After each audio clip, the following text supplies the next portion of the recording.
Hey, I'm Viktor Sokolovsky from the Codespace company. I would like to welcome you to the Tasting Stage conference. Conference fully dedicated to software testing and technologies around it. Despite challenging times, we are supported by our sponsors. This year we have Platinum sponsor Squad and Platinum sponsor Gay Tech. Before we start, I would like to say a few words how everything is organized. You have already received the mail with the links to two YouTube streams, Track A and Track B.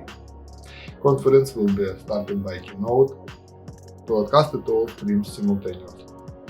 Each talk is about 45 minutes, followed by 15 minutes break. And of course, we will have a bigger break for lunch. To communicate with each other and with speakers and partners, we create a dedicated Slack workplace, where we create a dedicated Slack channel for each speaker and for each partner. If you have questions, join the Slack, find the appropriate channel and type your questions to the speaker. Each speaker is asked to stay in the channel approximately for 30 minutes right after the talk. So prepare your questions beforehand, join the Slack and type your question. Also, don't forget to have a look at the sponsors channel because you will find a lot of interesting stuff with it. I hope you will enjoy the conference.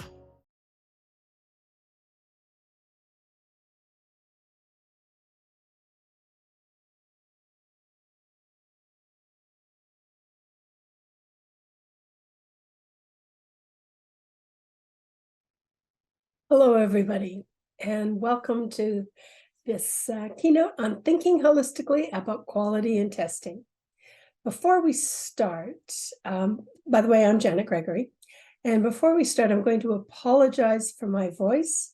I've just gotten over a cold, and so it's kind of a little bit shaky, a little growly, so don't mind me.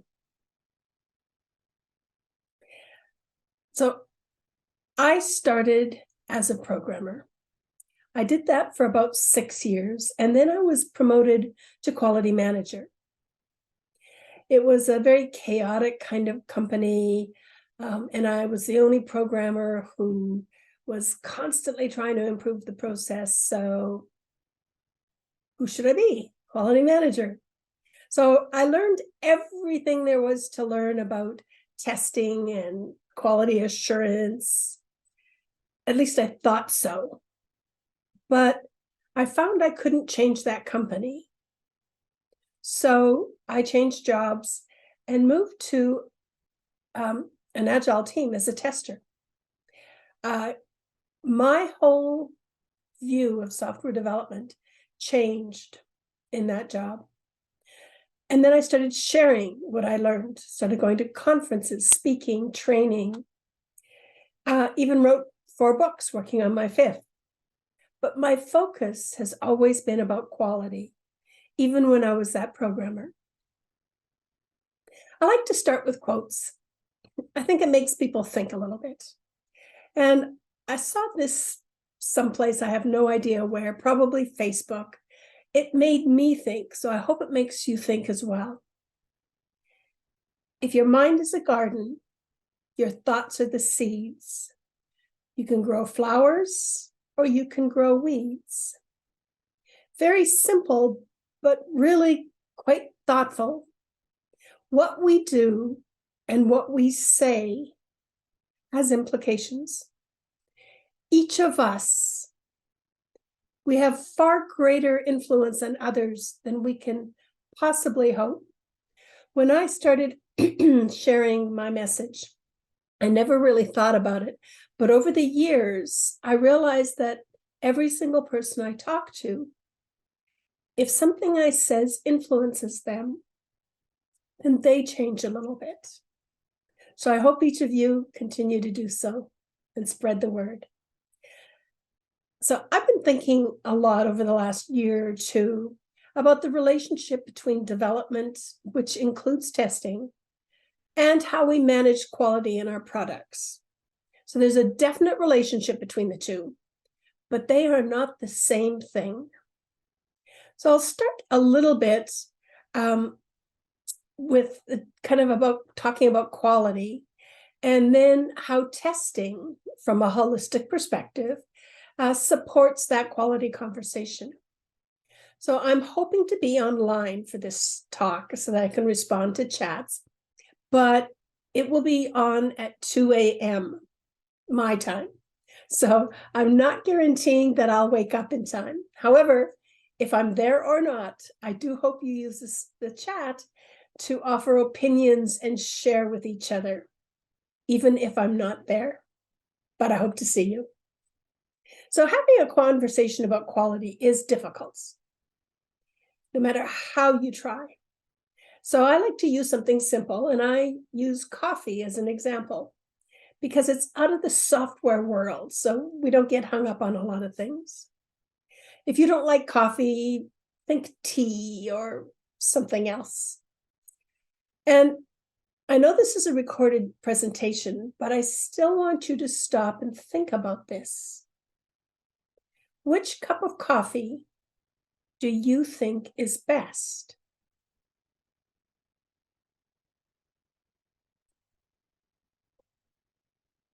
Now, based on previous replies, because I've shown this one before, it's probably a pretty even split. Myself, I prefer that plain black cup of coffee. I'm not a fan of cappuccinos. Now, how did you choose? How did you know from a picture which is the best cup of coffee? Think about why you chose that. Do you prefer plain black like me? Or do you like lots of foam? Or maybe the pretty design even is what caught your interest. Now, I asked my sister this question, and I said, when you think about a cup of coffee, what is it that you like? And so she started off talking about the best cup of coffee she has is when she goes to her little coffee shop, kind of just around the corner from her place. She walks in, the barista makes her cappuccino and has a nice little conversation. And then she takes her coffee and she goes and she sits in the nice comfortable chairs and reads her book for a while. And so when she started talking about this and started sharing this, I said, so do you not think about the coffee at all? Because she hadn't mentioned it. And she goes, oh no, it's a good cup of coffee. But what she talked about and what her perception was all about the ambiance, the environment that provided that great cup of coffee she liked. So when you were thinking and choosing, did you think about the quality of the coffee itself? Maybe the beans, where it came from?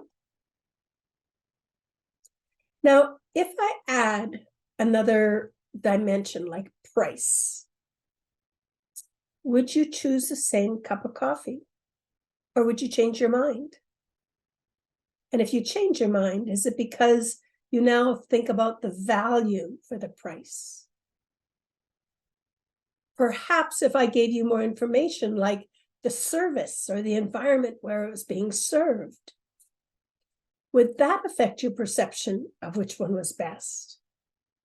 Because perhaps you can get all three of these at the same cafe or coffee shop. But would you pay more or less? What if you were getting them at a gas station or someplace like that? Would you pay more for that cappuccino? No ambiance. But let's look at a different perspective on quality. I'm going to make it a little bit more real. So think about your favorite website. This is Amazon. You could consider YouTube or something else. How would you define quality for this website? What things would make it a quality product? Start putting them in the chat as I continue kind of talking.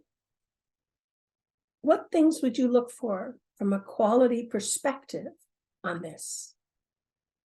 Perhaps something like easy to navigate or easy to find things, because on Amazon, one of its biggest things is the ability to search.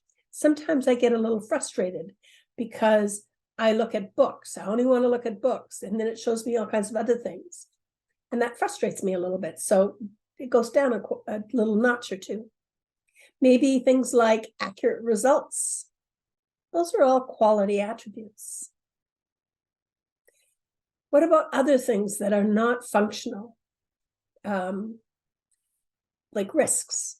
What quality attributes do you need to test for risks? Some of the ones on the previous page was about usability. But maybe there's other things like, is it out of date? Because you wouldn't want to sell things that you couldn't sell because they don't make them anymore. How do you make sure that everything advertised is current? What about privacy for the customer? Maybe keeping credit card information, for example, or maybe showing incorrect suggestions. And there's always all these other kinds of things like ransomware and scary stuff like that. What other kinds of risks can you think of? Drop them in the chat if you think of anything. The other question that needs to go with risk is, what is the most important? And who is it important to? So let's kind of talk about that for a moment, because quality, it contains a lot of connotations, and it changes meaning depending on the perspective of who's looking at it. This little cartoon is a great example, right? If the person on the left is looking at that number and sees a 9, the person on the right looks at it, sees a 6. Is either right or wrong? Just different perspectives. How can we meet? How can we understand those perspectives? Now, a few years ago, and this is one of my favorite stories, so I tell it a lot. My grandson, we were on vacation in Hawaii, and my grandson and son-in-law were on the balcony, and they were looking out over the ocean. And my grandson, who was about 5, I guess 4 or 5, said, "Hey, Daddy, look, the cars are driving on the water." And his dad, of course, says, "No, Braden, they're not driving on the water. They're driving on the bridge." And my grandson was quite insistent. And he said, "They're on the water. They're driving on the water." And of course, my son-in-law was equally as insistent. And it was getting to be quite a little heated discussion. I'll call it a discussion. Anyhow, my granddaughter, who was about 7, went out on the balcony and just kind of crossed her arms and went, I could just hear her, what was going on in her brain. But anyhow, she said, "Daddy, come here, bend down." So he bent down, and she said, "Look at what Braden sees." And sure enough, the cars look like they're driving on the water because they're looking through glass on the balcony. And then my granddaughter said, "Now, Dad, pick him up, show him what you see." And of course, the cars are actually on the bridge. Their viewpoints were so different, and they couldn't see each other's point of view until a little 7-year-old girl come and showed them. So when we're having conversations in our story readiness meetings or backlog refinement meetings, and there's discussions about what we mean, really stop and just say, how can we come to a conclusion about what we mean? Maybe you have to visualize it. Maybe you have to change places. Maybe a little bit of listening instead of talking. If we think about risks that we have identified, different people will have different risk tolerances. So you have to ask the question, who matters? All stakeholders, all users? Who's important? What's the most important? Have that discussion. Now, customers, they're the most important, right? Do we know all our customers? Do you know all of your customers? Amazon surely can't, right? How do we use their product? Everybody will be different. We can do things like use personas, right? But there's other stakeholders like the sellers, the people selling the products, or the logistics. How do we get it there? So from a customer perspective, or at least one customer's perspective, quality might mean fitness for use, their customer satisfaction. But there's others. And then there's product value. So if we think about the coffee, how much are you willing to pay for specific features, for the ambiance, or the perceived value of the product? Because one perspective is the company itself. Are they making enough profit? Do they depend on volume and price, or a higher price for less volume? Do you know what your organization does? Do you know what value customers get from your product? From the product perspective, quality means maybe the degree of excellence at an acceptable price. Perhaps that's the value. And then the third thing is process. How well do we create our products? We have to think about process design, standards, specifications, and I'll talk a little bit more about this in a bit.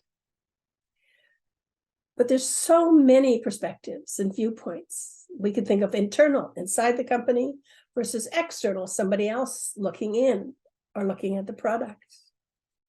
So let's look at that website again. If we think about customers, some of the people using this website, maybe there's some who want the latest deals, always checking. Maybe there's people who want to buy things very quickly, repeat customers. There's people that, and it goes on and on. It could be endless. So when we're testing, do we have to think about testing for all of those people? Perhaps.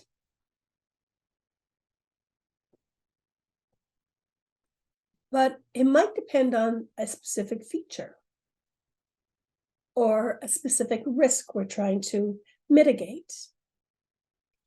Product value. Why do people shop through Amazon instead of going to a store? Does the website provide that value? In North America, or Canada, where I'm from, we have this thing called Amazon Prime. I have no idea whether you do or not. Pay a monthly fee and we get free delivery. We also get a TV channel. Does Amazon Prime actually add value to people? If so, which people? To all people? Maybe only to some who are repeat customers. Maybe others don't care. Product quality may be many, many things. It might be that ease of use. It might be safety. For example, on this website, I've taken off the top for now, but it shows my name and shipping address. It remembers me. What if somebody else brings up this website on my computer? Is that a safety issue for Amazon?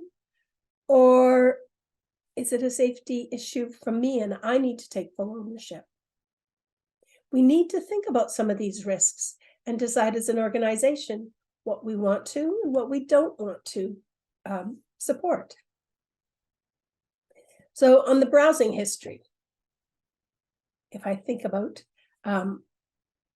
accuracy, I can see everything I've looked at lately. Although I really don't remember looking for mouse killer. So I'm thinking that there's a bug in the history. I don't know. I didn't check it out. But what I like is that I have some control over this page. I can turn it off or on. I can remove everything if I don't want anybody else to see, because you never know what a person's going to be looking at, right? As testers, we need to be able to look at different things like quality attributes and asking questions about why we might need this information. Is there a regulatory reason? For example, GDPR in Europe. Maybe we shouldn't be storing all the information that marketing wants us to. As testers, we need to think beyond functionality. We need to understand that quality perspective from all different types of angles. It's not enough to think about what we ourselves think is important. Now, so far, I haven't even talked about the process of building. And we really need to determine what is important first before we think about the how. And a lot of teams I see kind of get that mixed up. They jump into the let's go build it, and then end up doing a lot of rework, right? So let's talk about process right now, specifically testing in a holistic manner.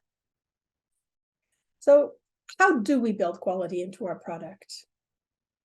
One way, not the only way, but one way is to start thinking about testing differently. So Elizabeth Hendrickson has this amazing quote, and I've been using it for years. Testing is not a phase. It is an activity that happens throughout the delivery life cycle. So when we start to think about testing as an activity, it changes how we do things. So let's go back to our coffee. Process for making a cup of coffee. It starts when we first plant that coffee bean, right? How we grow it, the altitude it's grown at, the time it's planted. It's also about the time it's getting picked. It's about the roasting. Do you like it dark? Do you like it light? Do you like oil on it, or do you like it dry? So, for example, our coffee maker doesn't like oil on beans, so we have to buy the dry beans. My husband likes dark roast. I like medium roast. So our coffee machine has a little, I can add extra water so that it's not so strong for me. How do you like your coffee? How's it roasted? But the process continues right up until we serve the coffee. The operations behind the coffee shop. It starts with the environment it's grown in and continues right up until the barista puts that pretty design on top, if that's what you choose. And then the customer, and only then, does the customer take their first sip, and they can judge the quality of that coffee. It's the taste, it's the ambiance, it's everything around them that determines how they perceive that quality. But the process of getting there, that does affect their perception. So holistic testing is really a comprehensive term to encompass testing throughout the development life cycle, from the start of an idea right through to customer interaction with the feature. Really thinking about how the delivery team interacts, how they think about testing from the very beginning, right up until the customer's using it. So how did I come up with this model, and how does it relate to testing and Agile? Well, many people, and I still see it, so I'm we'll take it with a grain of salt. I'll generalize, but many people still think testing starts after we have code in our hands, and talk about testing as testing code. But we might have detailed tests before we code, but maybe they only get performed after the code.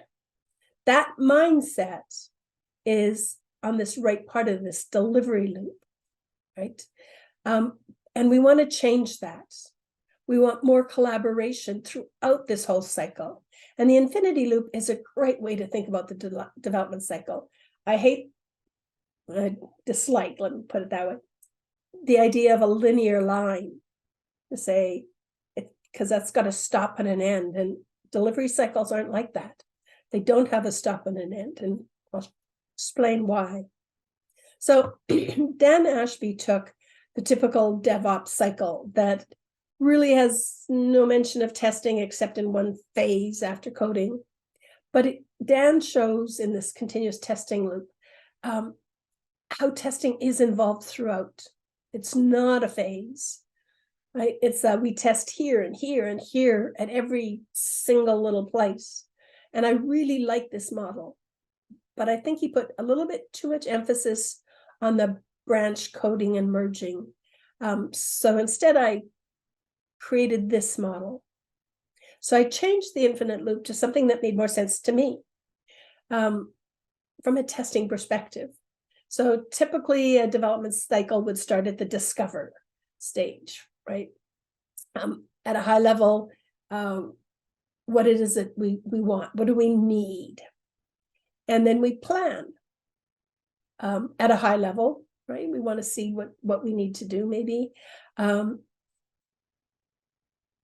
We understand, we go to build, you deploy it to development environments, test environments, you release it to your customers, you observe what they are doing, and hopefully you'll learn something. And then you move on to discover new things. Now I've put some pauses in this infinite loop. That's the little double lines in there. And it's not a gate, right? But the pauses are to show that we need to kind of stop and reflect. Are we ready for the next stage? So for example, if we were building and we went to deploy and we found out our smoke test said failed, and we have to go back to build. Or perhaps we're in understanding and we want to build. Maybe we ask ourselves, are we ready? Whatever your definition of ready is, are we ready to build? Maybe we don't have all our dependencies managed. Then let's go back and just understand a little bit better so that we don't have to stop in the middle of the building. There's really no beginning and no end. Sometimes we'll go slow. Sometimes the stage will go very quickly. For example, if you've done something before and you're just repeating it, like, I don't know, can't think of anything offhand, but sometimes you will do the same thing almost again and again. That'll go very quickly. But if you're starting with something totally new, you will go slower and much slower. So we move from the left to the right and then back again and continue on that infinite loop, just around and around and around. The model, I call this is the model, a holistic testing model. And these are examples of the types of testing to consider. I started using the term holistic. Dan used continuous testing, but I changed it to say use holistic because I found that the word continuous has been hijacked by some of the tool vendors to mean automation only. Maybe they don't mean that, but that's what it sounds like. And I know that there's many, many different types of testing that we do in this loop. And it's not only about testing software. So in Discover, at the beginning, there's a new feature. They've decided they have this new feature.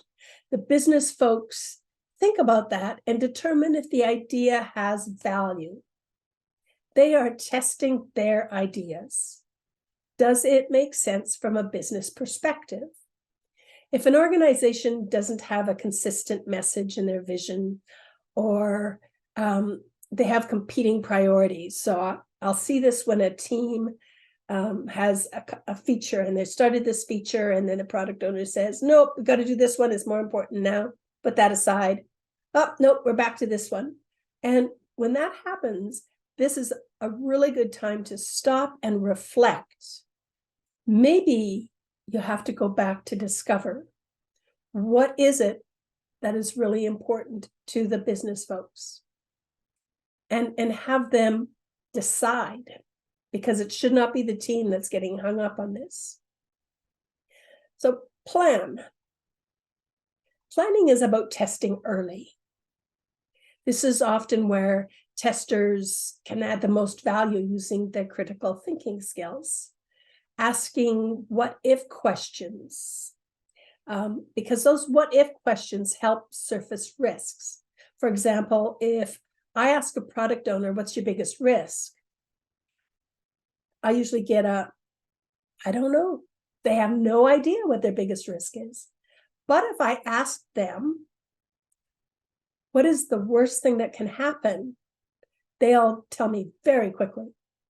Or what don't you want to see in the front page of the newspaper tomorrow? They can tell you that very quickly. Those are often the biggest risks. So start asking those questions. Another thing we can do during planning is helping to break down stories so that they're testable, helping to understand the scope of the story, thinking about the what quality attributes are important. Remember, I talked about the risks and what is the most important. The quality attributes. Does everybody think security is the most important? Or is scalability? Or maybe recoverability? Maybe it's performance. I don't know. Does everybody have the same understanding of what is the most important quality attributes to test? Now, in our Amazon example, depending on the feature, we might have to, maybe we have something new because we're integrating in a new product line. So we have to think about that integration. Maybe our logistics have become the most important thing because we have decided we're going to start shipping to, I don't know, Antarctica. How are we going to calculate delivery charges there? How are we even going to deliver it? So all of a sudden, our risks will change. What we test might change. So we've discovered what planned, and now we need to understand in more detail. So if we have a story and we're getting ready, we want to get it ready for building. That's the idea. So we need to understand the scope of the story or the feature. We can think about test data. This is where practices like acceptance test-driven development or behavior-driven development really come in handy because they can help us figure out, are we building the right thing? Do we understand what we're building?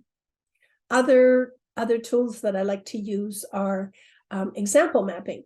And if you haven't tried it, it's a simple way to really understand the business rules. And you can look up Matt Winn, Google Matt Winn and example mapping, and he's got a couple of nice blog posts on that. But it's working to say, do we understand our business rules? And then thinking about examples to express those. I like to use a simple example like adding two numbers together. Everybody knows how to do that. It should be simple to code.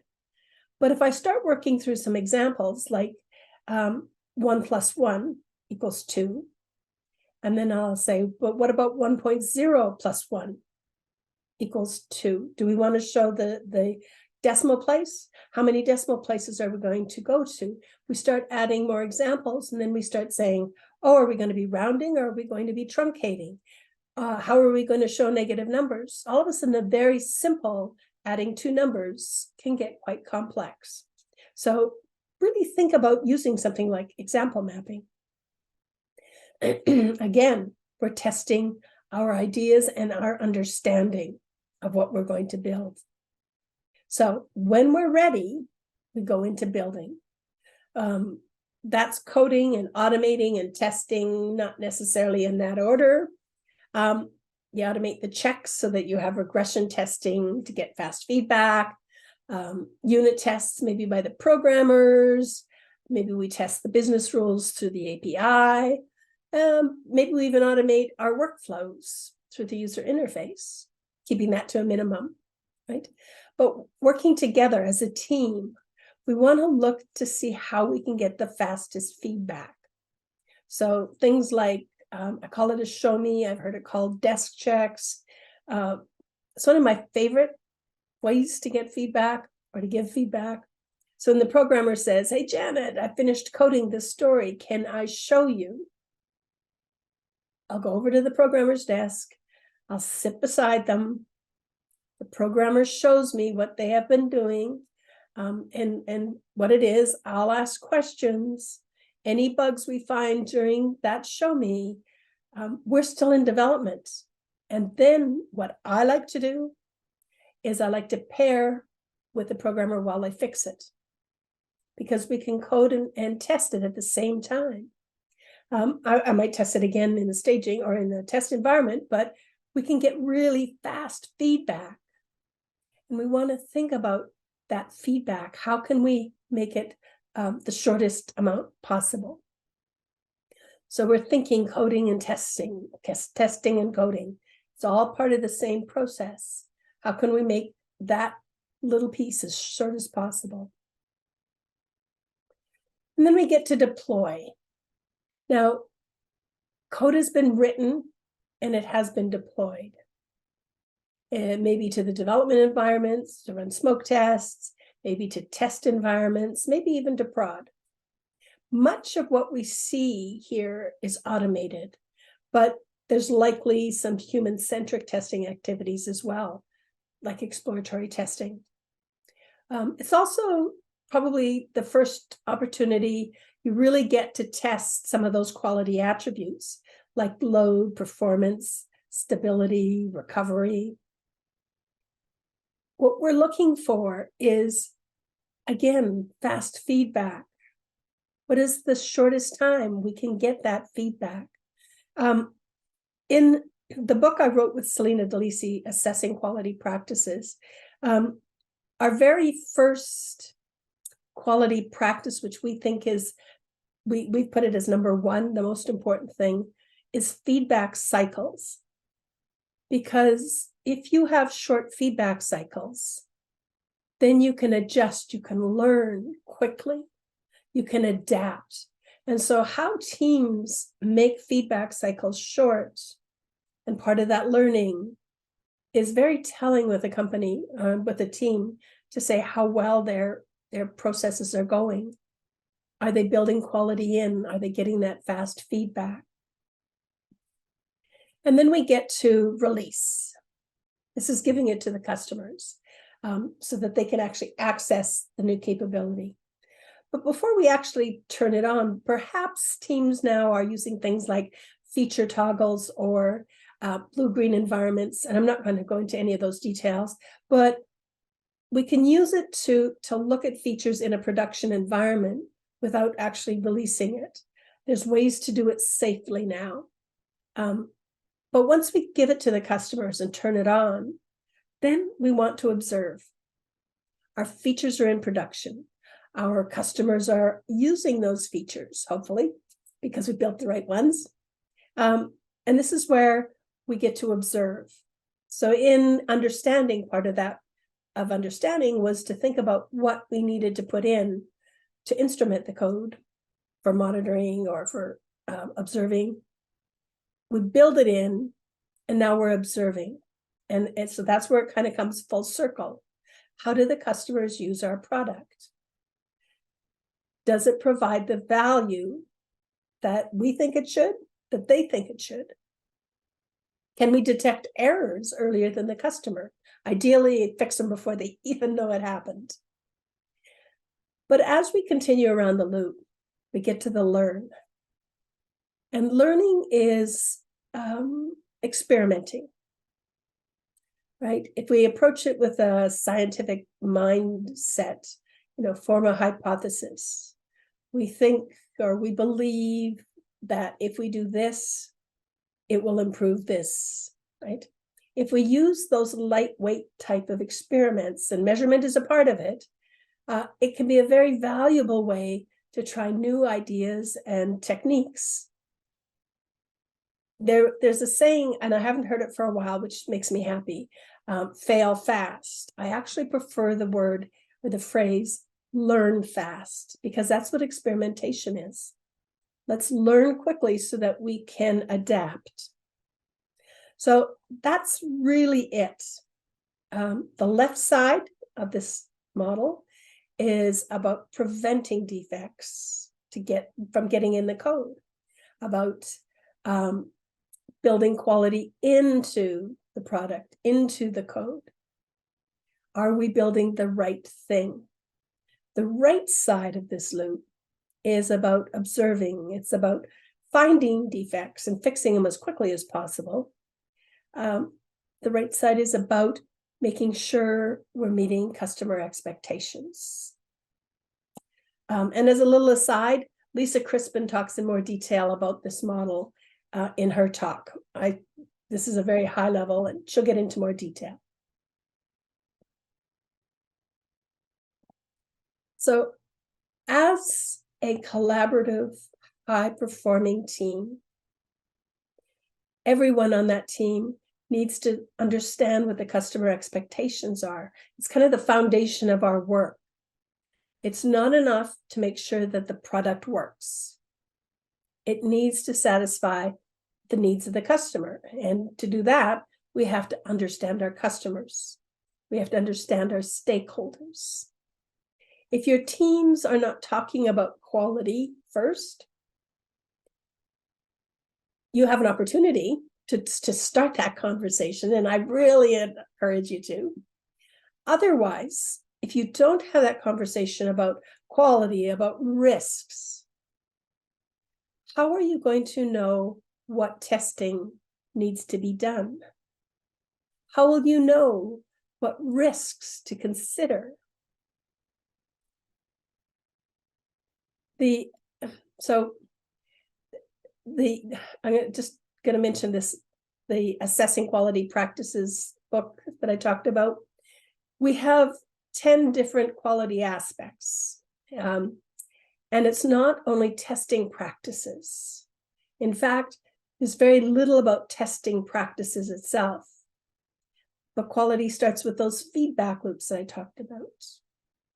The second thing that's really important is the culture. So if a team or an organization, for example, doesn't enable the environment for the team to grow and flower, to bloom, to experiment, to get better, how is the team going to improve? Communication. If the communication is always top down, how is the team ever going to be able to say, hey, look what we learned? Can we share with other teams? It's really important to have some of those basics down before you even start talking about some of the other quality practices, like the development and practices that teams do, like the testing practices.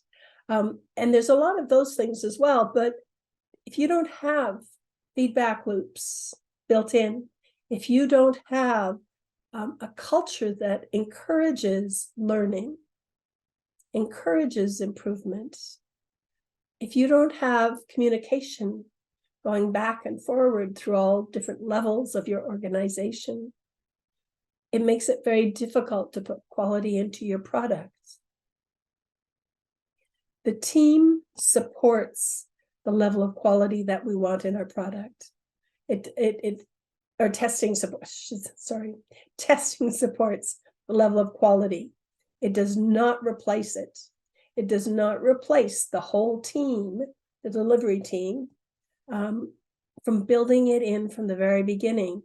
So teams have to learn how to talk about it.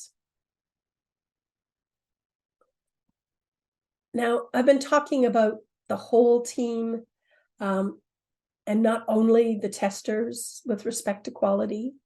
Testers bring essential skills. They lead the team in talking about quality, right? But it is not their responsibility by themselves. It takes the team's commitment to make it work. Defining product quality belongs to the business stakeholders. But testers can ask really good questions. The whole team can, but testers specifically, they know those risks. They're asking those questions. Don't wait till the code is written and you ask those questions to the product. Ask them early. Help those business folks think about what's valuable to their customers. And then there's also the process quality. How do we build the right product?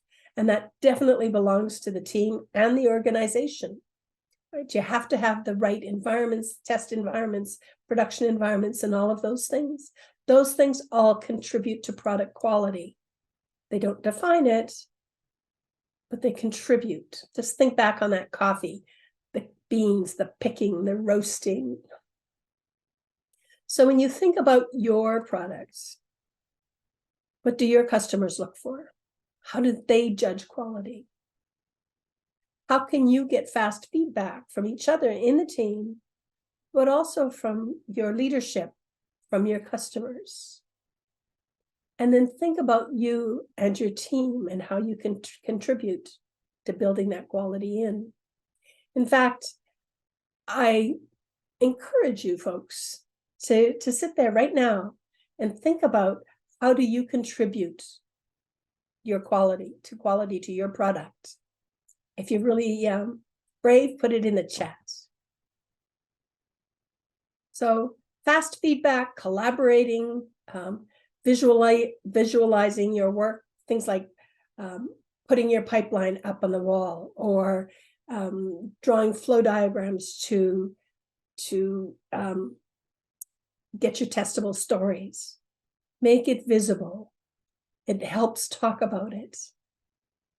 And then, of course, continual learning means a no-blame culture, enable people to innovate, to get better. It means mistakes will be made, but without mistakes, it's hard to learn. You can learn without making mistakes, but it makes you learn faster. So using that scientific mindset, experiment, grow, find new opportunities. So I'll end this talk with a quote. This one is from Edward Deming, 1982, when he did his 14 key principles for business effectiveness. I still believe those principles are alive and well in agile and effective agile teams and organizations. My only issue with this particular quote is that the idea of productivity is really often misunderstood. And so that kind of makes this just a wee bit off sometimes. The second quote is one of mine. If you focus on quality, the speed will come. If you focus on speed, the quality will get lost. I see companies transitioning to agile. They concentrate on the idea of speed, getting it to market fast, and they forget all about the quality, which in the end has an adverse effect because it makes them slower. So focus on the quality, the speed will come.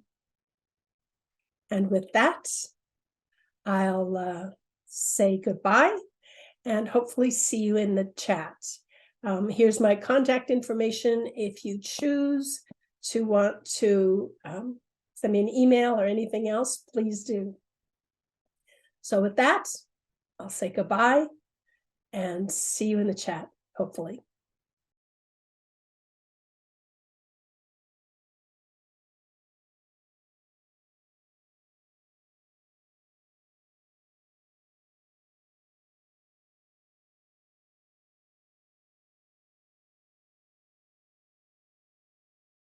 I am, he is, she is, we are Squad, one of the biggest R&D centers in Ukraine. Ukraine is our home, and we're here to stay. We have offices in Kyiv, Lviv, Uzhhorod, but now we mostly work from home. We are fans of all things tech and love following the evolution. We pay attention to every detail. They bear all the sins. We support each other. We look forward to the next meetings with our teammates and love caring for our pets, because who doesn't? Even though we miss our good friends, we meet new ones, and we are looking for more. What if you are the one? So if you like what you've heard about us, we would also love to hear about you. Join us and become a part of our team. Forget good. Do great in Squad.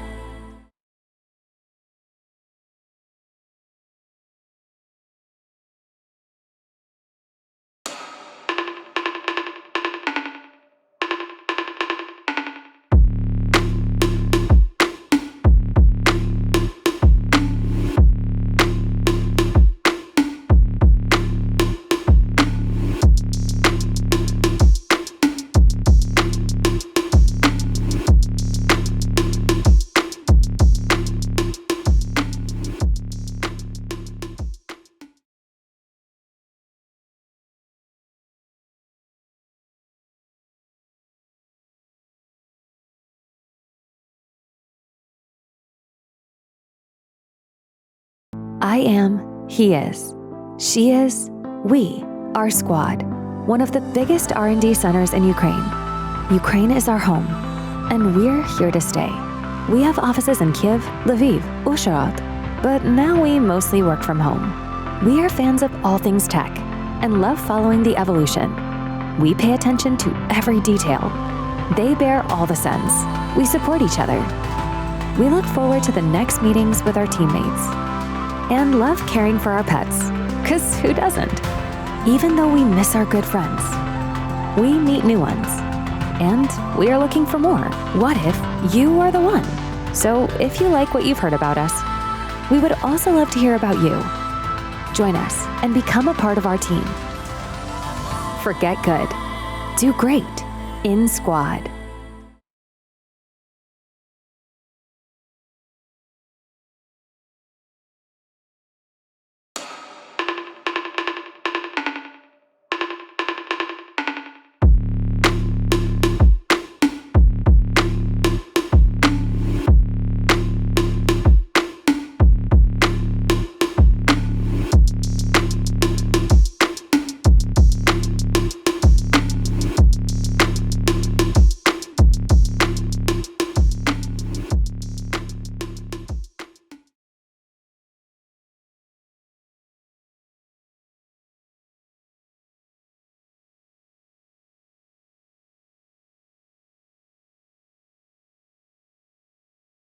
I am, he is, she is, we are Squad, one of the biggest R&D centers in Ukraine. Ukraine is our home, and we're here to stay. We have offices in Kyiv, Lviv, Uzhhorod, but now we mostly work from home. We are fans of all things tech and love following the evolution. We pay attention to every detail. They bear all the sins. We support each other. We look forward to the next meetings with our teammates and love caring for our pets, because who doesn't? Even though we miss our good friends, we meet new ones, and we are looking for more. What if you are the one? So if you like what you've heard about us, we would also love to hear about you. Join us and become a part of our team. Forget good. Do great in Squad.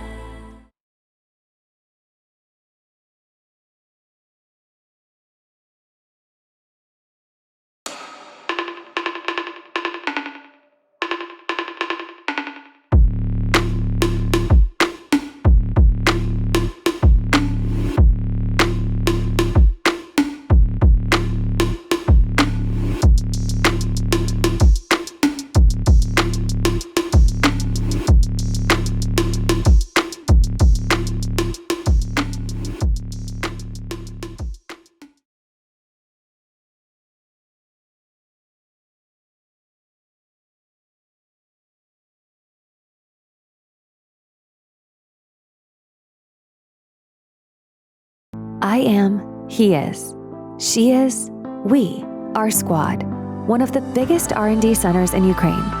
Ukraine is our home, and we're here to stay. We have offices in Kyiv, Lviv, Uzhhorod, but now we mostly work from home. We are fans of all things tech and love following the evolution. We pay attention to every detail. They bear all the sins. We support each other. We look forward to the next meetings with our teammates and love caring for our pets, because who doesn't? Even though we miss our good friends, we meet new ones, and we are looking for more. What if you are the one? So if you like what you've heard about us, We would also love to hear about you. Join us and become a part of our team. Forget good. Do great in Squad.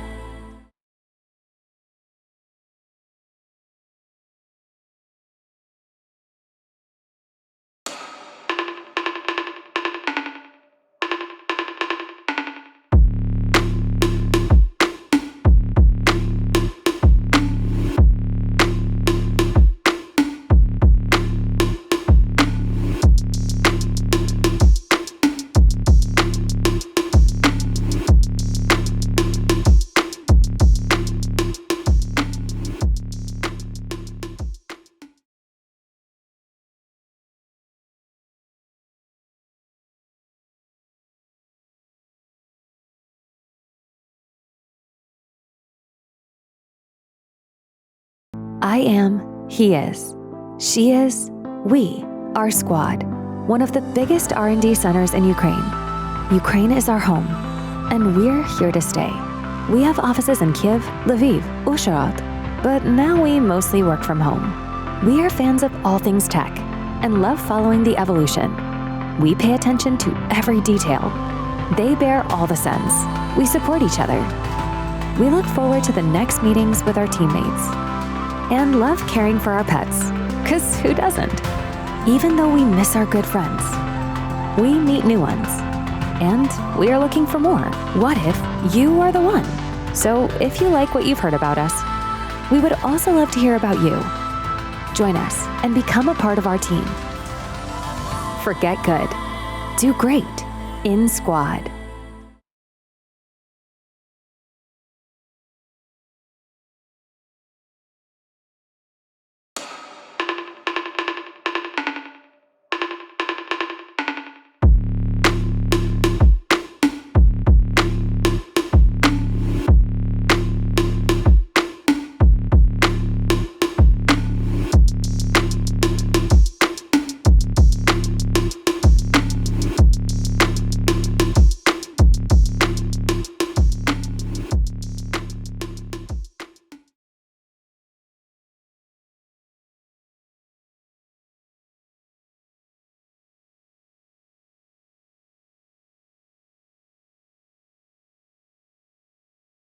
I am, he is, she is, we are Squad, one of the biggest R&D centers in Ukraine.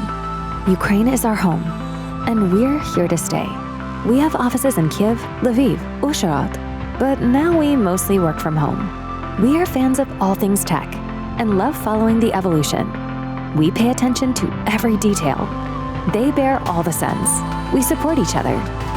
We look forward to the next meetings with our teammates and love caring for our pets, 'cause who doesn't? Even though we miss our good friends, we meet new ones, and we are looking for more. What if you are the one? So if you like what you've heard about us, we would also love to hear about you. Join us and become a part of our team. Forget good. Do great in Squad.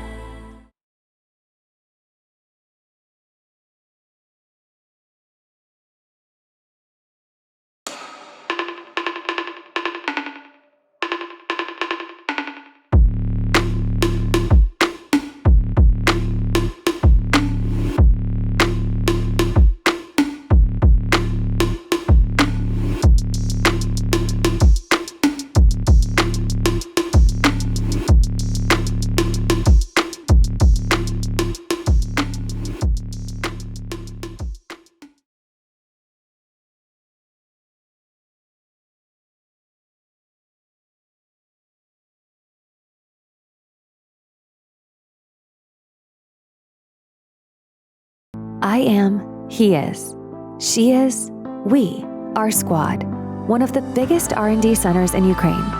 Ukraine is our home, and we're here to stay. We have offices in Kyiv, Lviv, Uzhhorod, but now we mostly work from home. We are fans of all things tech and love following the evolution. We pay attention to every detail. They bear all the sins. We support each other.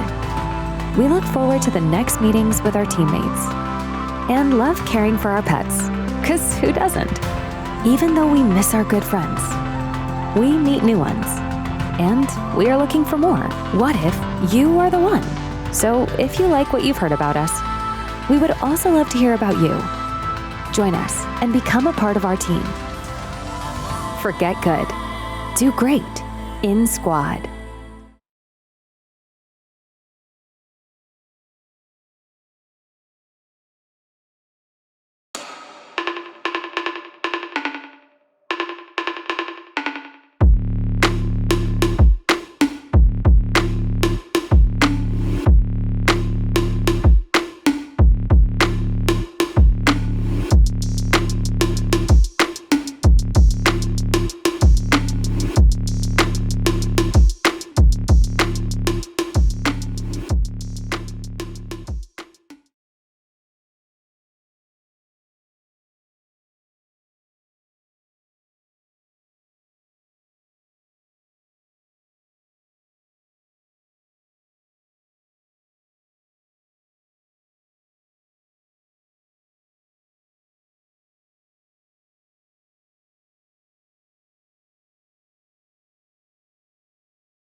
Hello everyone and welcome on the testing stage.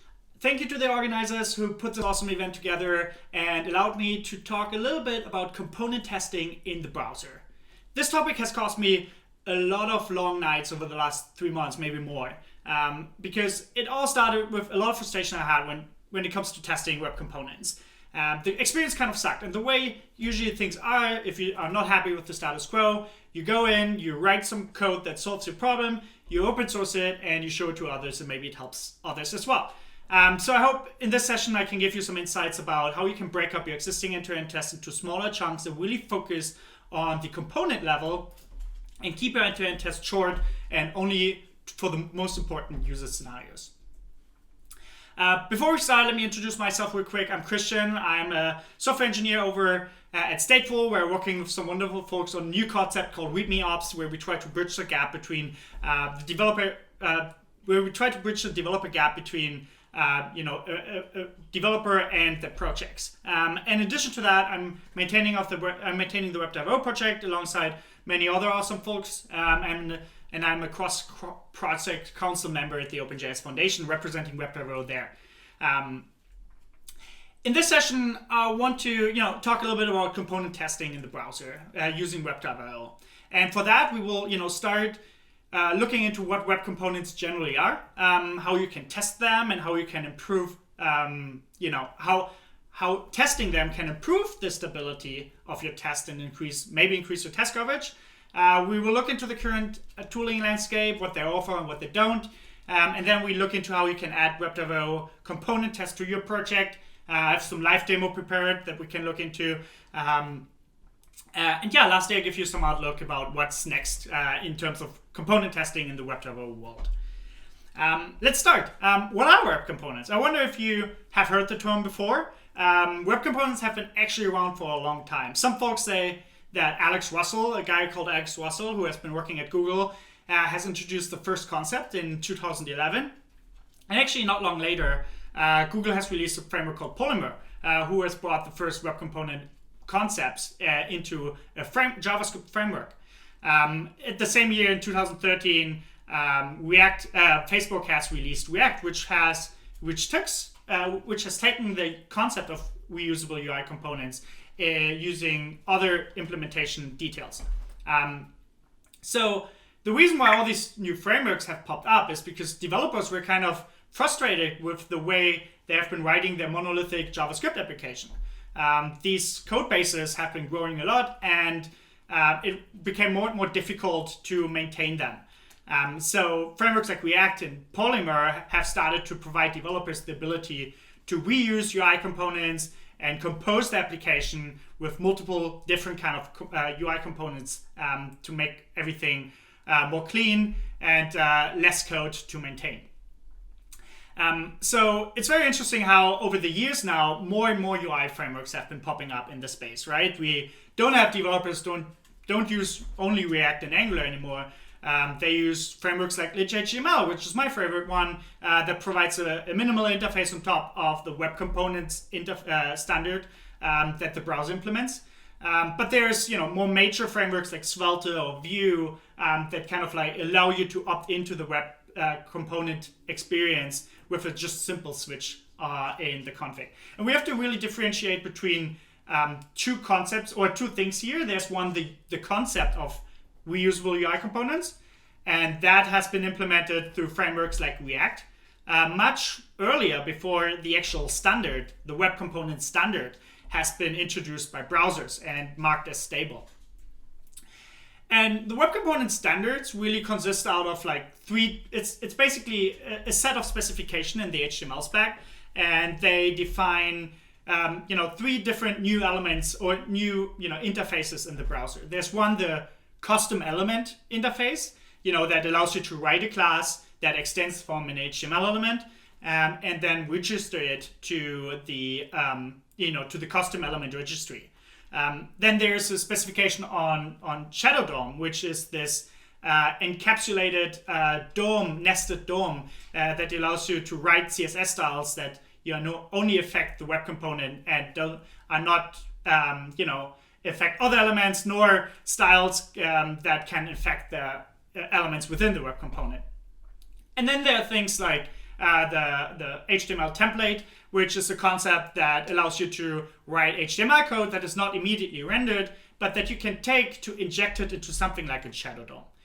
So you can see on this slide a little example that shows everything like in detail. And basically it creates a custom element. It applies some styles to it that are not reflected to any other elements outside of the web component.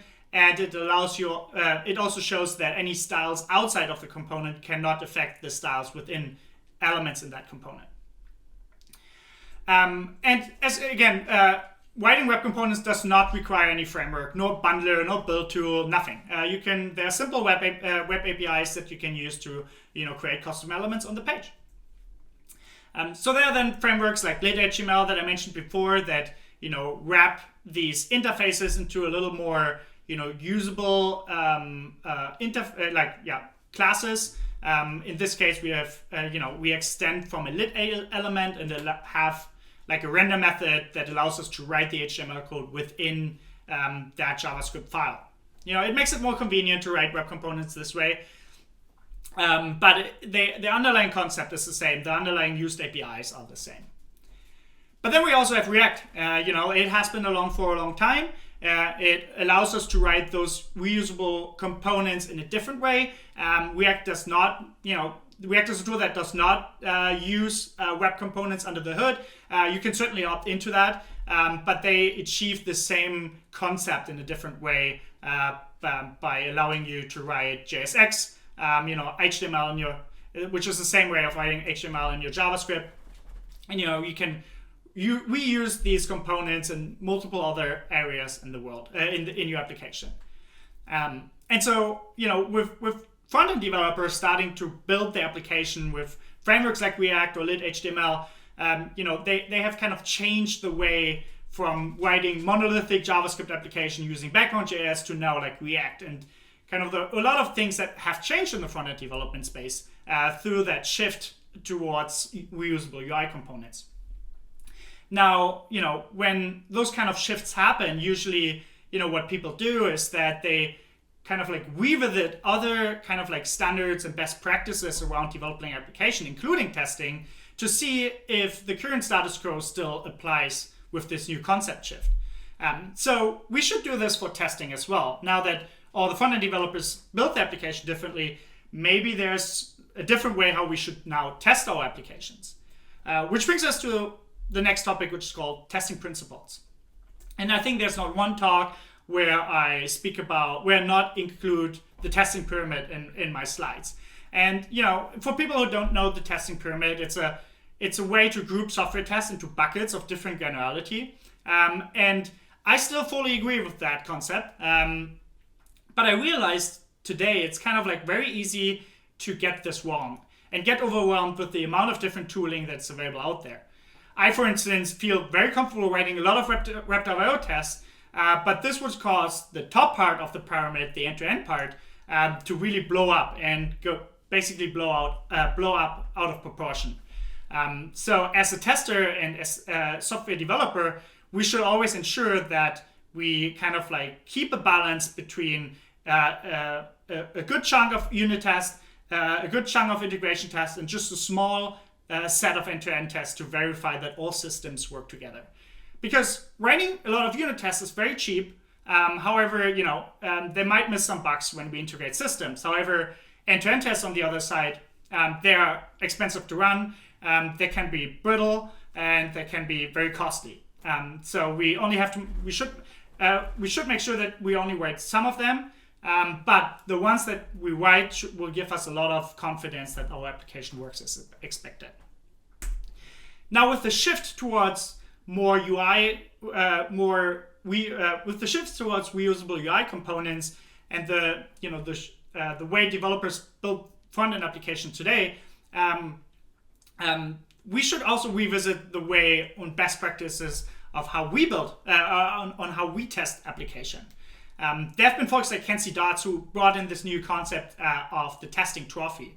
And he tried to really emphasize the question of the return of investment of writing tests. Again, writing end-to-end tests, brings you a lot of confidence, but they're also very brittle and expensive to run. Where on the other side, unit tests are very easy to write, but they might miss bugs when we integrate systems with each other. So the idea of the testing trophy is really to put the focus on the integration level. And that makes totally sense to me because it's a really nice middle ground between complexity, confidence, and the execution time. Now let me explain this in an example, right? Let's say we have a login form, and that login form, you put in your user credentials, and it makes a request to a backend, which is connected to a database. And I think every one of us has been writing an end-to-end test for those kind of scenario, right? And that is still valid. We still want to make sure that all these systems work together. But the scenario of a login has so many details in it, right? What happens if the user has the wrong credentials? Do we show the right error message in the UI? What happens if the backend is down? Do we properly show an error in the login form? Things like that. On the other side, what happens if the user tries some SQL injections? Do we really have like a system, and do we really is our backend breaking in those kind of scenarios? And then also, let's say we're writing this application, this login, is for a mobile web app, and our customers usually or mainly run or use this application with an iPad.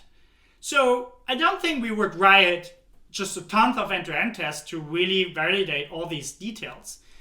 So what we can do here is, instead of writing end-to-end tests, we just break all these tests down into smaller chunks. So we will focus only on the UI component, the login form, to validate if the UI changes based on the responses that we get on the backend. We can really focus only on the backend to make sure that the requests that get in are handled in a right way.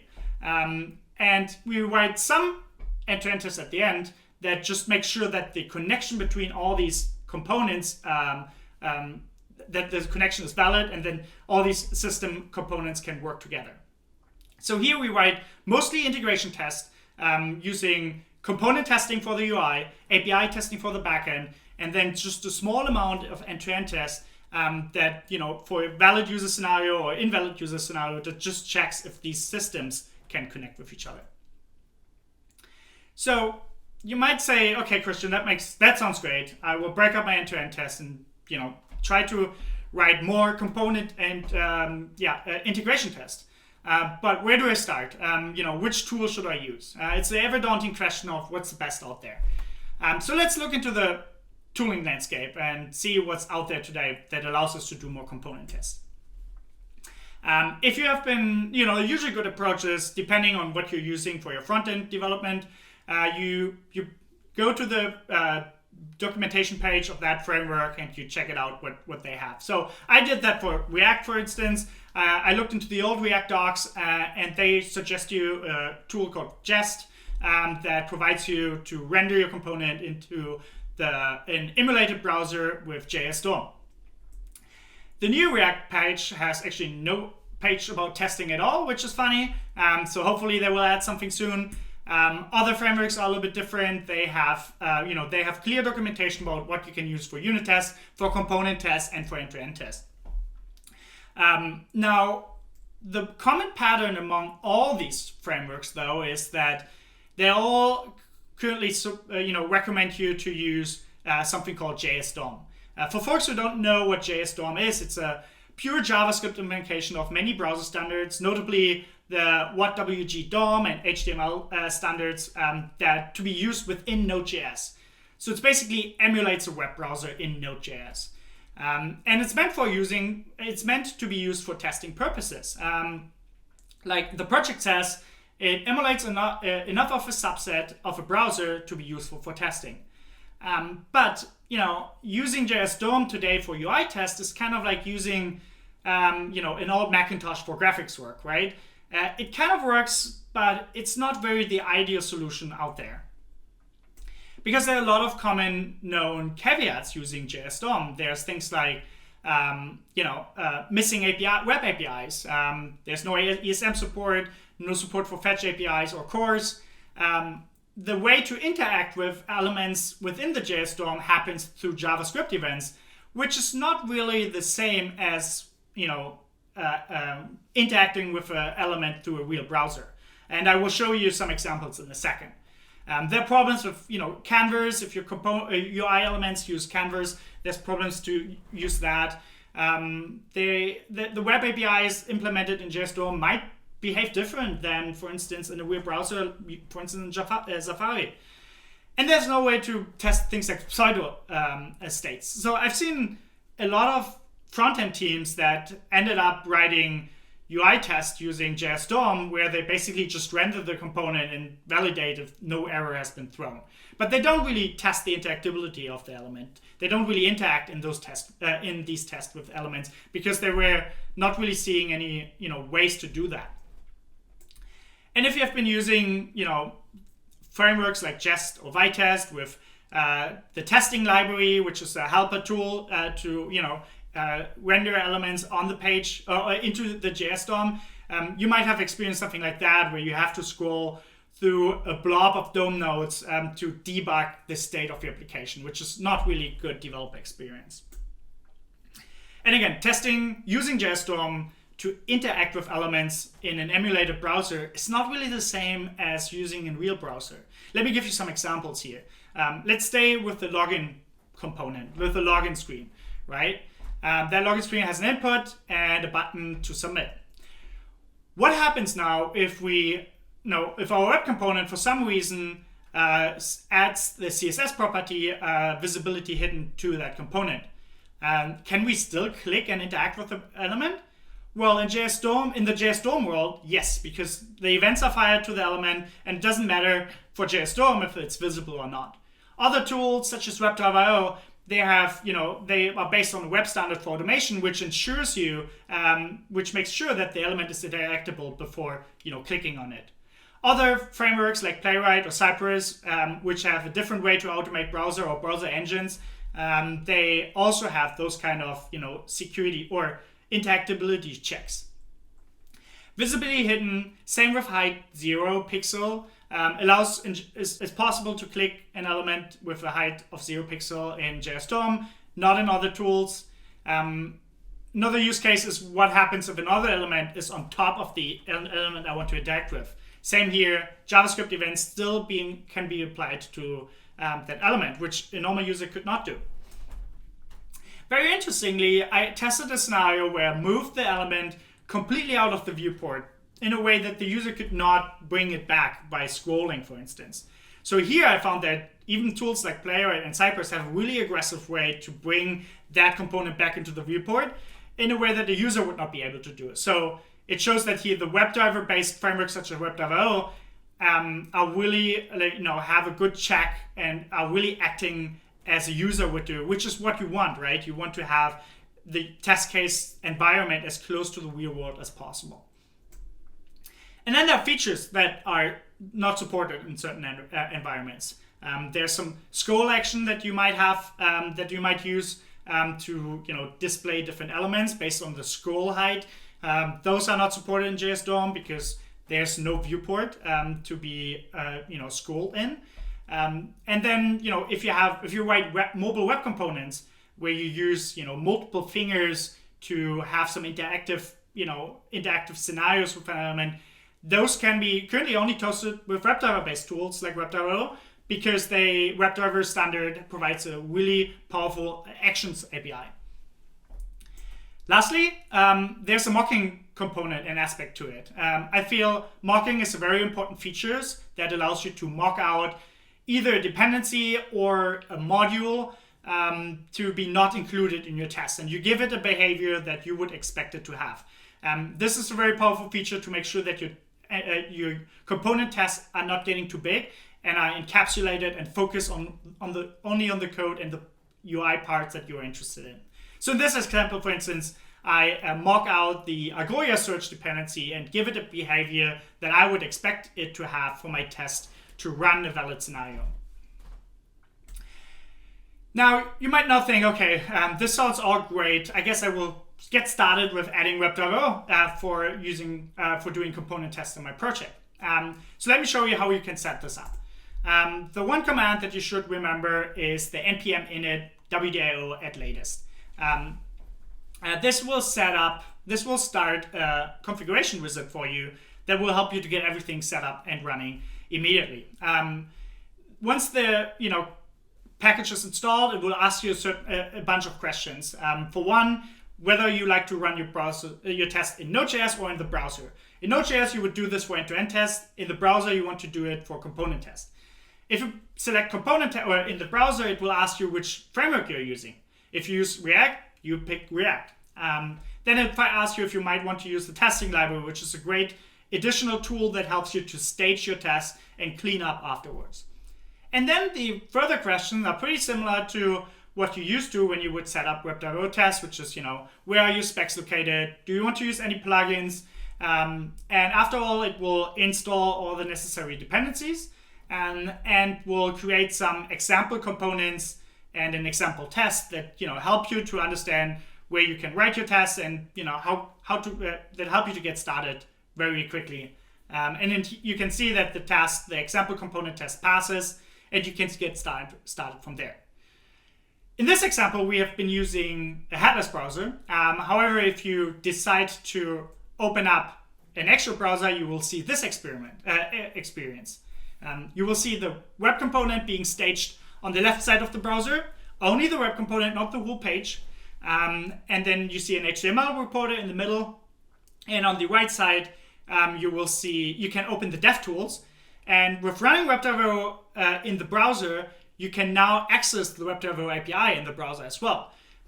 So you can see here that I try to find element within the consoles and validate if my commands work. And then I can pretty much copy and paste these snippets into my test and run them there. And what's very useful about this is that it really helps me to kind of debug my test, to fiddle around with commands and find selectors, for instance. WebDriver has an accessibility selector that allows you to fetch an element by its accessibility name. And the DevTools has an accessibility tab. To find elements, you can just go to the accessibility tab, see if the element has an accessibility name, and copy it into your selector and validate if the element is there or not, which is really effective and helps you. It's a great experience to find elements this way. But enough GIF examples. Let's go into the real live coding part of the talk. And for that, I switched back into my VS Code. And you can see here I have set up a project, and this project, has a bunch of templates for different frameworks. Let's pick React for this example.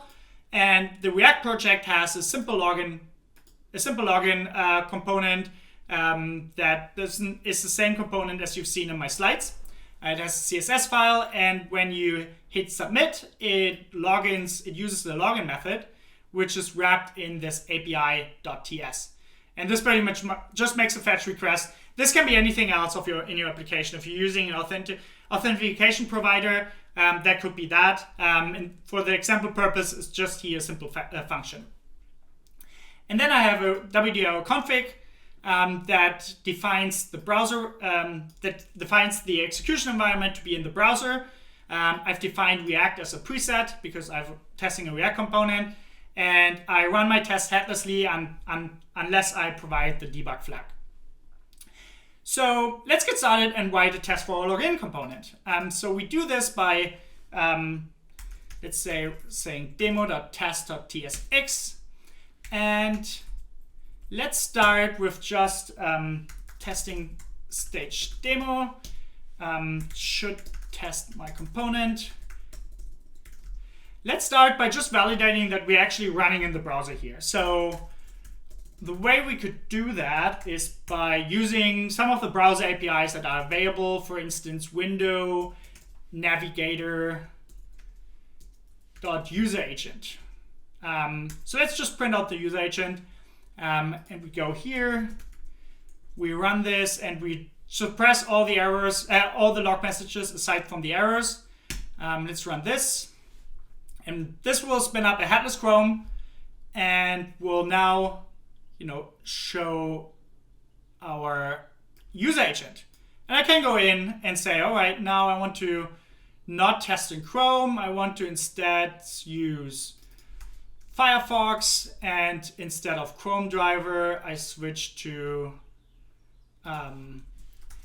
Gecko driver, and let's run this again.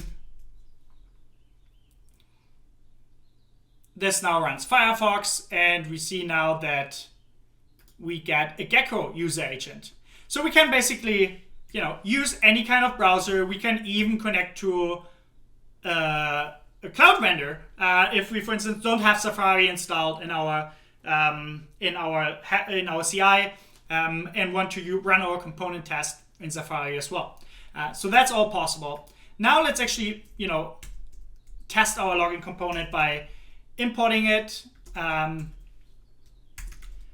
from our login file. And in order to inject the login component into our page, I recommend to use the testing library because it has some useful functions like render, which you can use to bring in the component into the browser, and it automatically gets cleaned up afterwards. So we render our login component right here. And so in order to see what we have rendered, we just set a breakpoint by using the browser debug command. This basically just stops the browser there, and we can see what has been rendered.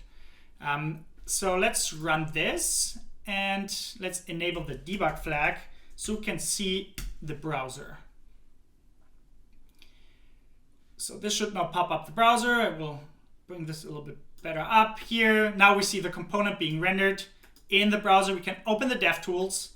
We increase this in size, and we move some of the logging here. And now we can start, working on our end-to-end tests. We have the WebDriver API here in our console, and we can see we get the title of the page. So let's start writing some end-to-end tests, some component tests for it. We can inspect the element. We have an input here. As I mentioned before, we can now access the accessibility tab. It says that this element has the accessibility name email. And so we can just copy that into our console and say, okay, find me an element that has the accessibility name email, and set the value to hello at testing stage. Testing stage. .com. So that works well. We do the same for our password right there. And then let's just click on our submit button. And that submit button has the accessibility name login. And as you can see here, a request is being made to an API, and it returned with an 400 because my credentials are not correct. But this is a good start. You can now write an assertion right in here where we say, okay, we expect now that our password element has a class name that is called, let's check what class name we added to this. So we have a class name is invalid that we can use. Is invalid. To have class name, let me just verify it in the docs. In our API, we have the docs around expect assertion to have element class. This is what we want to use. To have element class, so we place this, and that passes. That doesn't throw an error. We can just double check. If we say not, this should throw us an error. There we go. So perfect. We can now use this and basically copy all that into our test. Right in here. Okay. We remove all that and that and that. And this is our test. Now you can see I just saved my file and it runs the test and it cleans up the component. We still see there's requests being made, which we don't want because we want to not include the backend for our component test. We only want to focus on our UI component. So let's mock out our backend call and write a test that does not include our backend. For that to work, you can import a mock function from the browser runner. And what this mock function does, it's basically the same as you would use v.mock or jest.mock. It allows you to define, in a module or a whole dependency and, provide a mock for it. So in this case, we want to mock the API module here. We don't want to make the calls to the API. We could also mock on the fetch level. So we can say mock the fetch method and return a response that I expect. But that would, do this for the whole. This would do that for the whole browser. In this case, I only want to mock my API out, and we can see that our API module exports a named function called login, and so we need to provide a replacement for that. So here we apply a function that returns an object with a login property, and we want to replace that object with a mock function, and we want to say, okay, mock rejected value, we want to return a promise that gets rejected with an error case, or let's say with a successful case. In this case, let's say, or not, let's do error, with an error, oops. So let's run this again. This time we add the watch flag. And you now can see that the test is actually erroring out for not having this valid. Just let me double check. It should click. It's now not making the request anymore. If we check in the network call, there's no request being made. But also the error. Yeah, that should be actually. Oh, it's a rejected value. Okay, mock response value, resolve value. So we not want to have it fail. We just provided like this API expect to be run without an error, and this would be the way to mock out and create an error case. In this case, we return a resolve promise, but with an error value. And in this case, we can test the component without having the backend involved. Now let's test a valid case. For that, we want to import our login from the API. And this will get us not the actual API module, not the actual login function, but it will give us the mocked instance of it. And we can just copy this out, create a new test. And before we run the test, we can say, for type purposes, I need to have mocked here. This is also similar to jest invite test. We can say our mocked function login.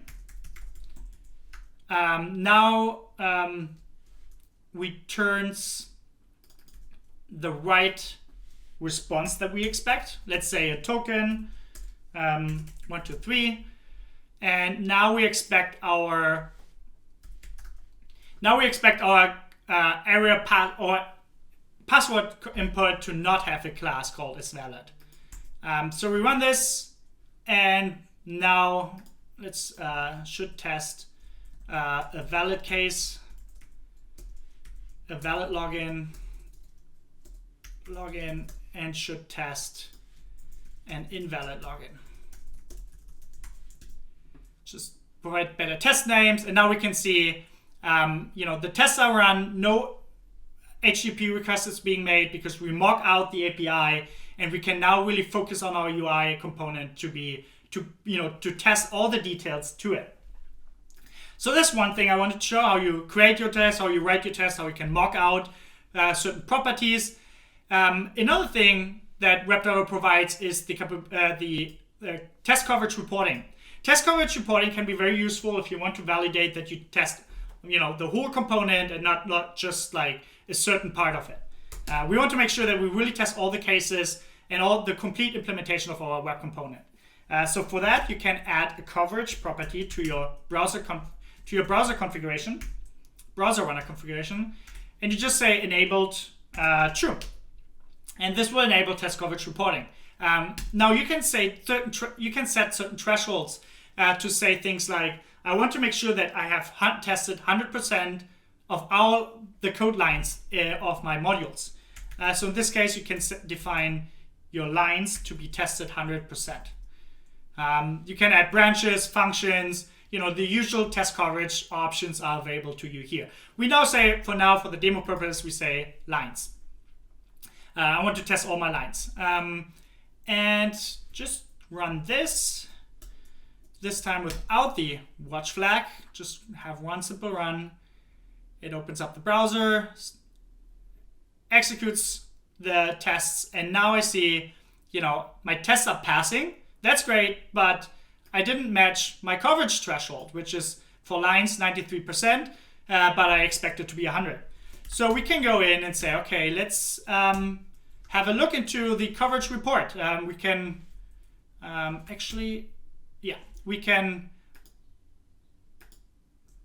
open up this and we can open this up in the browser. Let me just open this in here. 1 second. Brings us right in. Localhost 8080. So we can just start up a static server that prints out our report, and we now see that we are missing one line, which is the case when no email and no password is provided. So let's make sure we cover this as well. Let's go into our test and add another test case. Should test an invalid login with missing credentials. Here it doesn't matter what our backend returns because we don't submit after all. We don't make the request after all, or we don't use the API after all because the click doesn't happen. And now we expect our password to have the class invalid because there's no value in it. So let's rerun this. There we go. We can remove there. Don't need to see the browser.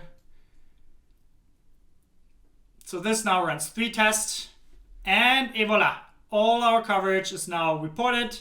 We can go back to verify this. 8080, open up our browser, and we see that our coverage report our test now covers that specific line. All right, let's go back to the slides. Right here. So that was a demo. I covered again how you write your component test, how you really make sure that you only focus on the component. Don't use the backend. It's really nice to have just the single component injected into the browser, test all the different kinds of scenarios. You can work with the component and mark everything out that is not needed for that that's not needed and used in your for your component. So what's next in terms of component testing Web.io? We are looking into some more enhancement to the mocking capability. We have some known issues. For instance, testing multiple browsers at the same time doesn't allow you to use mocking at the moment, but we're trying to fix that and address this. We want to add more support, want to allow you to use Jasmine or Cucumber for your tests, for your component tests as well. We might add a new feature for snapshot testing, which means that you can create a snapshot of the whole DOM tree of your component and kind of like with that validate a lot of different kind of details like class names and IDs and other properties with just one single assertion. We want to add more support for frameworks like AngularJS. You can test basically everything in the browser with Web.io already, including AngularJS applications and modules and components. But we want to provide better support for it by adding presets and documentation. And then whatever else, you can give Web.io component the browser runner of Web.io a spin. And if you miss any features or want to see, experience any bugs, just report it and we can get this sorted out. With that, thank you so much for your attention. And I hope this was insightful for you. I'm happy to answer any questions.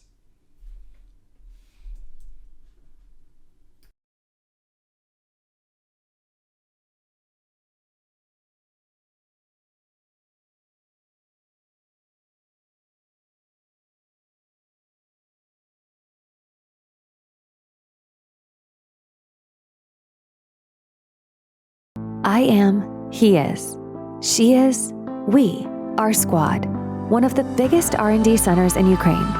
Ukraine is our home, and we're here to stay. We have offices in Kyiv, Lviv, Uzhhorod, but now we mostly work from home. We are fans of all things tech and love following the evolution. We pay attention to every detail. They bear all the sins.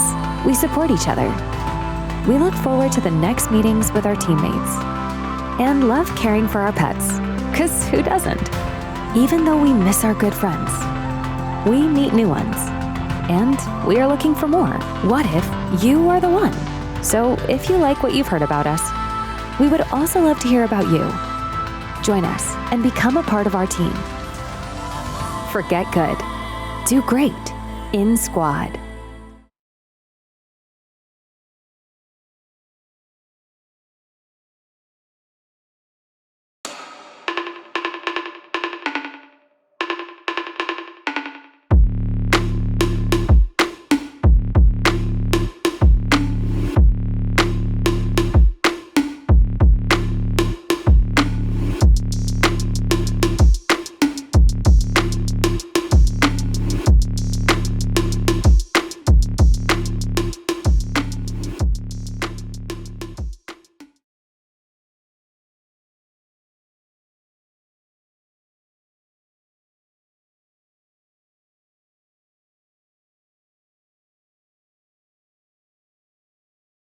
I am, he is, she is, we are Squad, one of the biggest R&D centers in Ukraine. Ukraine is our home, and we're here to stay.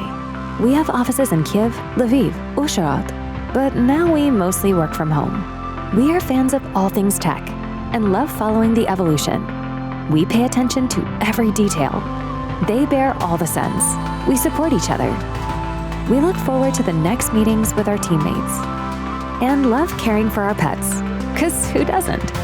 Even though we miss our good friends, we meet new ones, and we are looking for more. What if you are the one? So if you like what you've heard about us, we would also love to hear about you. Join us and become a part of our team.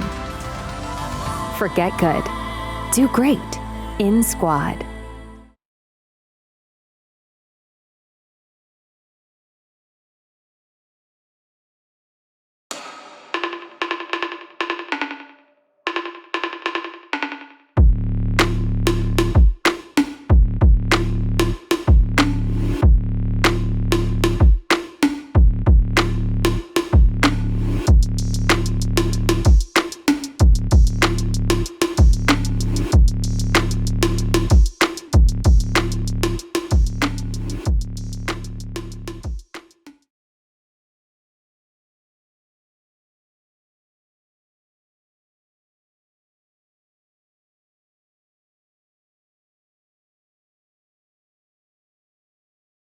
I am, he is, she is, we are Squad, one of the biggest R&D centers in Ukraine.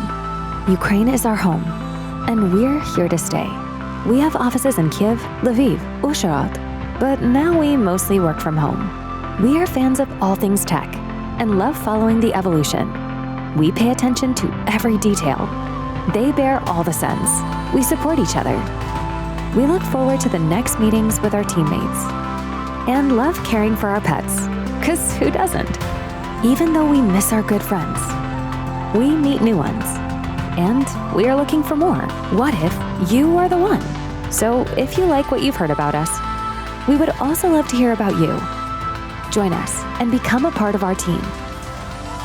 Forget good. Do great in Squad.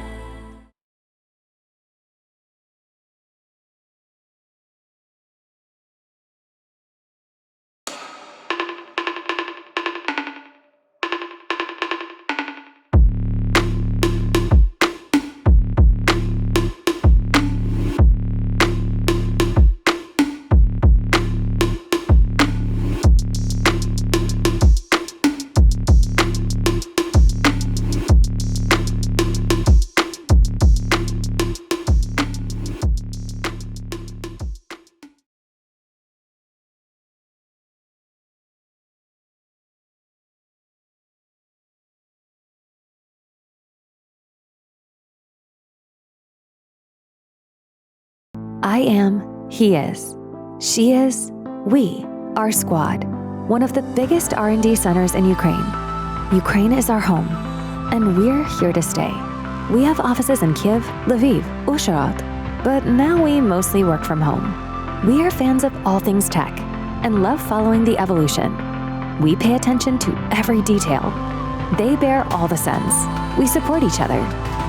We look forward to the next meetings with our teammates and love caring for our pets, 'cause who doesn't?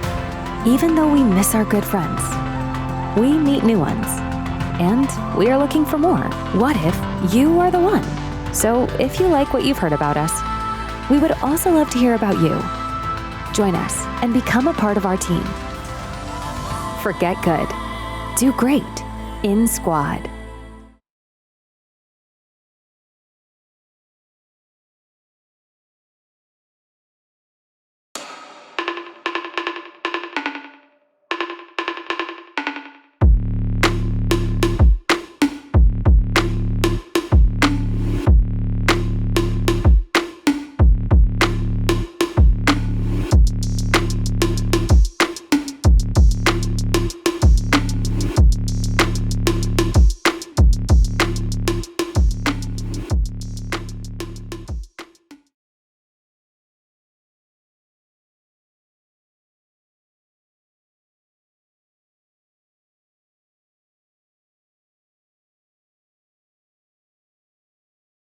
I am, he is, she is, we are Squad, one of the biggest R&D centers in Ukraine. Ukraine is our home, and we're here to stay. We have offices in Kyiv, Lviv, Uzhhorod, but now we mostly work from home. We are fans of all things tech and love following the evolution. We pay attention to every detail. They bear all the sins. We support each other. We look forward to the next meetings with our teammates and love caring for our pets, 'cause who doesn't? Even though we miss our good friends, we meet new ones, and we are looking for more. What if you are the one? So if you like what you've heard about us, we would also love to hear about you. Join us and become a part of our team. Forget good.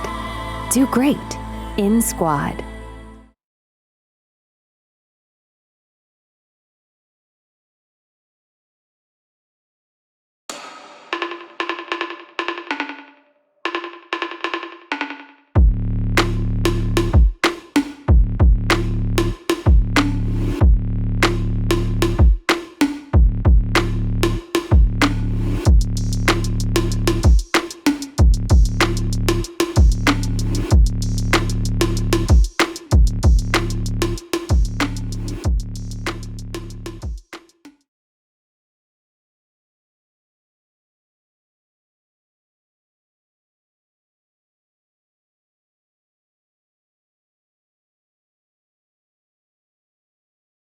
I am, he is, she is, we are Squad, one of the biggest R&D centers in Ukraine.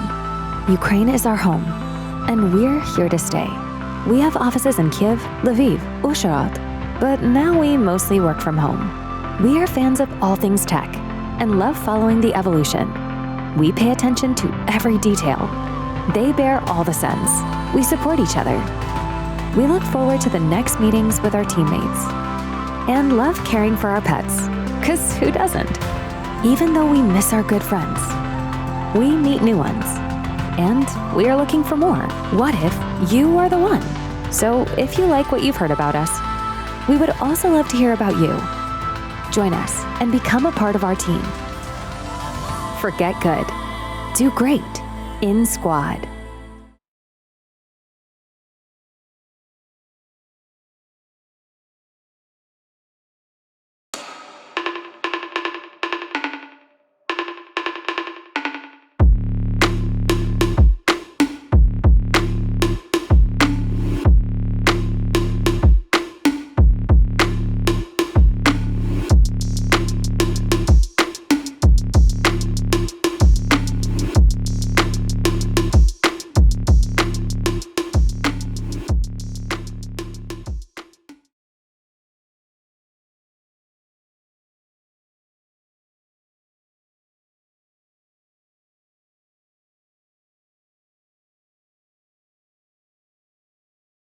I am, he is, she is, we are Squad, one of the biggest R&D centers in Ukraine.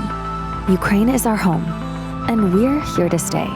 We have offices in Kyiv, Lviv, Uzhhorod, but now we mostly work from home. We are fans of all things tech and love following the evolution.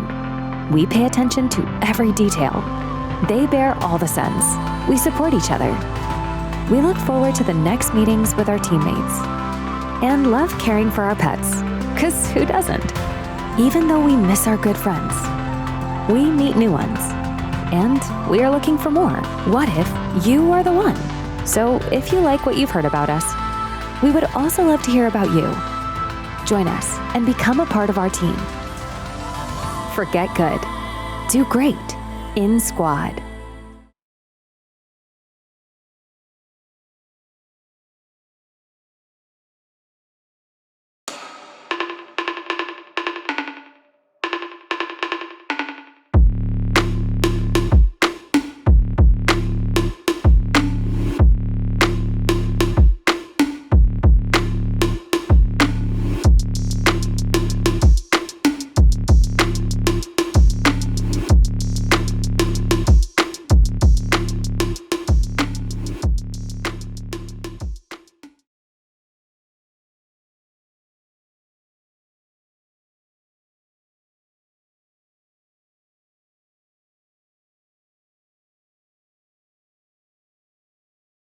I am, he is, she is, we are Squad, one of the biggest R&D centers in Ukraine.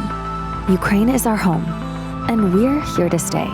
We have offices in Kyiv, Lviv, Uzhhorod, but now we mostly work from home. We are fans of all things tech and love following the evolution. We pay attention to every detail.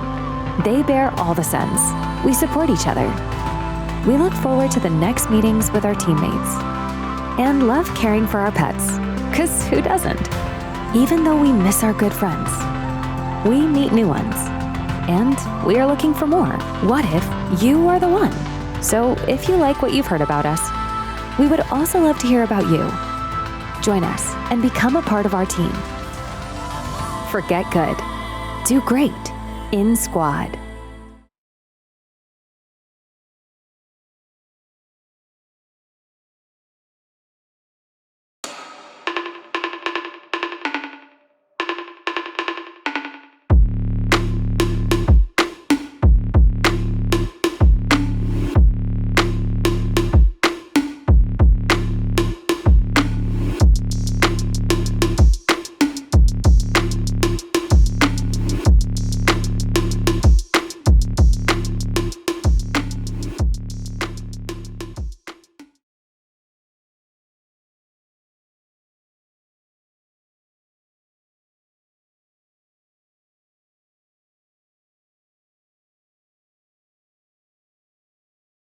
I am, he is, she is, we are Squad, one of the biggest R&D centers in Ukraine. Ukraine is our home, and we're here to stay. We have offices in Kyiv, Lviv, Uzhhorod, but now we mostly work from home. We are fans of all things tech and love following the evolution. We pay attention to every detail. They bear all the sins. We support each other. We look forward to the next meetings with our teammates and love caring for our pets, 'cause who doesn't? Even though we miss our good friends, we meet new ones, and we are looking for more. What if you are the one? So if you like what you've heard about us, we would also love to hear about you. Join us and become a part of our team. Forget good. Do great in Squad.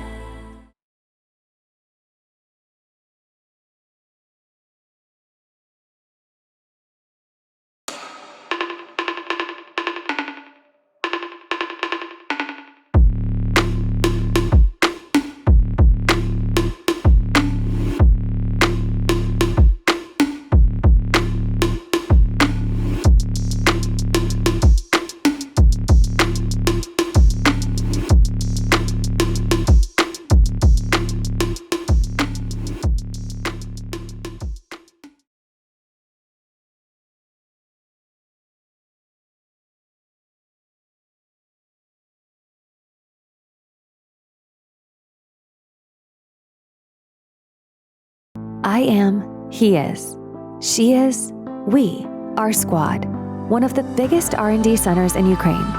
Ukraine is our home, and we're here to stay.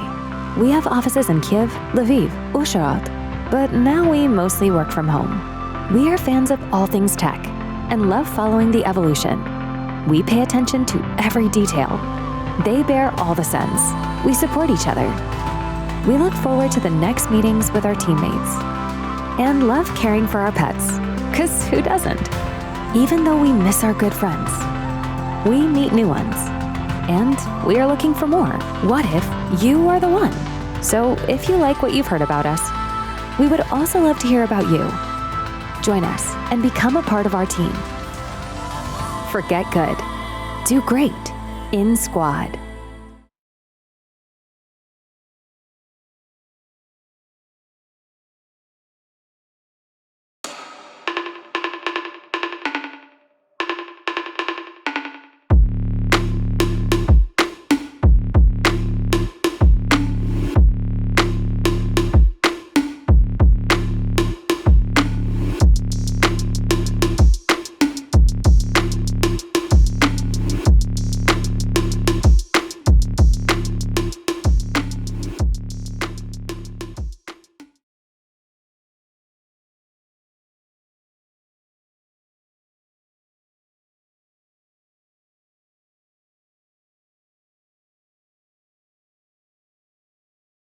I am, he is, she is, we are Squad, one of the biggest R&D centers in Ukraine. Ukraine is our home, and we're here to stay. We have offices in Kyiv, Lviv, Uzhhorod, but now we mostly work from home. We are fans of all things tech and love following the evolution. We pay attention to every detail. They bear all the sins. We support each other. We look forward to the next meetings with our teammates and love caring for our pets, 'cause who doesn't? Even though we miss our good friends, we meet new ones. And we are looking for more. What if you are the one? So if you like what you've heard about us, we would also love to hear about you. Join us and become a part of our team. Forget good. Do great in Squad.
Hello, everybody.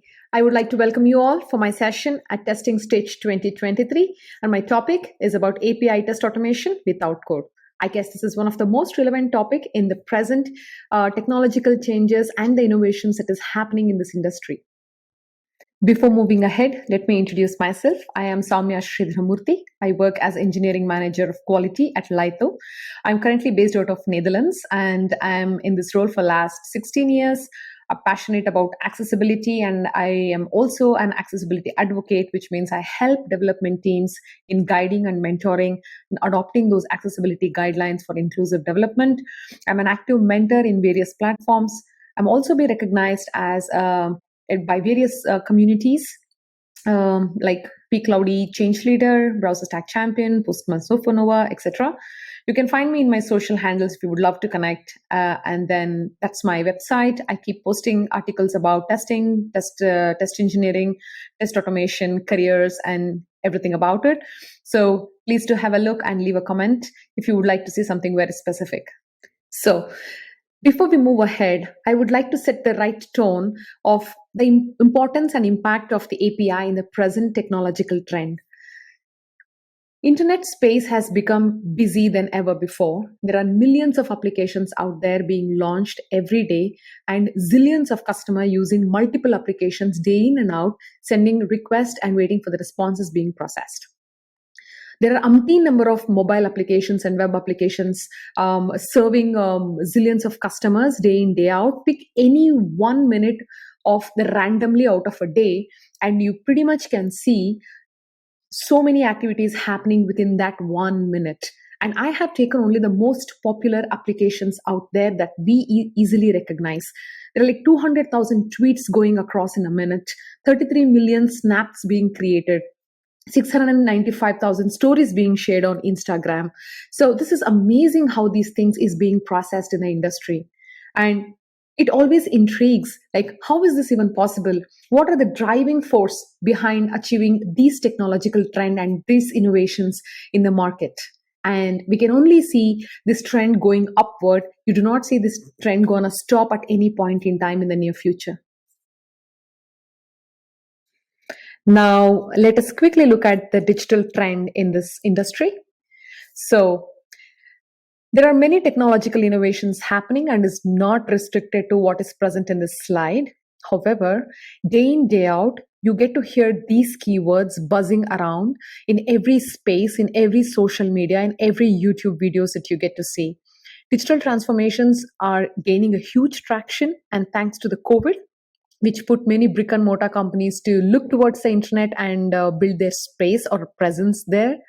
Super apps, which is gaining a huge traction in some part of the world, especially towards Asia and Middle Eastern countries. It's a great platform for multiple applications to interact with each other and provide one-stop solution for the customers. Then the iPaaS solutions, which provide a great ability to automate stuff. Things like RPCs and hyperautomation are making use of these iPaaS solutions to help co-create things instead of having to create everything from the scratch, like building everything ground up. Financial operations, you can see it's taking by surprise how banking and trading operations are changing on a day-to-day basis. One example of introduction of cryptocurrencies and the blockchain itself is revolutionary. The metaverse, needless to say, there are many companies who have pounced already on this concept of making use of metaverse in their respective businesses and to leverage in some way to drive growth and drive technological innovations with their respective solutions. It is amazing to see how things are changing in the technological space, which also means this space is becoming more complex on a day-to-day basis. But has it ever occurred to you, what is that one driving force which is enabling all these businesses to achieve these innovations at this speed? Well, it is none other than the hero of this session, which is the API. Application programming interfaces are making a huge noise in the technological space, and this is here to grow and this is here to stay. No matter what role one is into, if you are in the software space, it is important that you interact with the API either directly or indirectly, because this is becoming the future trend and they are the promising drivers of all these innovations that we have been talking about for the last 5 minutes. All right, so let's move on to the next slide. For the benefit of those who have come across this term for the very first time, I would like to set a basic understanding here. APIs are nothing but application programming interface, and they work around a specific protocol. Why is this important? Is we have plethora of programming languages, and each company may be using their own set of programming languages. For example, a company A and a company B. Company A may use Java, company B may use C#, but they would like to integrate their applications with each other if they have to. Now, with the two different programming languages, with two different behavior, it gets more challenging. But API is programming language agnostic. No matter in which programming language you write, as long as you adhere to the protocols and the template of the response body, it gives you a good opportunity for these two businesses to co-create or integrate their APIs to build the solution. So that's the advantage of having APIs at the very basic level. Then APIs pretty much follow the client-server model, and they are also triggered through an endpoint. Now, moving ahead, this is the basic elements that's involved in any API, no matter what API you take. This is a holistic view. It is not limited to this, but pretty much you can see these basic elements available in every API. So by and large, it's divided into request and a response. An API request may have multiple aspects in it. It starts with a verb or a method, which basically say what this API is supposed to do. A get means just a read operation. You read into a DB, fetch the value out of somewhere, and then give it as in the form of a response. A post, a put operations are mostly like changing the details or the data, updating and creating a data in the database, or changing a data somewhere. So it can be a critical action. So when performing the post, put, or any of these crude operations, we have to be very careful. So that is what verb is. Then you have headers. When two applications or two APIs have to interact with each other, they have to ensure that they are authenticated and they are safe to interact. These details are stored in these headers, Authorization is to let know the person who's performing this action is the right person and he's allowed to do. That is authorization. Then in order to trigger any of these APIs, you have to call its endpoint. So you can see the entire URL can be divided into two parts. It can be more than this, but a simple API call can have a base URL and then an endpoint. It's more or less like having a house address where this particular API sits. So when you call this API with the relevant information, it gets triggered and perform the action that you request them to do. Then is a response. Once you send the request, it is supposed to perform a specific set of actions and send you back a response. A response is a must. Even if it is an error, it has to give you a clarity on why it failed or why it is not allowed to perform a certain actions. That comes as a part of your response. Now, this response by and large is divided into two parts. One is a status and the one is a body.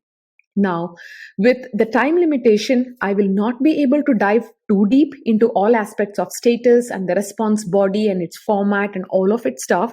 I highly recommend you to go through some basic materials online to understand all these details. But this should give you a good starting point to understand the structure of an API, the aspects and the elements that is involved in it when you have to work with it or understand it during your testing process. Now, let us come to the most meaty part of our discussion, where I have been asked multiple times, Soumya, we already have UI automation. Why should I be investing a lot of time into API test automation? I am a Scrum test engineer and I don't have enough time to invest into API testing. Let me tell you something. We all have been through this curve and still being worried about the test being flaky and the confidence ratio being absolutely zero when you're in the UI test automation. I wouldn't generalize it, but most testing team already are facing this problem. Doing the API testing will help you set up more stable tests. You're more closer to the code, which helps to find the bug at its source. The tests run more reliably and more faster, and you can do it a unit level test and also chain multiple APIs to achieve the same output as you're trying to achieve in the UI. But in this case, the confidence ratio is much higher. I know API tests can get a little dry, a little technical in its nature, but that is why this session is about, that not everybody have to go through a huge learning curve of learning a programming language right from the scratch. There are many low-code, no-code tools out there in the market which can help you adopt API testing as quick as possible without having to reach the demand of learning an entire programming language upside down, right? So now, having said that, again, we have to be mindful in using the low-code, no-code solution because they are evolving. They have still not reached a maturity where you can do ultimately anything out of them. But instead of having nothing, you can start at some point and keep adding more tests, which can be more reliable, which can be more stable, and help you achieve a better testing routine as compared to a flaky test routine with a zero test confidence.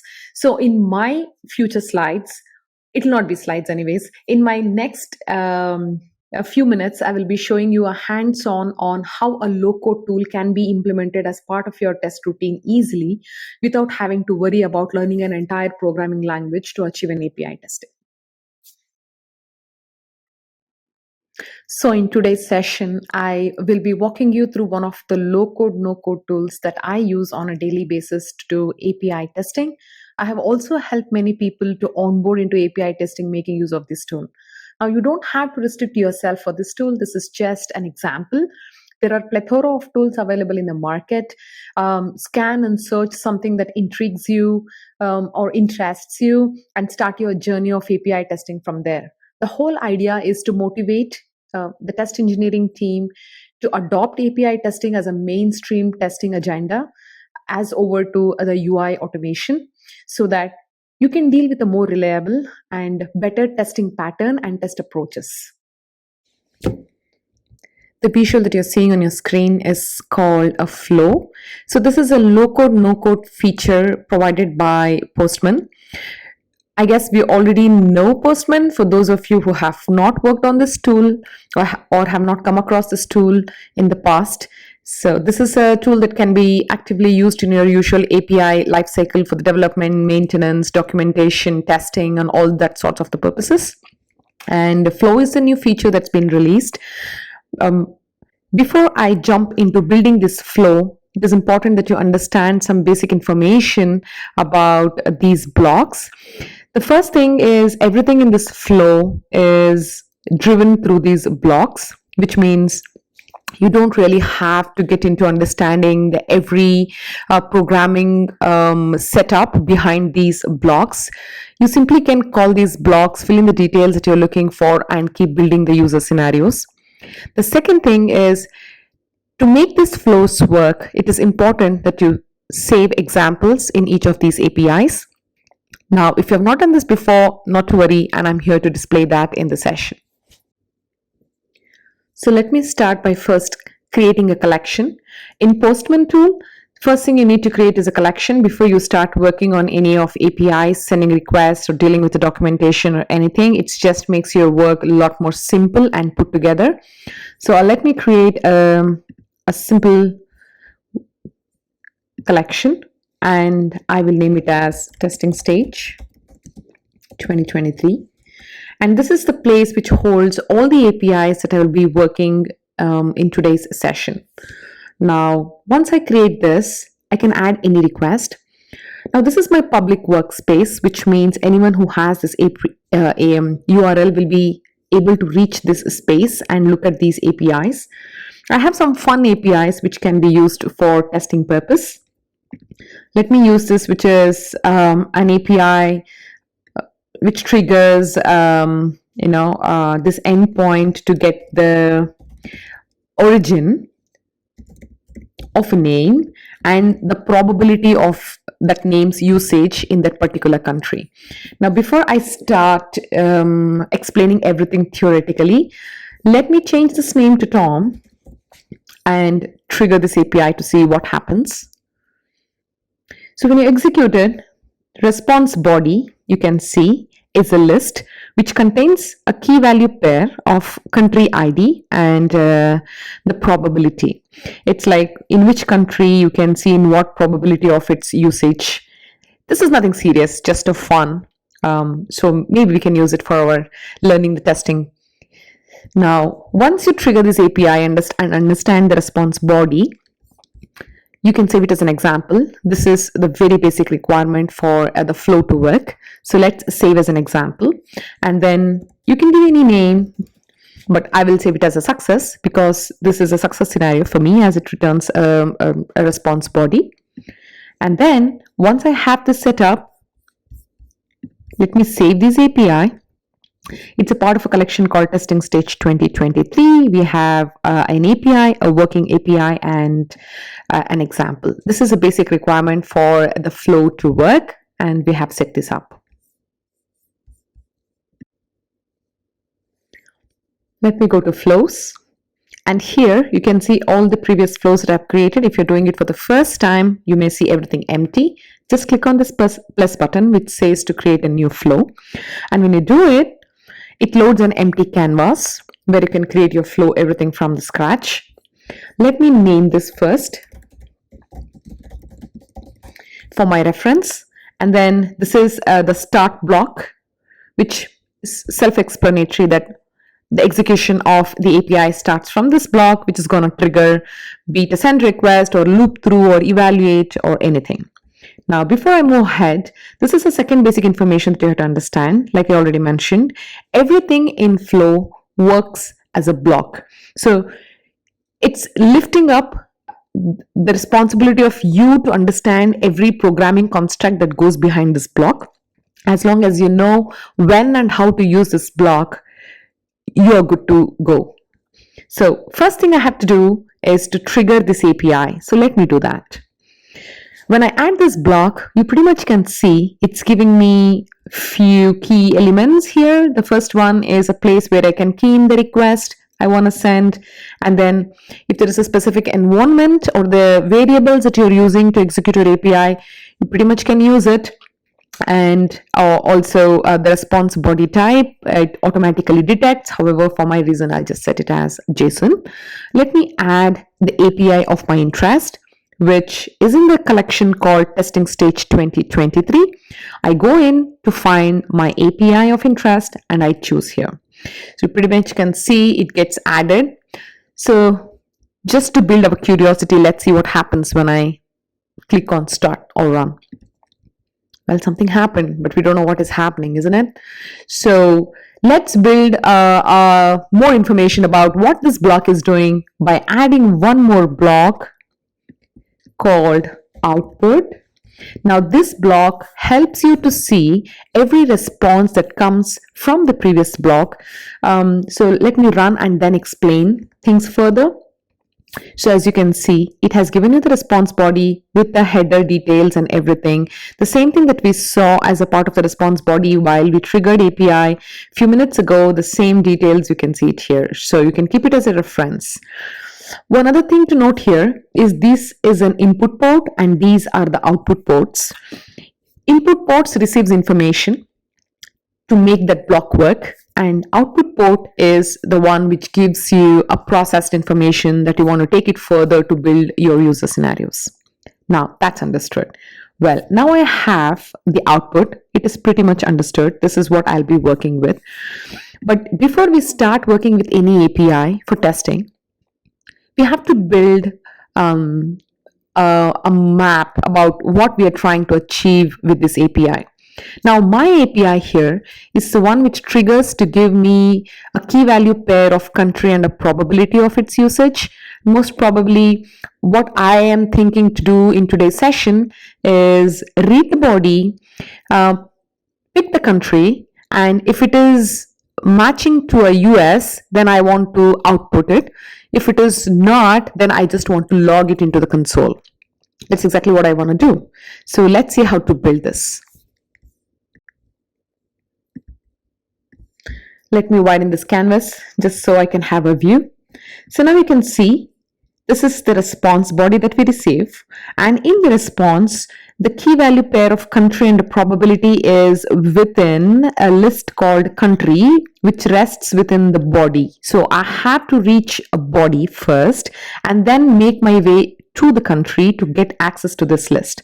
Well, let's start building that. To do it, let me first access the body, which happens through a block called select.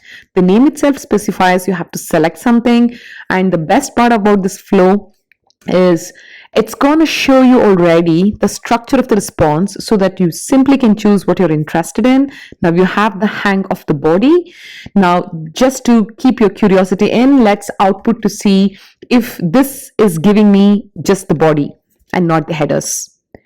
Cool. You see, I just received the body with this list. The next thing I want to achieve is to reach this country. Well, let me remove this block and take that as an input for my next block to select and choose country, because this is the one which is having that list. I guess I have reached the spot where I want to build an if-else statement. But before I assume, let me output it to a block and ensure I have done the right thing. Voila. Yes, I guess I have got what I'm looking for. So I have the entire list which I can loop through. So whenever you see it's the same structure of details being repeated over and again, the simplest thing we do is loop over these details and apply the conditions that we would like to achieve. So let's start building that. If I have to go through a list of array, the simple thing I have to do is to enter a for loop, which is already present for you. Just go in there. What this does is takes one key value pair at a time and outputs it for you to perform any action that's in your mind.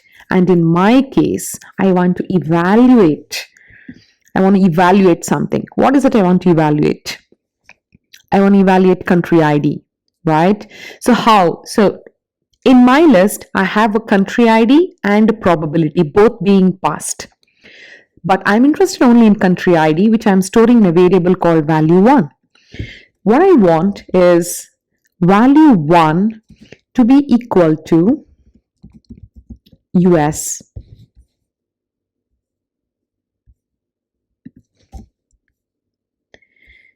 Yeah, if it is equal to US, I want to do something. If it's US, I want to output it and see if it is coming here. Let's run this flow and see what we have built until now. So when I run, well, it looped through. It was pretty quick, isn't it? So it looped through all the output in the response to check if there was a US entry. It wasn't, and then it showed me false. So let's go through just to ensure our result is right. Yeah, CZ, IE, MQ, BE, and well, GB. There is no US. Now, just to be more curious, what happens if I give a working detail? Ideally, it should turn to true. Let's check. When I run that, yes, this flow is working. So you can call a respective blocks, key in the details that you want to process and achieve. So this is the beauty of working with flow, where the learning curve is not as steep as picking up a new programming language. In real life scenarios, we may have more complex situations where we may have to deal with authorizations and variables concepts. Let me walk you through a very simple example where I'm making use of both of these, where I create an API for the Postman API key for a Postman API, and then create a variable where I can place this API key, call it in my API calls securely, and then build a flow out of it. So let's get started with that. I have a collection called Postman API, which basically have a bunch of these APIs. Here you can see it creates a collection, it gets a specific collection from your workspace, and then it updates a collection, deletes a collection. These are like a set of APIs which performs an individual functions when it is triggered. And I am ready with my API key. You're not allowed to show this, but anyways, I'm going to delete this after the session. So just to let you know how you can save it as a part of your environment variable, you can keep an API key here. Then go to any of your collection, and then in the authorizations you can see you can make use of this variable within the two flower brackets. So the API name that you use should be exactly matching what you use here in the environment variable so that it refers to this. So why we need authorization? It's a concept where you're allowing the right users to perform right actions and not allowing everybody, any Tom, Dick, and Harry to come and perform any actions on your DB. You really don't want that, right? It is mostly related to the security issues. So you need an API key to tell, okay, the person who's performing this is authorized to do it.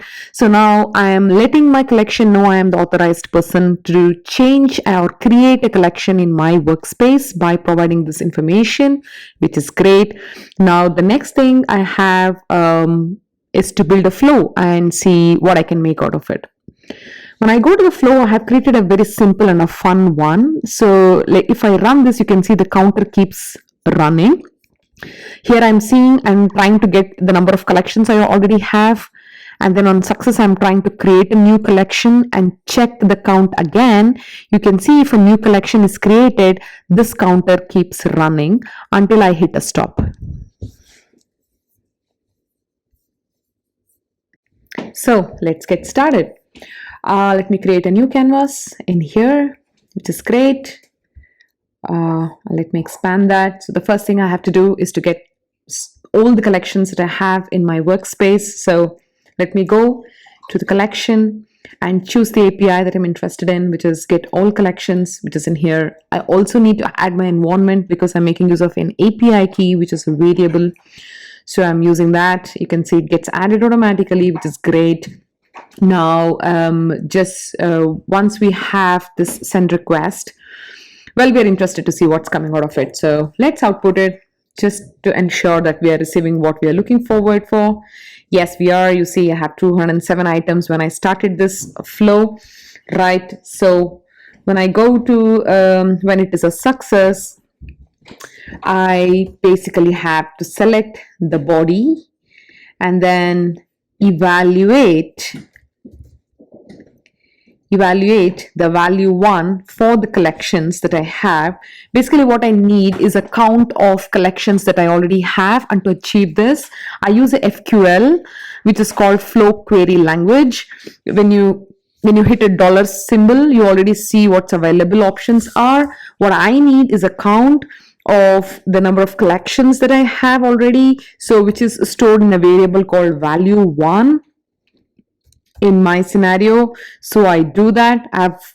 So the idea here is it should give me the total count of the collections that I have, and once I have it, I would like to output it. When I do that, hopefully this should work. Let's see. So I'm executing this call, and you see it gives me 207, which is the right number when I start this flow. Cool. So when it is a success scenario, the other thing I want to do is to create a new collection, which is possible, of course, by sending a request. And we send the request making use of a send block. So I do that. And this time I want to create a collection. To do that, let me call the endpoint which creates it. That's a post request. You see all these details are automatically getting added. I'm interested in JSON format. Let's keep it. The environment is getting added automatically, which is great. So now let's see if a new collection is getting created just because I'm calling create collection here. So when I run, yes. So in the body, you see I get a key value pair of a new ID, the name of a collection, and the UID of that collection. This still remains the same because this executes in parallel with the previous request, which is a post request. So because it's running in parallel, it doesn't take the new count. To make that happen, the simple thing I have to do is take the output of this and make an input of it.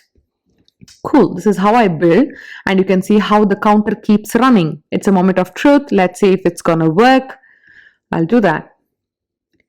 When I click run, you see the collection number keeps getting added up because there is a new collection that is generated on every call, and the counter keeps running. This is an infinite loop. It keeps running unless you make a choice to stop. So there are so many fun ways that you can make use of flows into your usual automation routine, and have a little fun, and also make your testing routine a little more stable as you're more near to the source code. Now, let me answer a few questions in this. So you may have a question: Can I link more than one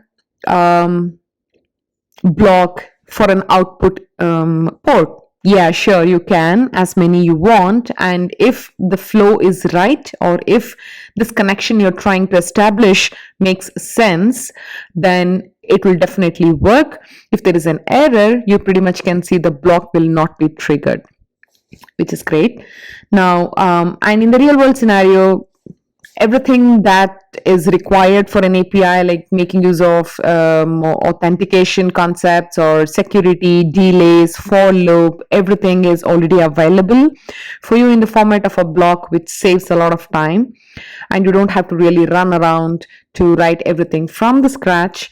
Now, just to expand this, I can do one other thing. I'll just remove all of it and build maybe another flow.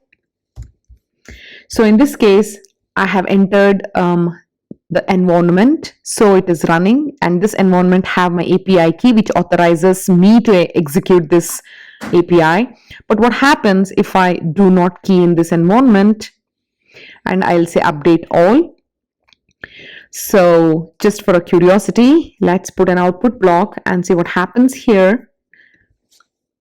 We are not receiving anything in the output block. That's surprising.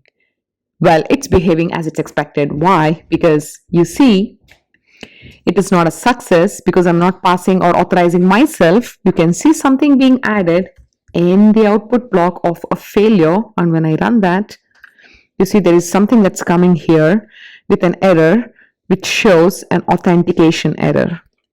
which is cool.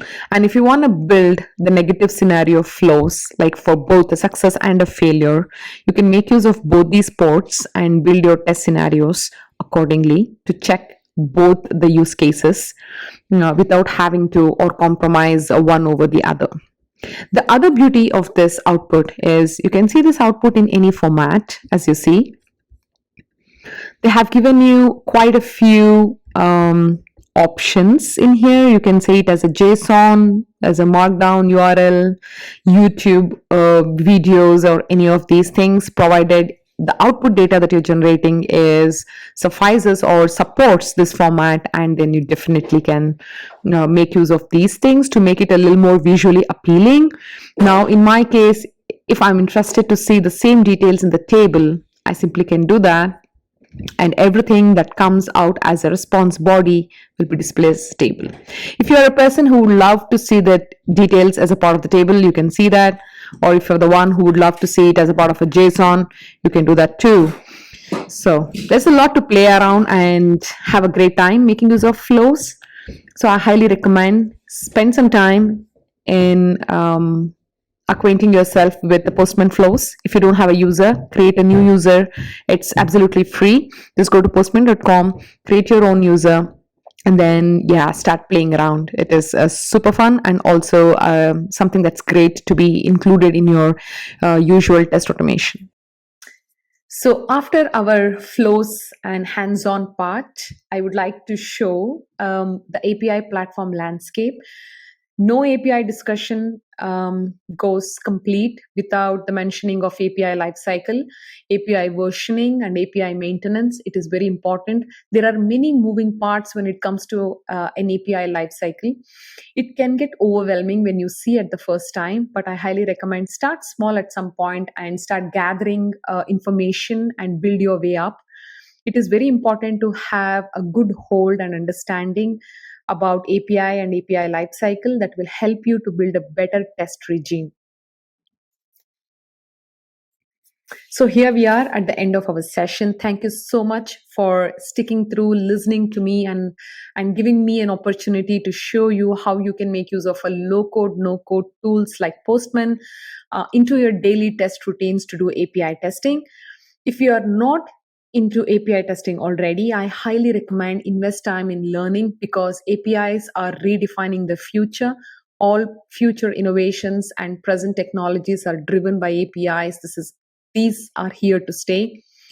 Having said that, I guess we can take a little time for the question and answers if you have any. Again, thank you.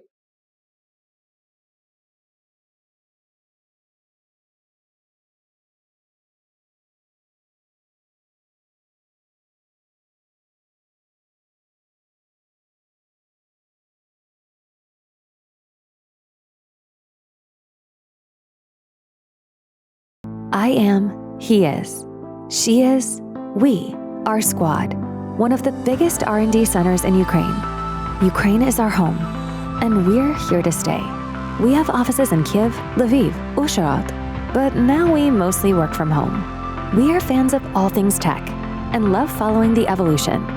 We pay attention to every detail. They bear all the sins. We support each other. We look forward to the next meetings with our teammates and love caring for our pets, 'cause who doesn't? Even though we miss our good friends, we meet new ones, and we are looking for more. What if you are the one? So if you like what you've heard about us, we would also love to hear about you. Join us and become a part of our team. Forget good. Do great in Squad.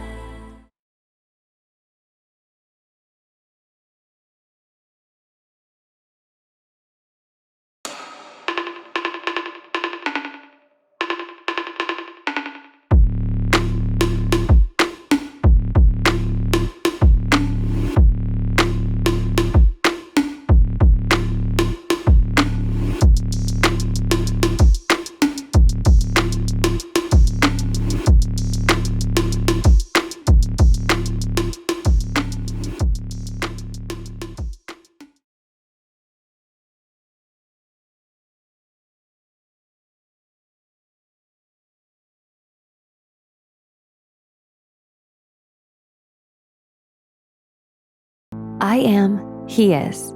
She is, we, our squad. One of the biggest R&D centers in Ukraine.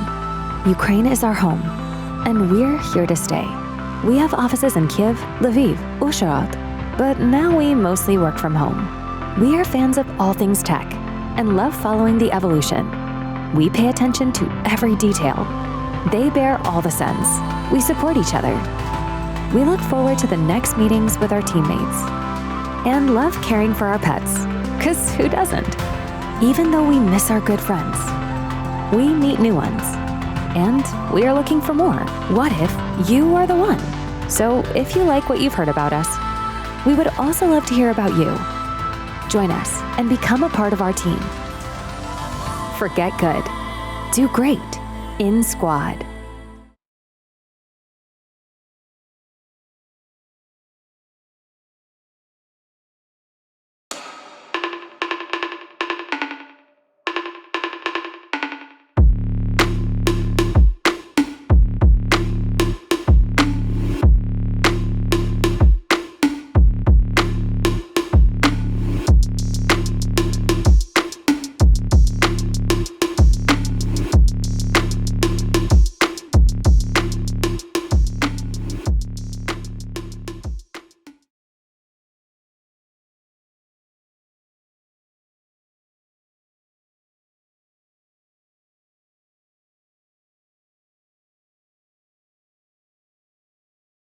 I am, he is. She is, we, our squad. One of the biggest R&D centers in Ukraine. Ukraine is our home, and we're here to stay. We have offices in Kiev, Lviv, Uzhhorod, but now we mostly work from home. We are fans of all things tech and love following the evolution. We pay attention to every detail. They bear all the sins. We support each other. We look forward to the next meetings with our teammates and love caring for our pets, 'cause who doesn't? Even though we miss our good friends, we meet new ones, and we are looking for more. What if you are the one? So if you like what you've heard about us, we would also love to hear about you. Join us and become a part of our team. Forget good. Do great in Squad.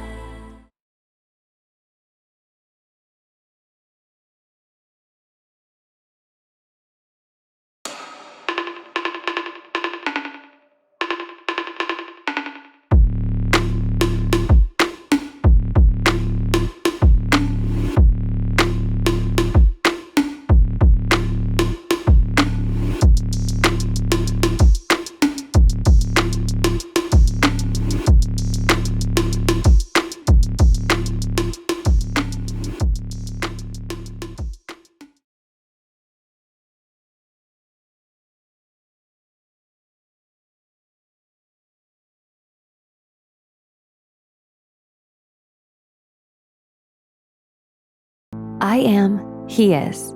She is, we, our squad. One of the biggest R&D centers in Ukraine.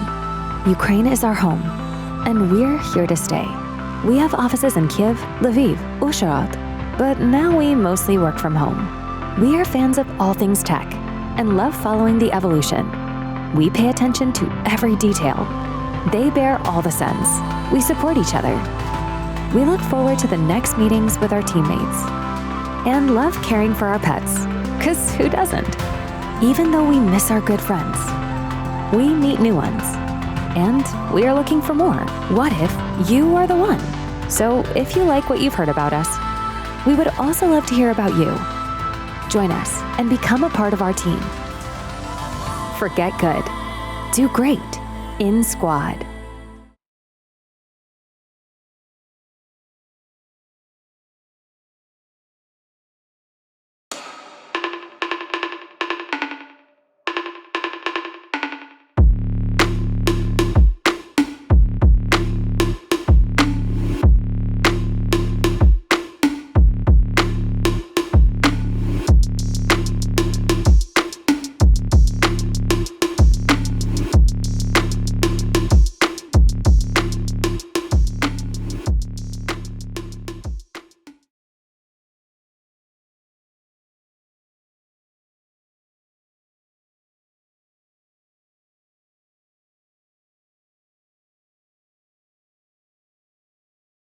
I am, he is. She is, we, our squad. One of the biggest R&D centers in Ukraine. Ukraine is our home, and we're here to stay. We have offices in Kiev, Lviv, Uzhhorod, but now we mostly work from home. We are fans of all things tech and love following the evolution. We pay attention to every detail. They bear all the sins. We support each other. We look forward to the next meetings with our teammates and love caring for our pets, 'cause who doesn't? Even though we miss our good friends, we meet new ones, and we are looking for more. What if you are the one? So if you like what you've heard about us, we would also love to hear about you. Join us and become a part of our team. Forget good. Do great in Squad.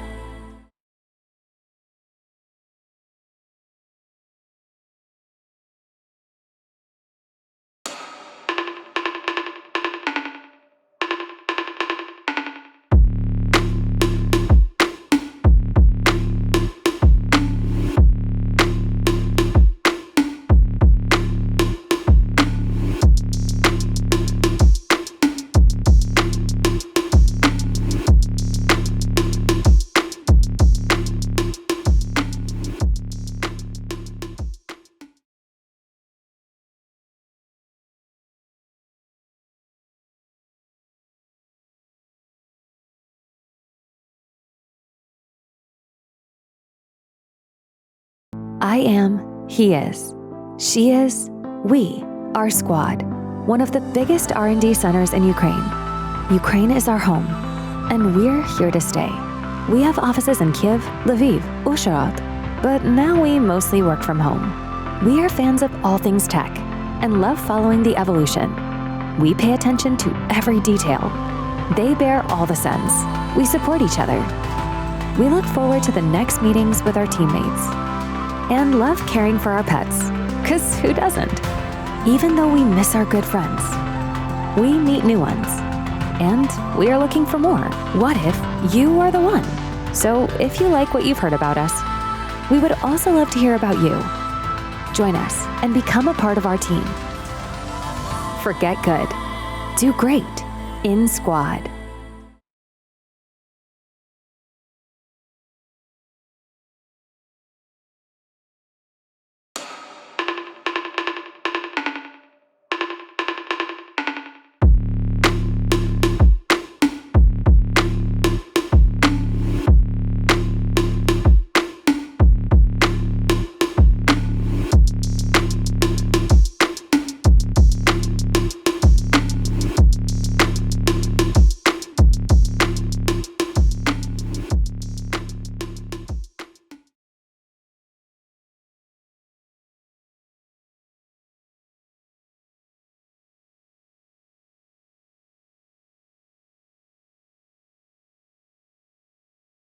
I am, he is. She is, we, our squad. One of the biggest R&D centers in Ukraine. Ukraine is our home, and we're here to stay. We have offices in Kiev, Lviv, Uzhhorod, but now we mostly work from home. We are fans of all things tech and love following the evolution. We pay attention to every detail. They bear all the sins. We support each other. We look forward to the next meetings with our teammates and love caring for our pets, 'cause who doesn't? Even though we miss our good friends, we meet new ones, and we are looking for more. What if you are the one? So if you like what you've heard about us, we would also love to hear about you. Join us and become a part of our team. Forget good. Do great in Squad.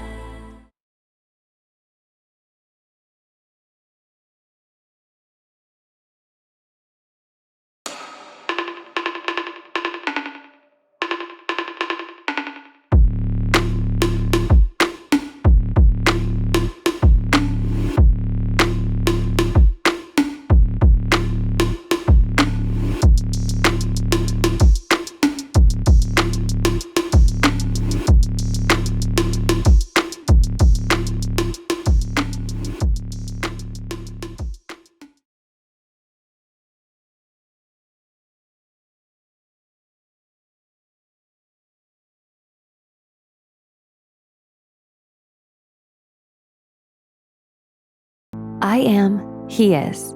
She is, we, our squad. One of the biggest R&D centers in Ukraine. Ukraine is our home, and we're here to stay. We have offices in Kiev, Lviv, Uzhhorod, but now we mostly work from home. We are fans of all things tech and love following the evolution. We pay attention to every detail. They bear all the sins. We support each other. We look forward to the next meetings with our teammates and love caring for our pets, 'cause who doesn't? Even though we miss our good friends, we meet new ones, and we are looking for more. What if you are the one? So if you like what you've heard about us, we would also love to hear about you. Join us and become a part of our team. Forget good. Do great in Squad.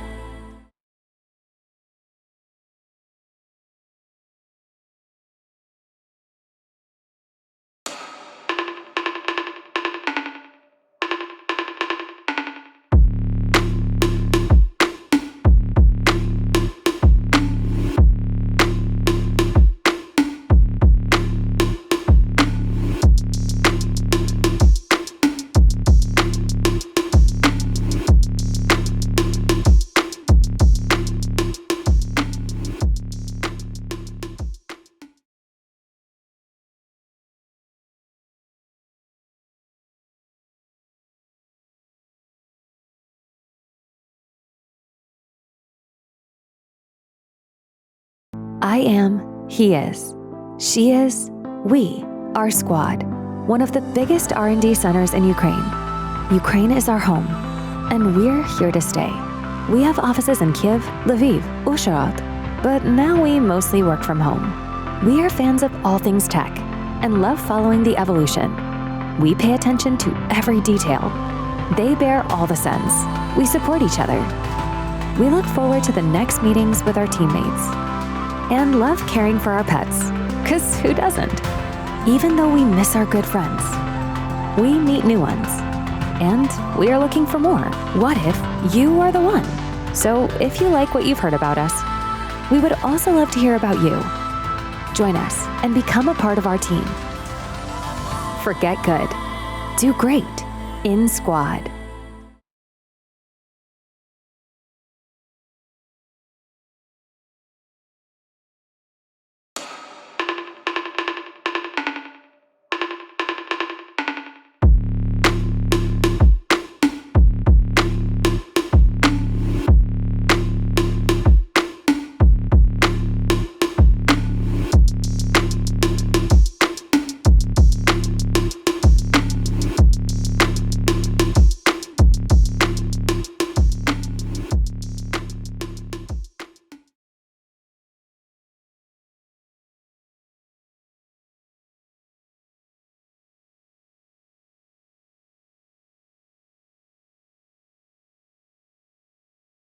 I am, he is.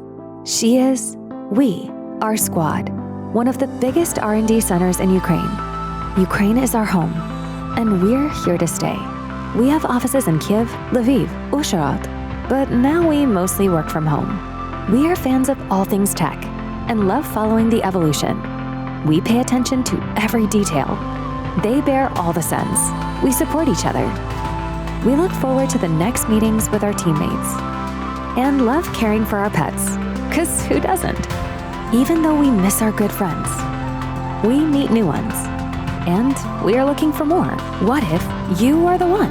So if you like what you've heard about us, we would also love to hear about you. Join us and become a part of our team. Forget good. Do great in Squad.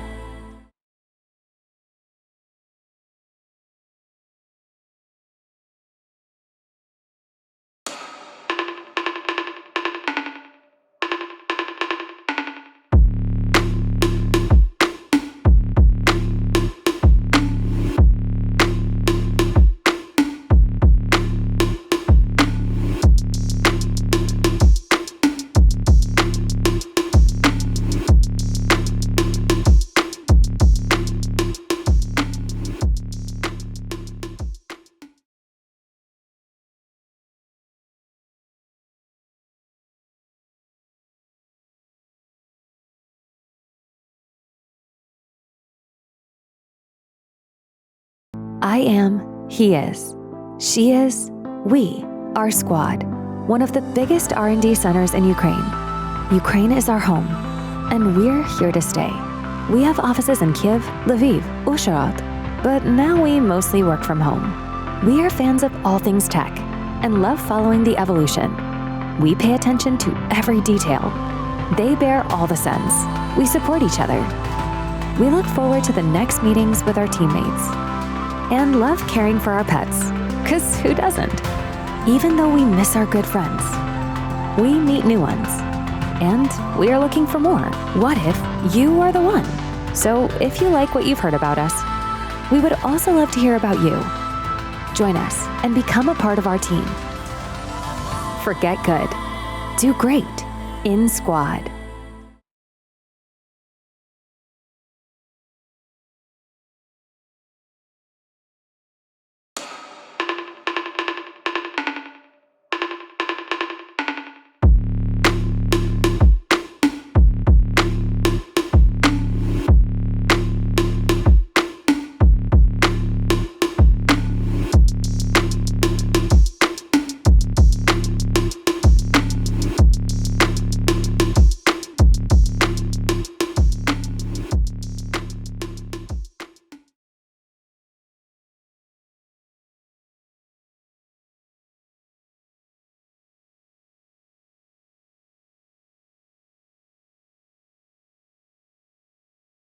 I am, he is. She is, we, our squad. One of the biggest R&D centers in Ukraine. Ukraine is our home, and we're here to stay. We have offices in Kiev, Lviv, Uzhhorod, but now we mostly work from home. We are fans of all things tech and love following the evolution. We pay attention to every detail. They bear all the sins. We support each other. We look forward to the next meetings with our teammates and love caring for our pets, 'cause who doesn't? Even though we miss our good friends, we meet new ones, and we are looking for more. What if you are the one? So if you like what you've heard about us, we would also love to hear about you. Join us and become a part of our team. Forget good. Do great in Squad.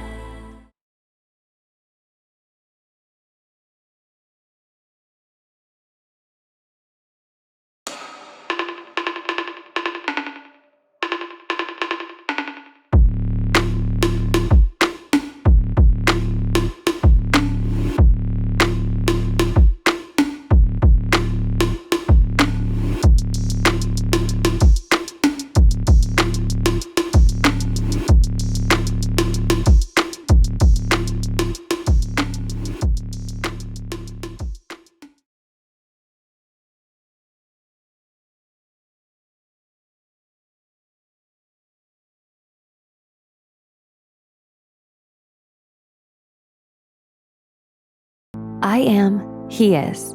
She is, we, our squad. One of the biggest R&D centers in Ukraine. Ukraine is our home, and we're here to stay. We have offices in Kiev, Lviv, Uzhhorod, but now we mostly work from home. We are fans of all things tech and love following the evolution. We pay attention to every detail. They bear all the sins. We support each other. We look forward to the next meetings with our teammates and love caring for our pets, 'cause who doesn't?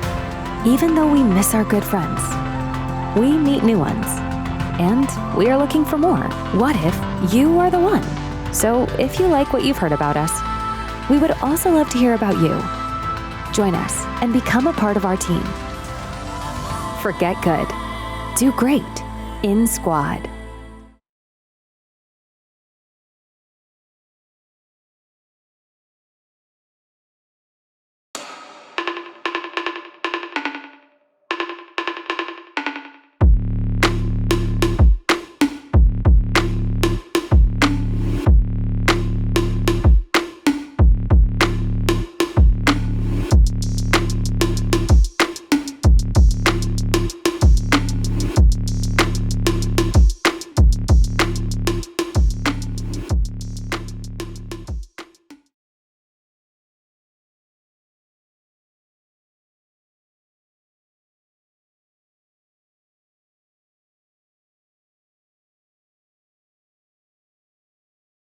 I am, he is.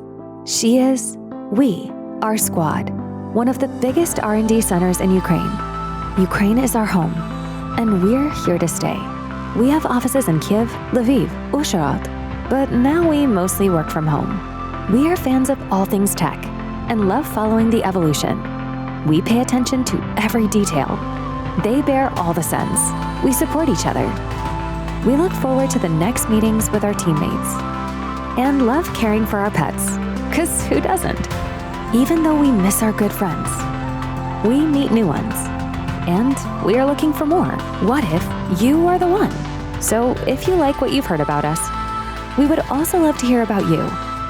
Join us and become a part of our team. Forget good. Do great in Squad.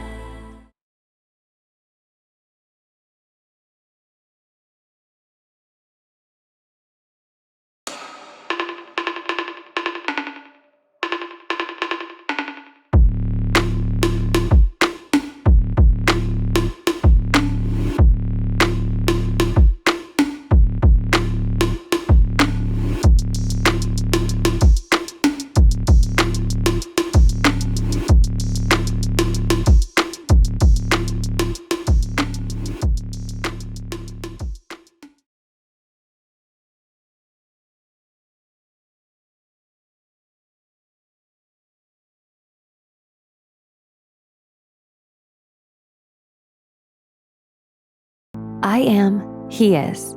She is, we, our squad. One of the biggest R&D centers in Ukraine. Ukraine is our home, and we're here to stay. We have offices in Kyiv, Lviv, Uzhhorod, but now we mostly work from home. We are fans of all things tech and love following the evolution. We pay attention to every detail. They bear all the sins. We support each other. We look forward to the next meetings with our teammates and love caring for our pets, 'cause who doesn't? Even though we miss our good friends, we meet new ones, and we are looking for more. What if you are the one? So if you like what you've heard about us, we would also love to hear about you. Join us and become a part of our team. Forget good. Do great in Squad.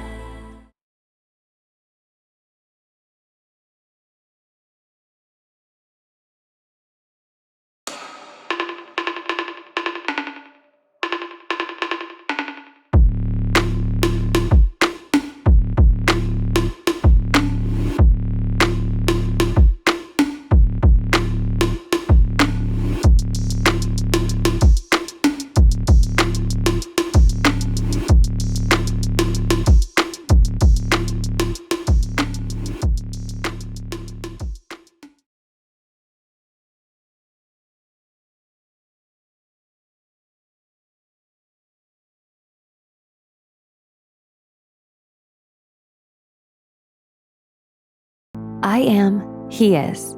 She is, we, our squad. One of the biggest R&D centers in Ukraine. Ukraine is our home, and we're here to stay. We have offices in Kyiv, Lviv, Uzhhorod, but now we mostly work from home. We are fans of all things tech and love following the evolution. We pay attention to every detail. They bear all the sins. We support each other. We look forward to the next meetings with our teammates and love caring for our pets, 'cause who doesn't? Even though we miss our good friends, we meet new ones, and we are looking for more. What if you are the one? So if you like what you've heard about us, we would also love to hear about you. Join us and become a part of our team. Forget good. Do great in Squad.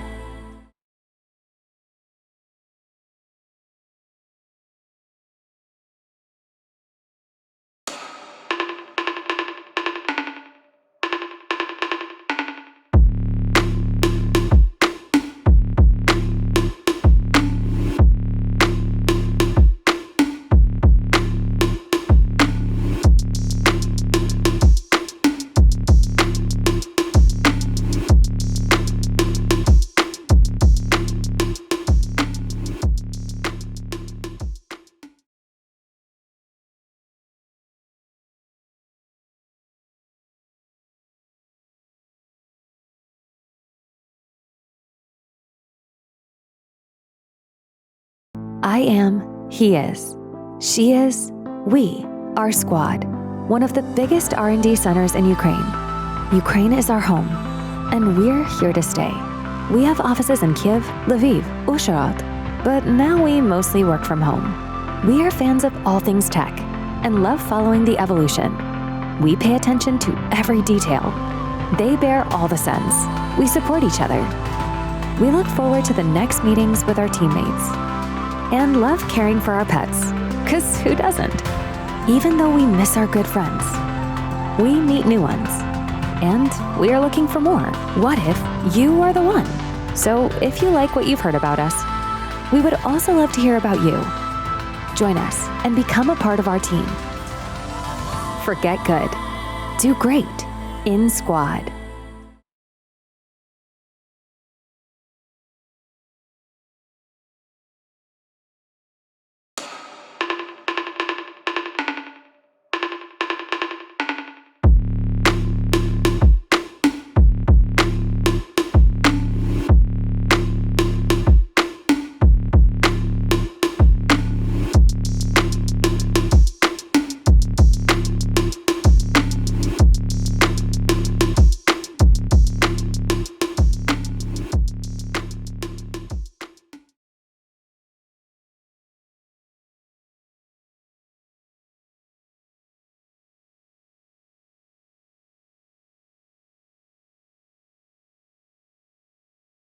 I am, he is. She is, we, our squad. One of the biggest R&D centers in Ukraine. Ukraine is our home, and we're here to stay. We have offices in Kiev, Lviv, Uzhhorod, but now we mostly work from home. We are fans of all things tech and love following the evolution. We pay attention to every detail. They bear all the sins. We support each other. We look forward to the next meetings with our teammates and love caring for our pets, because who doesn't? Even though we miss our good friends, we meet new ones, and we are looking for more. What if you are the one? So if you like what you've heard about us, we would also love to hear about you. Join us and become a part of our team. Forget good. Do great in Squad.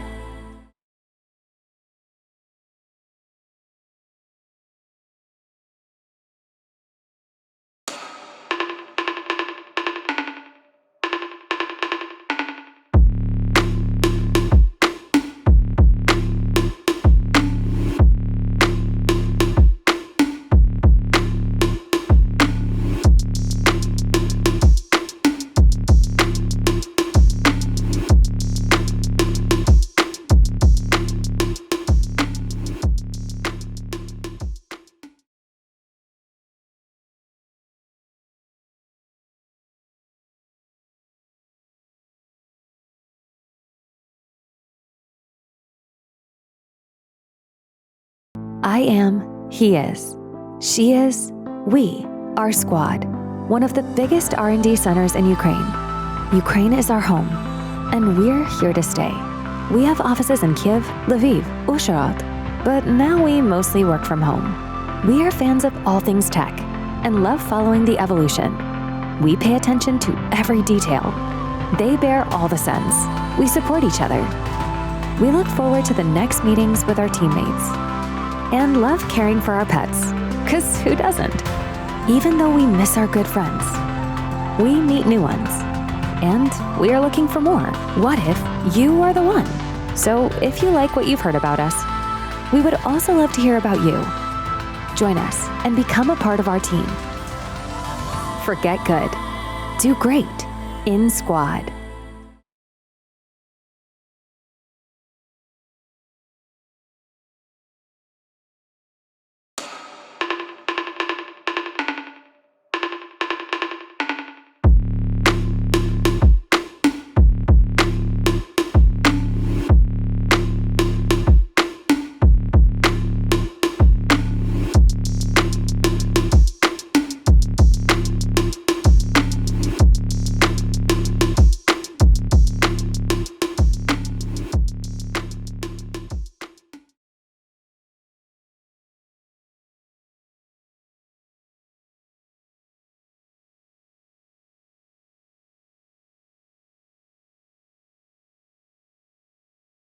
I am, he is. She is, we, our squad. One of the biggest R&D centers in Ukraine. Ukraine is our home, and we're here to stay. We have offices in Kyiv, Lviv, Uzhhorod, but now we mostly work from home. We are fans of all things tech and love following the evolution. We pay attention to every detail. They bear all the sins. We support each other. We look forward to the next meetings with our teammates and love caring for our pets, because who doesn't? Even though we miss our good friends, we meet new ones, and we are looking for more. What if you are the one? So if you like what you've heard about us, we would also love to hear about you. Join us and become a part of our team. Forget good. Do great in Squad.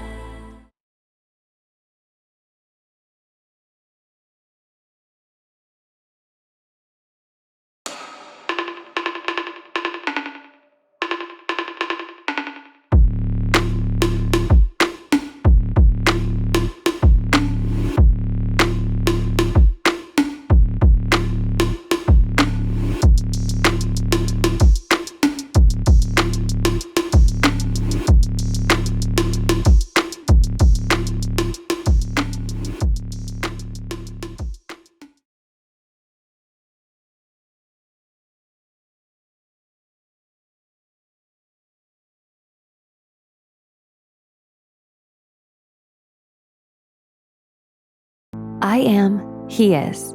She is, we, our squad. One of the biggest R&D centers in Ukraine. Ukraine is our home, and we're here to stay. We have offices in Kyiv, Lviv, Uzhhorod, but now we mostly work from home. We are fans of all things tech and love following the evolution. We pay attention to every detail. They bear all the sins. We support each other. We look forward to the next meetings with our teammates and love caring for our pets, because who doesn't? Even though we miss our good friends, we meet new ones, and we are looking for more. What if you are the one? So if you like what you've heard about us, we would also love to hear about you. Join us and become a part of our team. Forget good. Do great in Squad.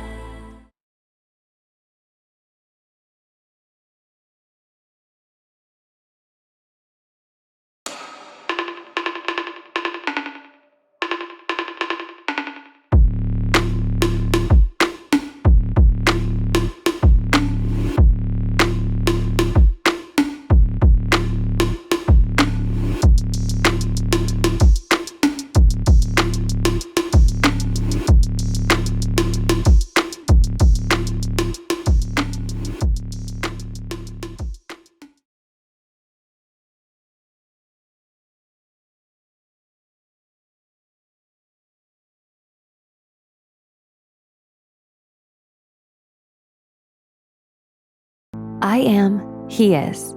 She is, we, our squad. One of the biggest R&D centers in Ukraine. Ukraine is our home, and we're here to stay. We have offices in Kyiv, Lviv, Uzhhorod, but now we mostly work from home. We are fans of all things tech and love following the evolution. We pay attention to every detail. They bear all the sins.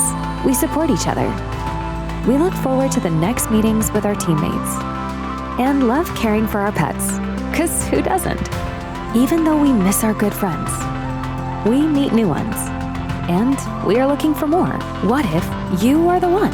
So if you like what you've heard about us, we would also love to hear about you. Join us and become a part of our team. Forget good. Do great in Squad.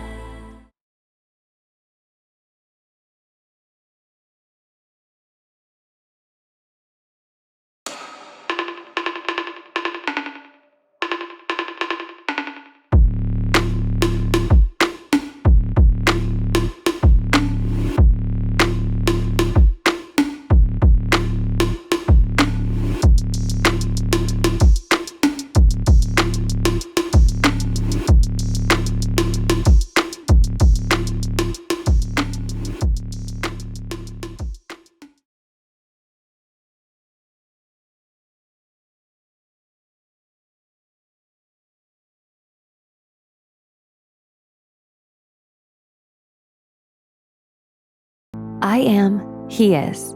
She is, we are Squad, one of the biggest R&D centers in Ukraine. Ukraine is our home, and we're here to stay. We have offices in Kyiv, Lviv, Uzhhorod, but now we mostly work from home. We are fans of all things tech and love following the evolution. We pay attention to every detail. They bear all the sins. We support each other. We look forward to the next meetings with our teammates and love caring for our pets, because who doesn't? Even though we miss our good friends, we meet new ones, and we are looking for more. What if you are the one? So if you like what you've heard about us, we would also love to hear about you. Join us and become a part of our team. Forget good. Do great in Squad.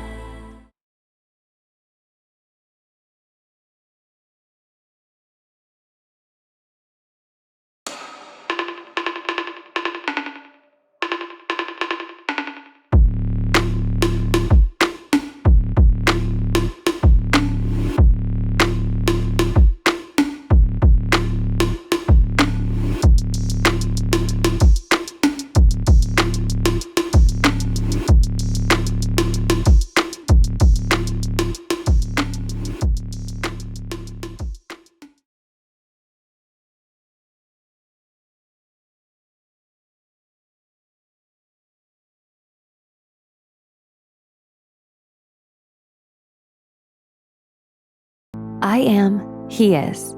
She is, we are Squad, one of the biggest R&D centers in Ukraine. Ukraine is our home, and we're here to stay. We have offices in Kyiv, Lviv, Uzhhorod, but now we mostly work from home.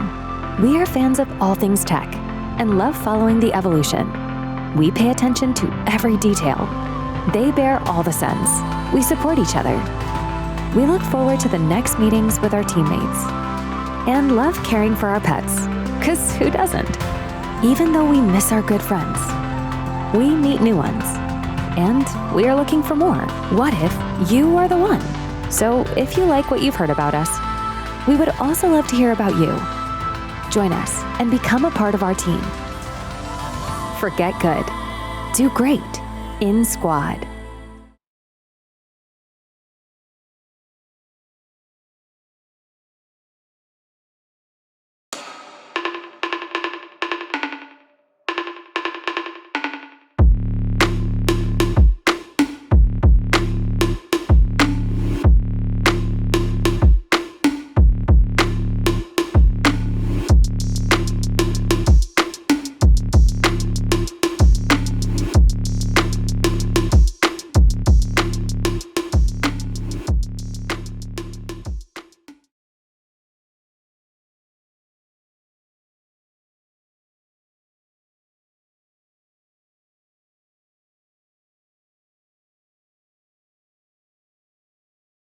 I am, he is. She is, we are Squad, one of the biggest R&D centers in Ukraine. Ukraine is our home, and we're here to stay. We have offices in Kyiv, Lviv, Uzhhorod, but now we mostly work from home. We are fans of all things tech and love following the evolution. We pay attention to every detail. They bear all the sins. We support each other. We look forward to the next meetings with our teammates and love caring for our pets, because who doesn't? Even though we miss our good friends, we meet new ones, and we are looking for more. What if you are the one? So if you like what you've heard about us, we would also love to hear about you. Join us and become a part of our team. Forget good. Do great in Squad.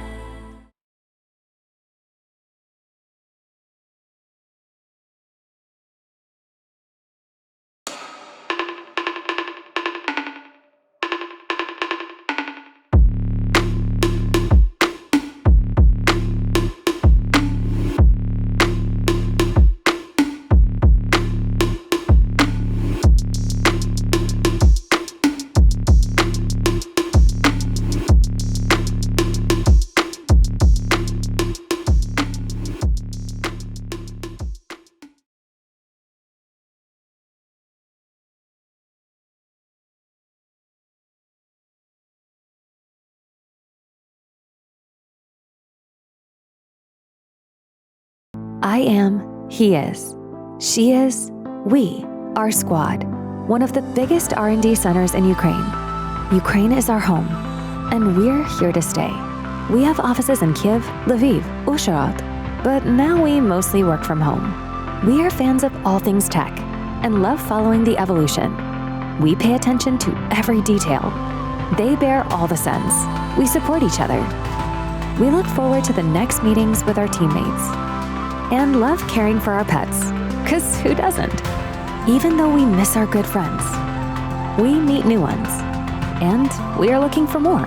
What if you are the one? So if you like what you've heard about us, we would also love to hear about you. Join us and become a part of our team. Forget good. Do great in Squad.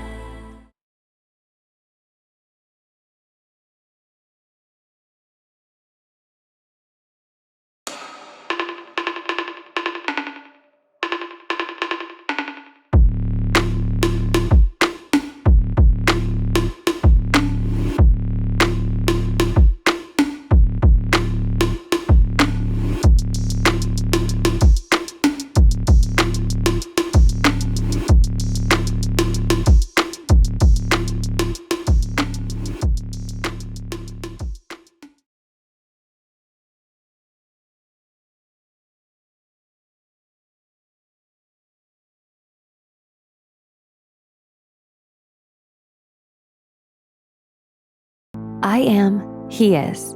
She is, we are Squad, one of the biggest R&D centers in Ukraine. Ukraine is our home, and we're here to stay. We have offices in Kyiv, Lviv, Uzhhorod, but now we mostly work from home. We are fans of all things tech and love following the evolution. We pay attention to every detail. They bear all the sins. We support each other. We look forward to the next meetings with our teammates and love caring for our pets, because who doesn't? Even though we miss our good friends, we meet new ones, and we are looking for more. What if you are the one?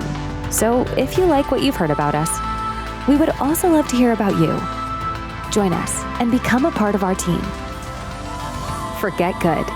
Do great in Squad.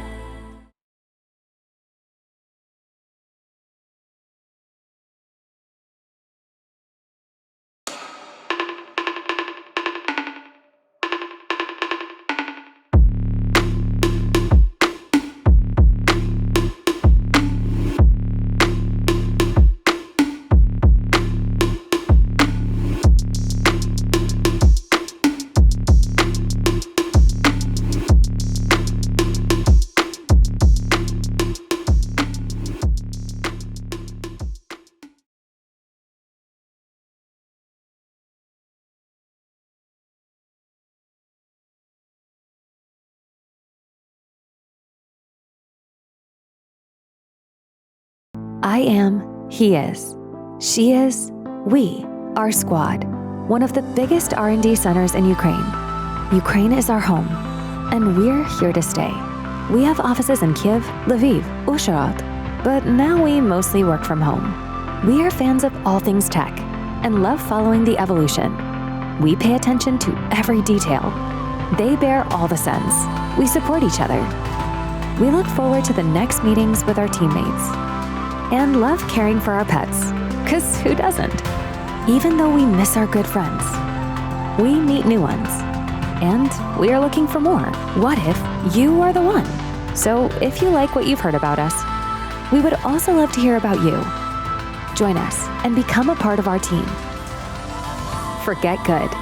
Do great in Squad.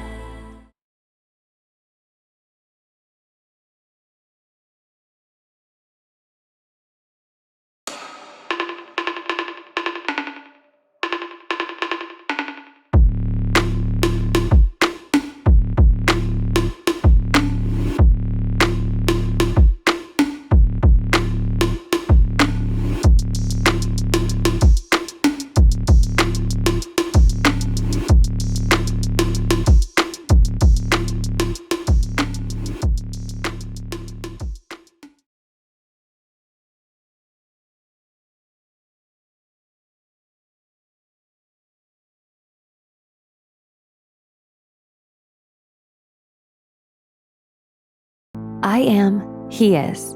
She is, we, our squad. One of the biggest R&D centers in Ukraine. Ukraine is our home, and we're here to stay. We have offices in Kyiv, Lviv, Uzhhorod, but now we mostly work from home. We are fans of all things tech and love following the evolution. We pay attention to every detail. They bear all the sins. We support each other. We look forward to the next meetings with our teammates and love caring for our pets, 'cause who doesn't? Even though we miss our good friends, we meet new ones, and we are looking for more. What if you are the one? So if you like what you've heard about us, we would also love to hear about you. Join us and become a part of our team. Forget good. Do great in Squad.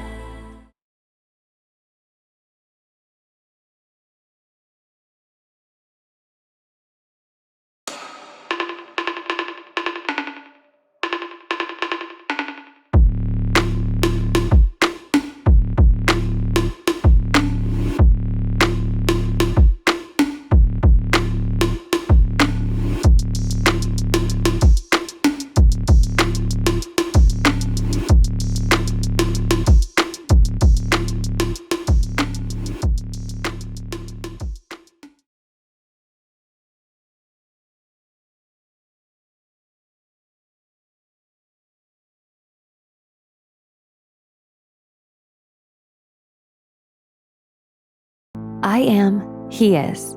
She is, we, our squad. One of the biggest R&D centers in Ukraine. Ukraine is our home, and we're here to stay. We have offices in Kyiv, Lviv, Uzhhorod, but now we mostly work from home. We are fans of all things tech and love following the evolution. We pay attention to every detail. They bear all the sins. We support each other. We look forward to the next meetings with our teammates and love caring for our pets, 'cause who doesn't? Even though we miss our good friends, we meet new ones, and we are looking for more. What if you are the one? So if you like what you've heard about us, we would also love to hear about you. Join us and become a part of our team. Forget good. Do great in Squad.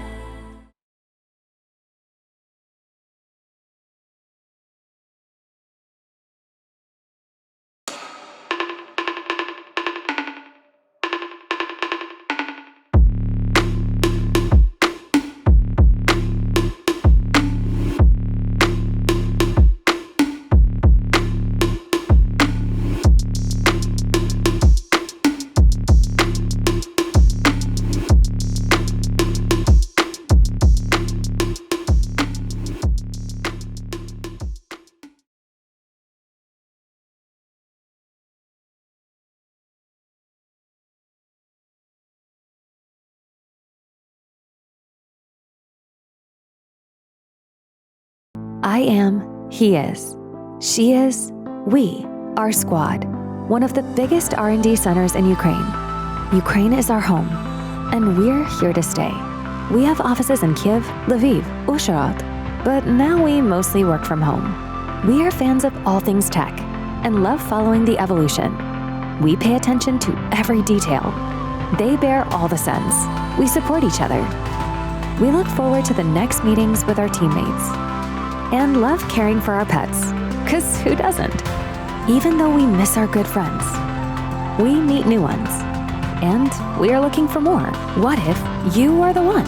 So if you like what you've heard about us, we would also love to hear about you. Join us and become a part of our team. Forget good. Do great in Squad.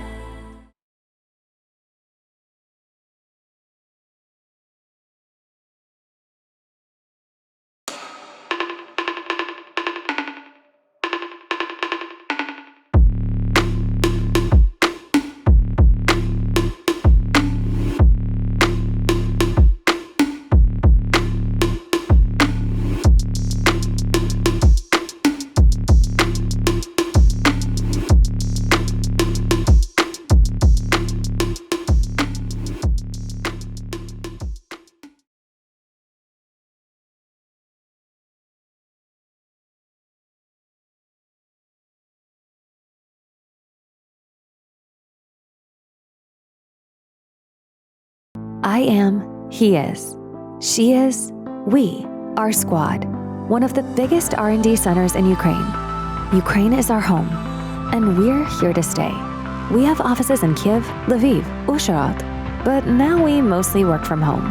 We are fans of all things tech and love following the evolution. We pay attention to every detail. They bear all the sins. We support each other.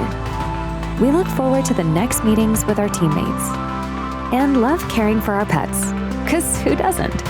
Even though we miss our good friends, we meet new ones, and we are looking for more. What if you are the one? So if you like what you've heard about us, we would also love to hear about you. Join us and become a part of our team. Forget good. Do great in Squad.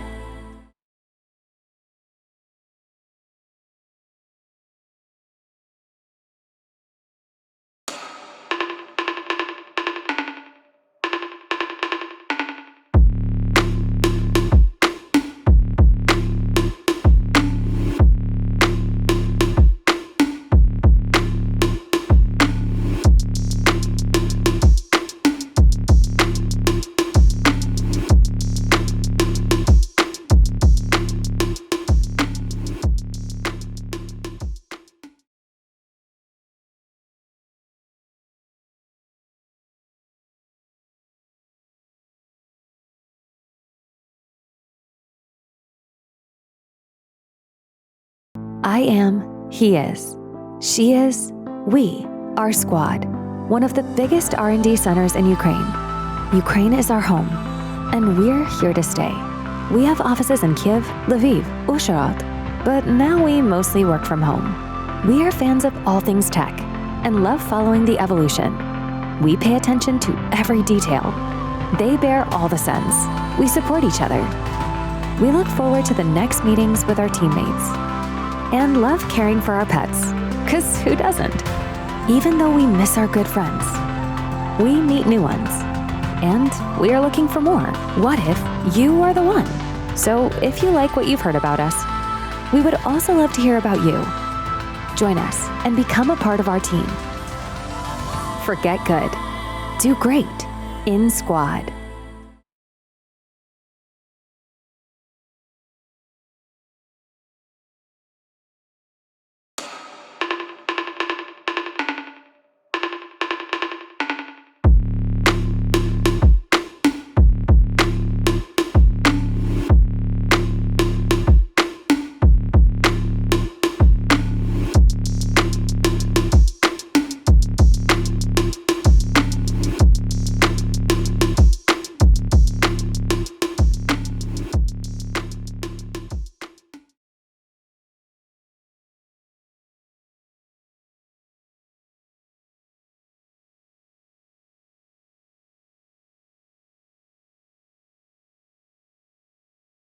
I am, he is.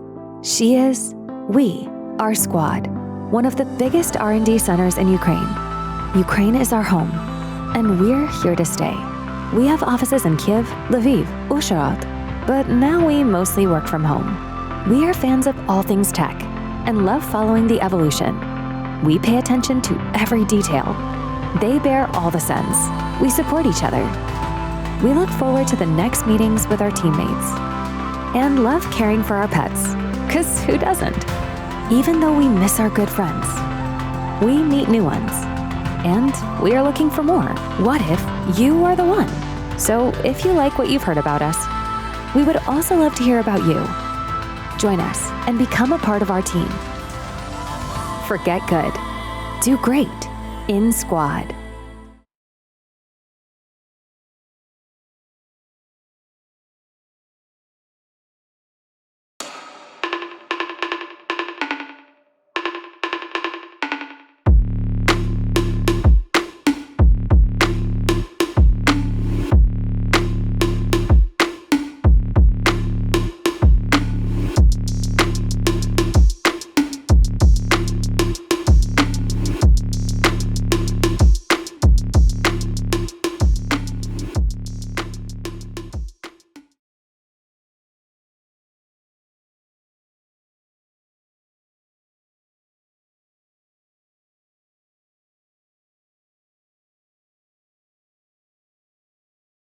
I am, he is.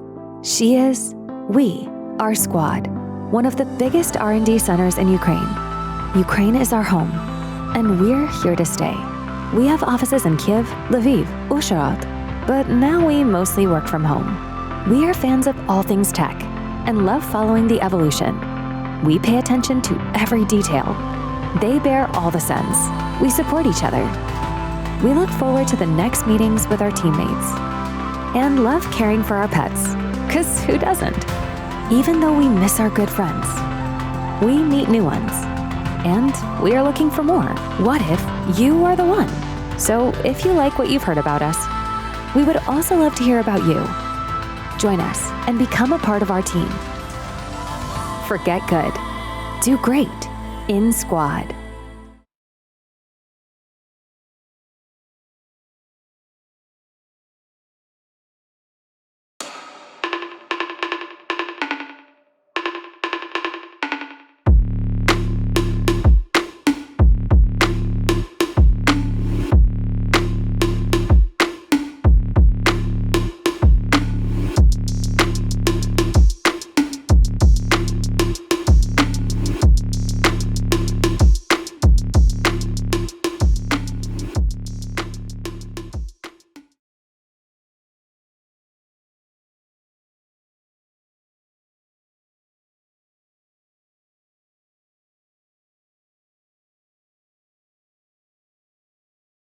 I am, he is.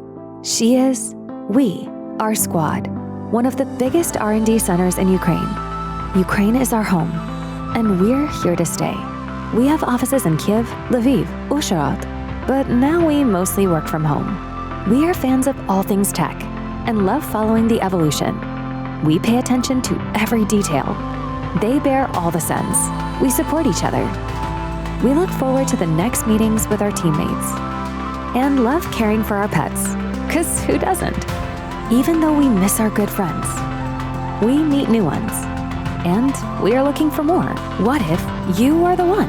So if you like what you've heard about us, we would also love to hear about you. Join us and become a part of our team. Forget good. Do great in Squad.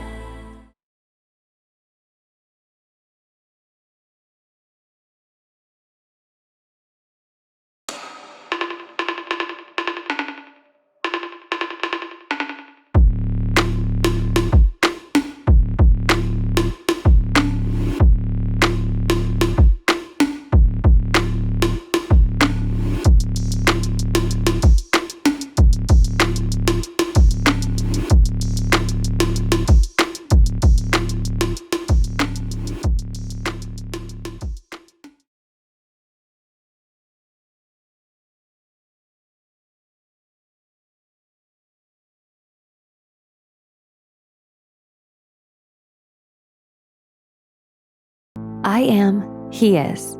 She is, we, our squad, one of the biggest R&D centers in Ukraine. Ukraine is our home, and we're here to stay.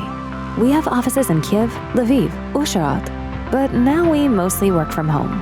We are fans of all things tech and love following the evolution. We pay attention to every detail.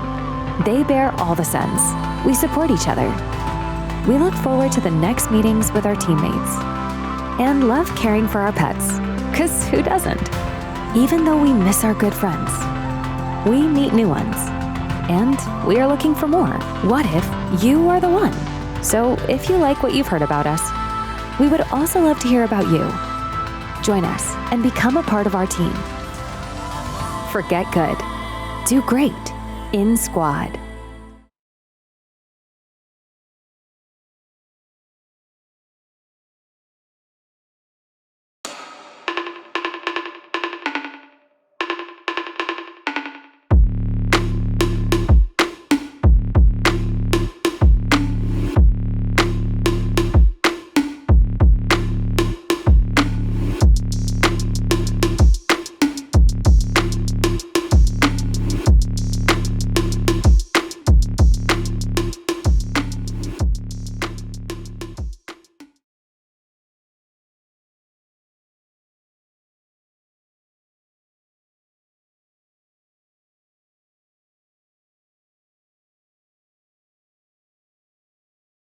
I am, he is.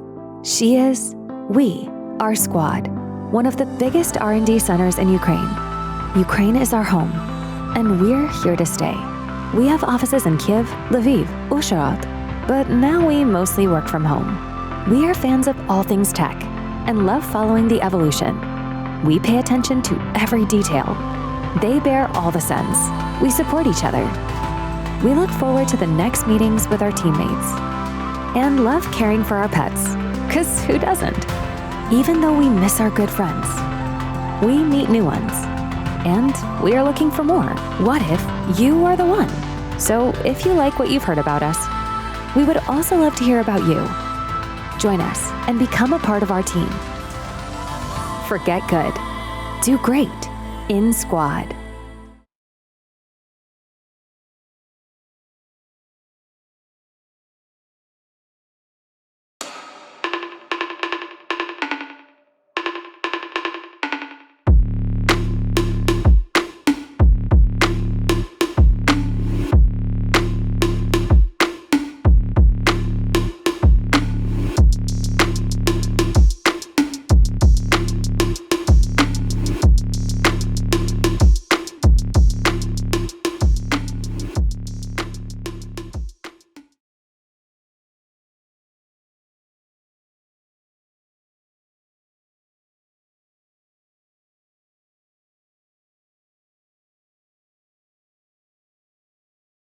I am, he is. She is, we, our squad, one of the biggest R&D centers in Ukraine. Ukraine is our home, and we're here to stay. We have offices in Kyiv, Lviv, Uzhhorod, but now we mostly work from home. We are fans of all things tech and love following the evolution. We pay attention to every detail. They bear all the sins. We support each other.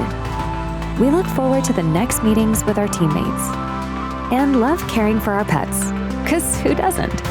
Even though we miss our good friends, we meet new ones, and we are looking for more. What if you are the one? So if you like what you've heard about us, we would also love to hear about you. Join us and become a part of our team. Forget good. Do great in Squad.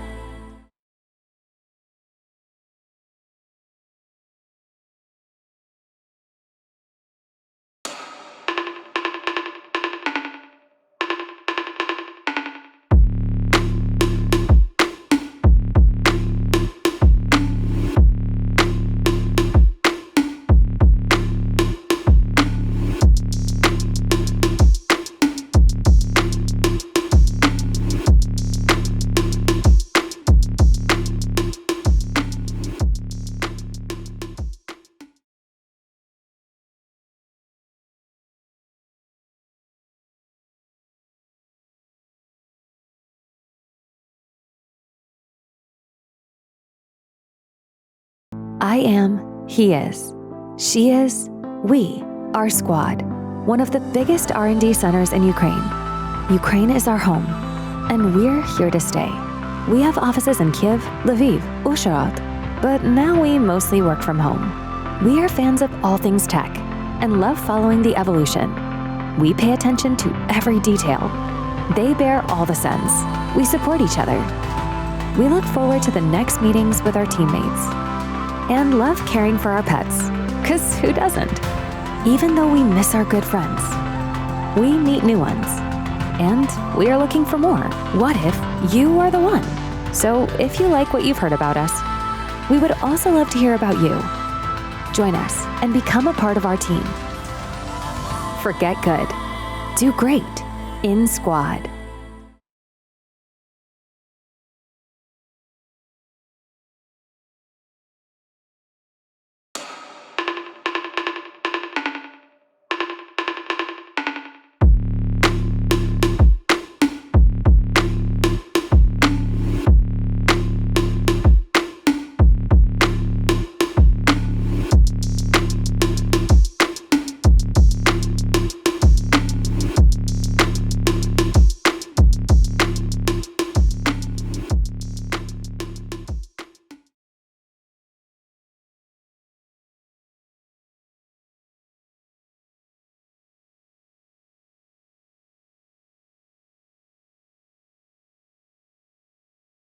I am, he is. She is, we, our squad. One of the biggest R&D centers in Ukraine. Ukraine is our home, and we're here to stay. We have offices in Kyiv, Lviv, Uzhhorod, but now we mostly work from home. We are fans of all things tech and love following the evolution. We pay attention to every detail. They bear all the sins. We support each other. We look forward to the next meetings with our teammates and love caring for our pets, 'cause who doesn't? Even though we miss our good friends, we meet new ones, and we are looking for more. What if you are the one? So if you like what you've heard about us, we would also love to hear about you. Join us and become a part of our team. Forget good. Do great in Squad.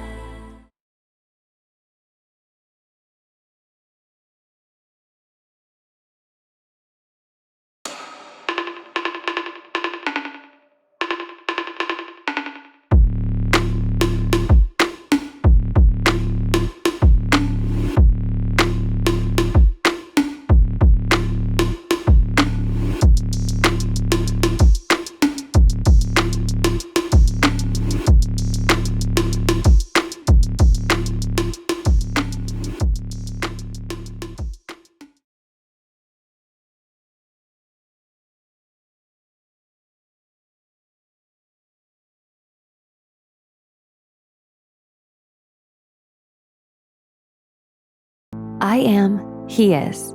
She is, we, our squad. One of the biggest R&D centers in Ukraine. Ukraine is our home, and we're here to stay. We have offices in Kyiv, Lviv, Uzhhorod, but now we mostly work from home. We are fans of all things tech and love following the evolution. We pay attention to every detail. They bear all the sins. We support each other. We look forward to the next meetings with our teammates and love caring for our pets, 'cause who doesn't? Even though we miss our good friends, we meet new ones, and we are looking for more. What if you are the one? So if you like what you've heard about us, we would also love to hear about you. Join us and become a part of our team.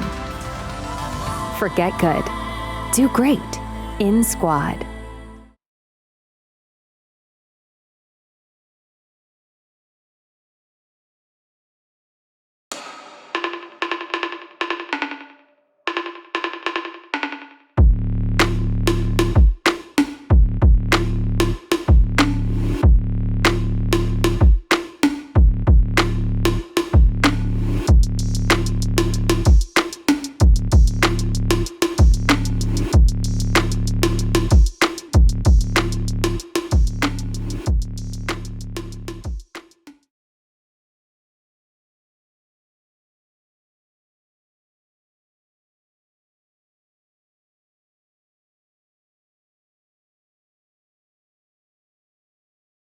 I am, he is. She is, we, our squad. One of the biggest R&D centers in Ukraine. Ukraine is our home, and we're here to stay. We have offices in Kyiv, Lviv, Uzhhorod, but now we mostly work from home. We are fans of all things tech and love following the evolution. We pay attention to every detail. They bear all the sins. We support each other. We look forward to the next meetings with our teammates and love caring for our pets, 'cause who doesn't? Even though we miss our good friends, we meet new ones, and we are looking for more. What if you are the one? So if you like what you've heard about us, we would also love to hear about you. Join us and become a part of our team. Forget good. Do great in Squad.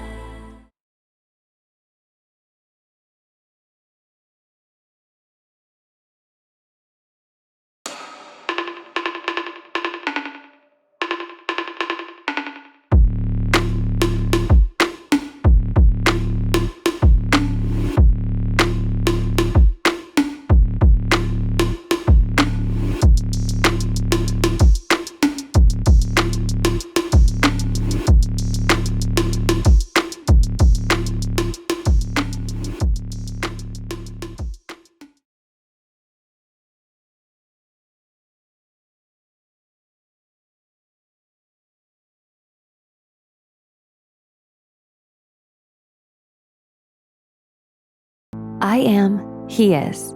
She is, we, our squad, one of the biggest R&D centers in Ukraine. Ukraine is our home, and we're here to stay. We have offices in Kyiv, Lviv, Uzhhorod, but now we mostly work from home. We are fans of all things tech and love following the evolution. We pay attention to every detail. They bear all the sins. We support each other. We look forward to the next meetings with our teammates and love caring for our pets, 'cause who doesn't? Even though we miss our good friends, we meet new ones, and we are looking for more. What if you are the one? So if you like what you've heard about us, we would also love to hear about you. Join us and become a part of our team. Forget good. Do great in Squad.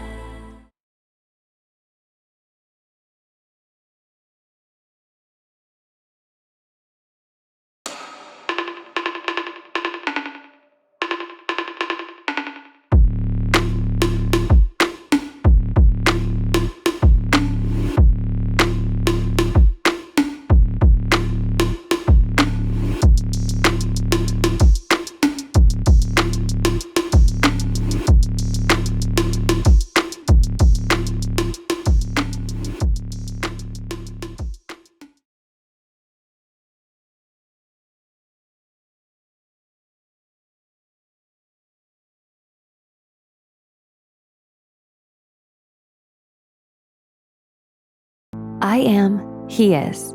She is, we, our squad, one of the biggest R&D centers in Ukraine. Ukraine is our home, and we're here to stay. We have offices in Kyiv, Lviv, Uzhhorod, but now we mostly work from home. We are fans of all things tech and love following the evolution. We pay attention to every detail. They bear all the sins. We support each other. We look forward to the next meetings with our teammates and love caring for our pets, 'cause who doesn't? Even though we miss our good friends, we meet new ones, and we are looking for more. What if you are the one? So if you like what you've heard about us, we would also love to hear about you. Join us and become a part of our team. Forget good. Do great in Squad.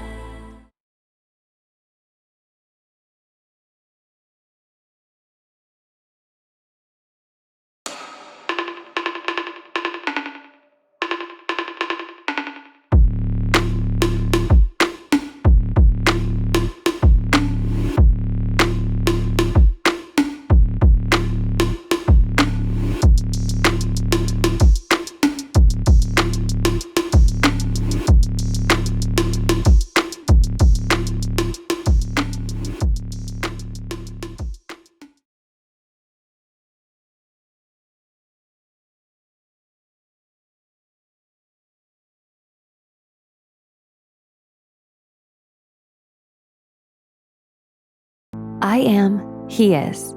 She is, we, our squad, one of the biggest R&D centers in Ukraine. Ukraine is our home, and we're here to stay.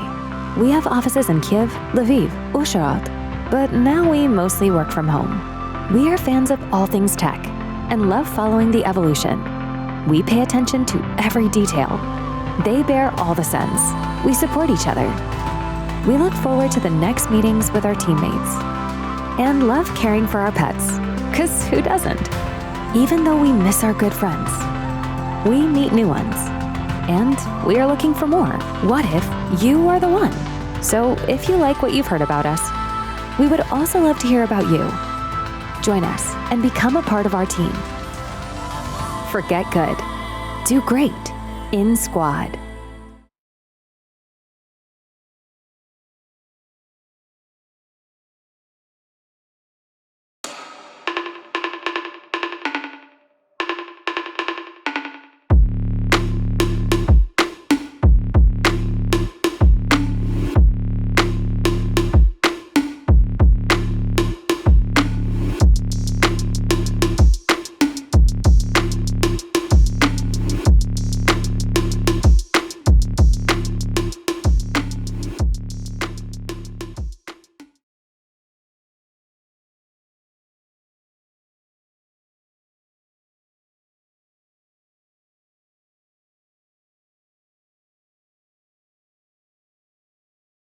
I am, he is.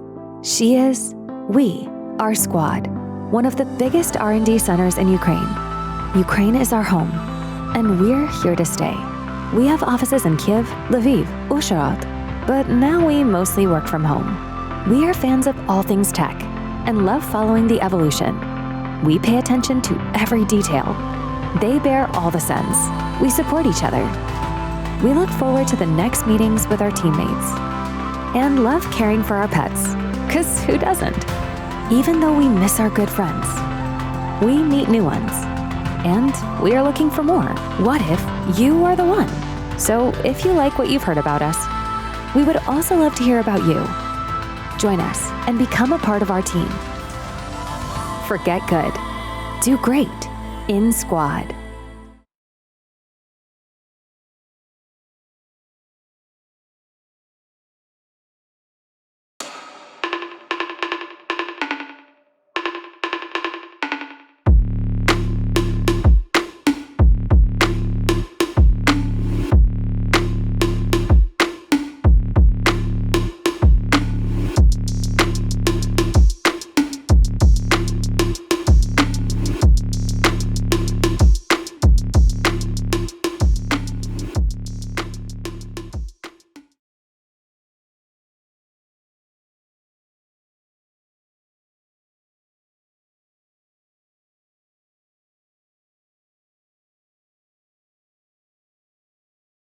I am, he is. She is, we, our squad. One of the biggest R&D centers in Ukraine. Ukraine is our home, and we're here to stay. We have offices in Kyiv, Lviv, Uzhhorod, but now we mostly work from home. We are fans of all things tech and love following the evolution. We pay attention to every detail. They bear all the sins. We support each other. We look forward to the next meetings with our teammates and love caring for our pets, 'cause who doesn't? Even though we miss our good friends, we meet new ones, and we are looking for more. What if you are the one? So if you like what you've heard about us, we would also love to hear about you. Join us and become a part of our team. Forget good. Do great in Squad.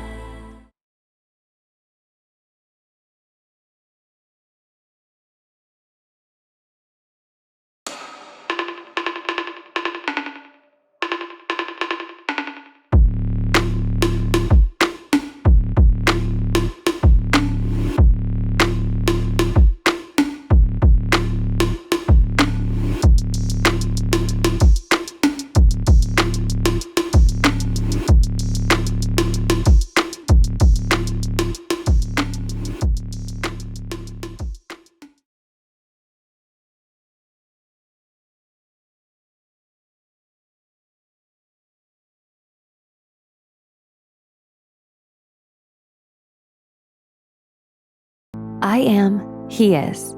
She is, we, our squad. One of the biggest R&D centers in Ukraine.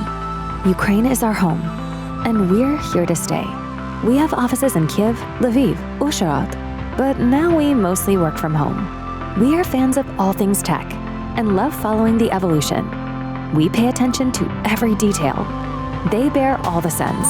We support each other. We look forward to the next meetings with our teammates and love caring for our pets, 'cause who doesn't? Even though we miss our good friends, we meet new ones, and we are looking for more. What if you are the one? So if you like what you've heard about us, we would also love to hear about you. Join us and become a part of our team. Forget good. Do great in Squad.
Hello, everybody. Welcome.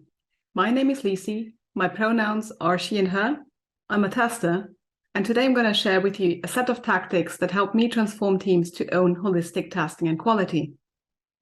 It's a toolbox of approaches to find the sweet spot where people start moving towards better directions together. Feel free to try them out in your own context. Now, a few things to say up front. This is based on my personal experience working hands-on in teams. And what I tried is really inspired by countless people, way more than I can attribute. But please know I'm building on other people's work here. These things did not only originate with me. It's a snapshot in time. I still continue learning. I'm on my journey as well. The tactics I'm going to share, they are fallible. Not all of them work in all contexts. We have to try things out. But these definitely help get my teams into better places. These tactics are also not there for winning over others. It's about winning as a team. And I did not transform those teams on my own. I do believe I had a part in it, but there's a lot of factors to consider. And in the end, the teams transform themselves. Here's what I'm going to talk about today. You can see it as a journey. Let's first talk about the goal to reach, holistic testing and quality. Then we can see where the team right now is and what we need to consider to make a first step. Then I'm going to present a bunch of tactics to choose from. And finally, to wrap this up, let's talk about that very next step you can take and see where it leads you from here. But let's start with our goal, holistic testing and quality. Now, the main point of this talk is not really much about the testing or quality part, but about the holistic one. What do I mean by holistic?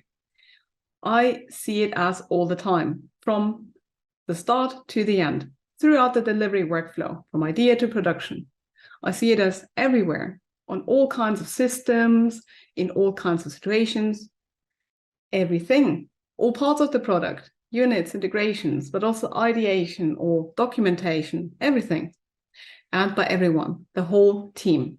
That applies to testing and learning valuable information about the status quo so we can make better informed decisions, but it also applies to building quality in and making things better than they were. I've already shared my experience is based on my teams, and I've been on a lot of teams so far. What I've realized here and what I'm going to share with you is basically the summing up of what I've seen, especially in my last 3 teams. There was a team that was super close and then really imploded as trust eroded. There was another team who started and formed from nearly nothing and who really took ownership seriously. And then there's my current team that when I joined was rather a group of isolated individuals. Big kudos to them. They made the farthest journey so far in the shortest time. I'm very proud of these people. And this is also the team that made me realize all these tactics that I'm going to share with you. Now, all of those teams, they were product development teams in product companies, owning a product or a big chunk of it. They were cross-functional, and I was always embedded as a testing and quality expert, hands-on on the team. So that's the context I'm working in and I'm speaking from. When working on all those teams, I've seen the same problems over and over again. Like poor delivery, quality problems with what we're delivering, lots of unexpected behavior that is detected quite late, or building things that nobody uses, and often people outside the team talking quite negatively about the team and the outcome we produce. Limited communication within the team, especially across roles. People, who've never experienced quite effective communication. I've seen expert role thinking that can be observed as talking about sub-teams in this team, like the front-end team or the design team, or you as a tester, quality expert. I've seen lots of handovers be done because often people started out as soloists in the team, basically. So solo work was the default, and they considered done as I did my part and not as everything is done together. Poor system understanding. You know one bit, but you don't know about the others. So it's really prone to build errors in. It's hard to have conversations about architecture or design. So lots of regression issues are popping up. Lack of safety and trust. I've seen a lot of people not daring to speak up or address conflict, lots of defensive behavior to be seen, especially if blaming was also on and people were quick to look for scapegoats or not wanting to share the work in progress because of fear of blame. Hence, not many people dare to even move one bit. A lot of inaction going on, because if you move and you make a mistake, you would get blamed, right? So let's rather not do anything. Lack of transparency, gatekeeping, knowledge silos, and many, many more. So not knowing how to release or how to run a service locally or how to call an API, not knowing what's going on anyway, right? Throwing things over the wall, skipping backend testing, testing only integrated states, and so on. How does all this affect quality? Now, people are the foundations for everything. We build products together with other people, and how well we communicate and collaborate, the ways of working, the system we work on, all that has direct impact on the quality we can achieve together. But let's paint this picture from the other side, because I've seen a lot of benefits from teams on their journey towards holistic testing and quality, or in general of making things a team thing. I've seen it produce inclusion and access, because in order for everyone to be able to test holistically, you need to get access to everything. Shared knowledge is also what you need. You need to share your skills so you can really build resilience, right? And then also deliver in a way faster way and more continuously. This also usually created team accountability. It created a lot more empathy and appreciation of what needs doing to achieve that outcome. The support increased heavily, just as the willingness to try things out differently and experiment and find different solutions. It increased also system understanding of the whole thing that we're building, but also on having a look, okay, when is done really done completely. It formed better relationships within the team, but also with other teams. Better quality outcome was produced. So overall, we had a stronger team. Because it is about the people in the end. We work together and we build things together with. So usually that's where quality can emerge or is hindered by. So we start from there. But talking about starts, let's talk about where the team is right now and what you can expect, what you need to consider. I heard a lot of people say, I don't have any power. I cannot influence. But you don't need to be in an official leadership or management position in order to have power or influence. In a matter of fact, we all do influence each other all the time, even if we're not aware of it. There's a lot of models out there on power and influence that I really recommend you to make yourself familiar with. These two that I'm presenting are the ones that helped me most so far. One is the concept of power bases by French and Raven, who provide a thinking tool of 6 different kinds of powers you can use and tap into. And the other one is impact over intention. I mean, I really appreciate if you have good intentions and you don't want to manipulate me into doing something I'd consider evil. But if you don't consider the impact of your actions that you can have on others or the system as a whole, then you might be surprised what that impact might be. So let's be mindful of the impact our actions might have. Time. Let's speak about time a bit. Does change come overnight? Unfortunately not. Now, it does really take quite some time and patience over and over again, and usually more than you might think.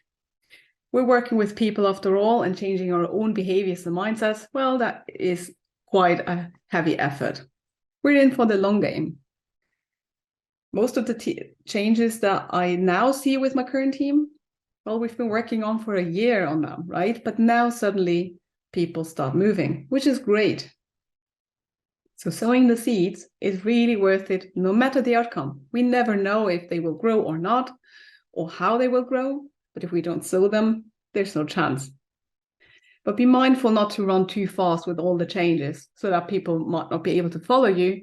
Change fatigue is a real thing, and it will turn around against you.